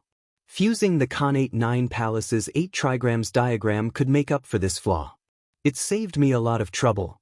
Shaking his head and smiling, Feng Zichen put away the Khanate 9 Palaces 8 Trigrams diagram. However, he was not in a hurry to leave. Instead, he looked at the black tortoise. This black tortoise was very extraordinary. P.S. I could have posted an anti-theft stamp to cover up the fact that I updated late. But I feel that this will affect the reading experience of the genuine readers. Therefore, I would rather take leave than post an anti-theft stamp. Seeing that I am so considerate of you, give me some monthly votes. Also, I beg for a subscription. 2,915.85 more.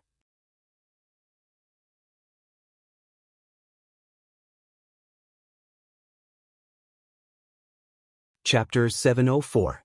At the very least, it had a great relationship with the human race. First, it was the Book of Luo, and then it was the Khanate 9 Palaces 8 Trigrams diagram. 2 Khanate spirit treasures in a row were sent over by this black tortoise. From this, it could be seen that this black tortoise must have something special. Otherwise, how could these 2 opportunities fall on its head? With a slight thought, Feng Zichen silently used the Great Yen calculation and began to deduce the origin of this black tortoise. As the divine ability was activated, the karma between heaven and earth gradually became clear in front of Feng Zichen's eyes. 4 pillars that supported heaven and earth came into his sight. Those were the pillars of heaven. They stood between heaven and earth and supported the heavens.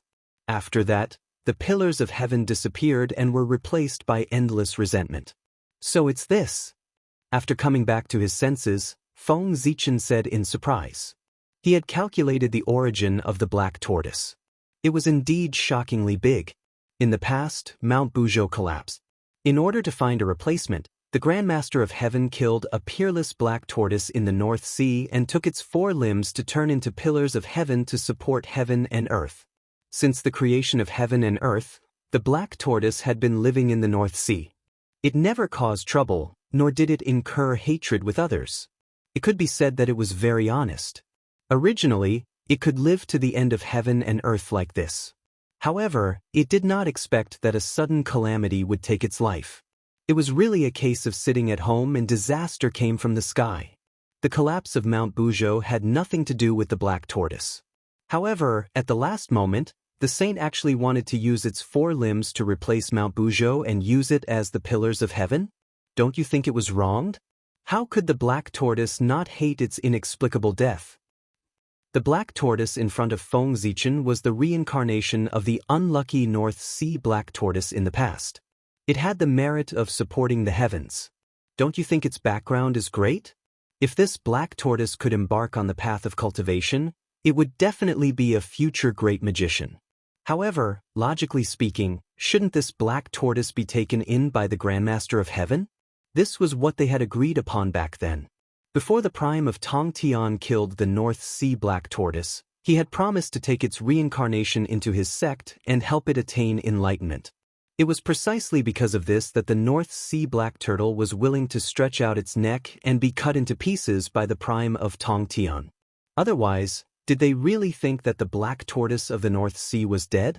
How could it not know how to fight back when the other party had already come knocking on its door? The strength of the North Sea black tortoise could be seen from the fact that its 4 limbs could turn into pillars that supported the sky. Even if he wasn't a sage, he was still a top-notch existence among the great divines. Even if such an existence could not defeat the sect leader of Tong Tian, it would not be easy for the sect leader to kill him. However, the truth was that the prime of Tong Tian had killed the black tortoise effortlessly. Of course, this was because they had made a deal beforehand, which made the North Sea black tortoise give up resisting. TSK, however, since they had already made an agreement, why hadn't Tong Tian accepted the reincarnation of the North Sea black tortoise into his sect after so many years? Instead, he had allowed it to wander outside. This doesn't make sense. One had to know that a sage's promise was as important as heaven and earth. It was impossible for him to break his promise. Since the prime of Tong Tian did not fulfill his promise, there must be a secret that ordinary people did not know. Alright. This black tortoise seemed to have been found by Ao Shui in the beginning. Thinking of this, Feng Zichen's heart skipped a beat as he guessed a possibility.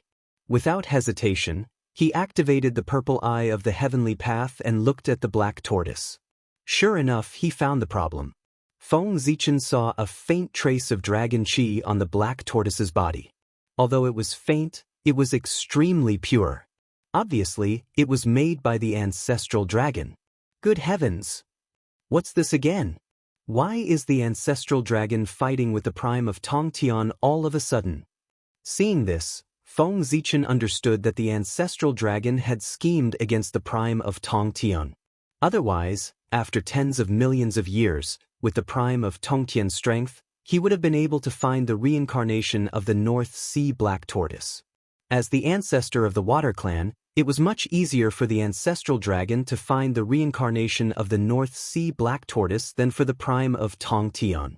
He just did not know what kind of enmity there was between the ancestral dragon and the prime of Tong Tian that made the ancestral dragon, who had not cared about the affairs of the world for many years, personally plot against the prime of Tong Tian. However, whatever enmity there was between them had nothing to do with Feng Zichen. Now, what he needed to do was to take away this black tortoise. As the saying goes, if you don't take what the heavens give you, you will be punished. This black tortoise had appeared in front of Feng Zichen twice. It could be seen that the fate between the two was not shallow. This was the will of the heavens. The will of the heavens asked Feng Zichen to take this black tortoise away. If he did not take this black tortoise away, who knew what would happen in the future? Little fellow, you can be considered to be fated with me. Then let me ask you, are you willing to leave with me? Walking in front of the black tortoise, Feng Zichen asked with a smile. This little beast is willing. Thank you, Taoist priests, for taking me in. Although the black tortoise did not know the specific origin of Feng Zichen, it still vaguely remembered that the Emperor Fuxi was very respectful to the person in front of it. A person who even the emperor had to respect must have a very powerful background. It was an honor to be taken in by such a person. How could it refuse? Of course, it hurriedly nodded, afraid that the other party would change his mind if it nodded too slowly. Very well, then let's leave. Nodding, Feng Zichen waved his sleeve and was about to leave with the black tortoise. But at this moment, several rainbow lights suddenly flew over from afar and turned into human figures, landing in front of Feng Zichen. Hand over the primordial spirit treasure. Otherwise, don't even think about leaving. As soon as those people appeared, they surrounded Feng Zichen and shouted loudly. Killing people to steal the treasure? Blocking the road to rob? When I was weak back then, I didn't encounter such a thing. I didn't expect that I would encounter such a situation after I had achieved Dao. It's really quite rare. Surrounded by the crowd, Feng Zichen did not feel much anger in his heart. More than that, he felt that it was interesting. It was the first time that he was blocked and robbed. It was quite a refreshing feeling. Besides, as a transmigrator, was it appropriate to not be blocked and robbed? Was it worthy of his profession? If word got out, what would it look like? Wouldn't it be a disgrace to transmigrators?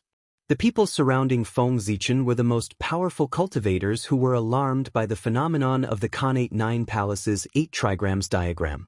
They were all in the realm of Daluo Jingxian. Otherwise, they would not have rushed over so quickly. To be honest, this kind of cultivation was considered very rare in this era. The 12 golden immortals of the Chan sect were only in the realm of Daluo Jingxian. However, these itinerant cultivators were at the same level. It was not known whether these itinerant cultivators were too outstanding or the 12 golden immortals of the Chan sect were too useless. After sighing for a while, the novelty in Feng Zichen's heart passed. Immediately, he ignored the crowd and walked away. The existence of ants was not worthy of his attention. However, he did not care about ants, but those ants cared about him. No, to be precise, they cared about the Khanate spirit treasure in his hands. The gap between the Khanate Daluo Taoist priests and the acquired Daluo Jingxian was too big. Not to mention the gap in strength, the gap in temperament was also unbearable to look at. Under such circumstances, if the Khanate Taoist priests were here, they would naturally be able to see that Feng Zichen was not to be trifled with. However, in the eyes of the acquired Daluo Jingxian, there was only the newly born Khanate spirit treasure in the eyes of the acquired Daluo Jingxian, and he completely ignored Feng Zichen. This was what it meant to be blinded by greed. Greed had blinded their rationality, and they had even lost their basic judgment. It was not without a price to be an expert of the acquired Dao. The cultivation time was too short, and they only cared about polishing their dermic powers. How could they have the time to polish their temperament? It was normal to be controlled by power if one's temperament was not enough. The acquired Dao had just been born, and it was far from perfect as the innate Dao. There were still many things to be perfected. It seemed that the 3 pure ones would be busy in the future.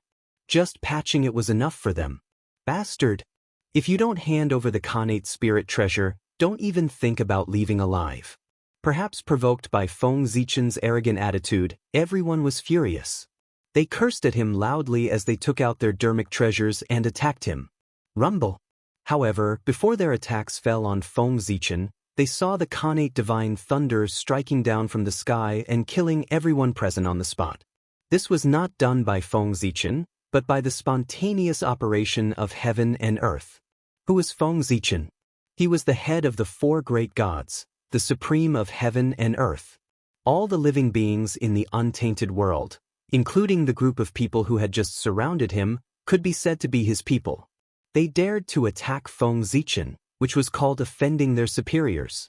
At this time, there was no need for Feng Zichen to attack. Heaven and earth would sense it and kill all these sinners who dared to offend their superiors. It could even be said that with Feng Zichen's identity, in the untainted world, no one below the Daluo Taoist priests could attack him. Otherwise, what awaited them would be divine punishment. The dignity of the supreme of heaven and earth would be protected by heaven and earth. After taking away the black tortoise, Feng Zichen was not in a hurry to return to the boundless starry sky. He had not wandered in the untainted world for a long time.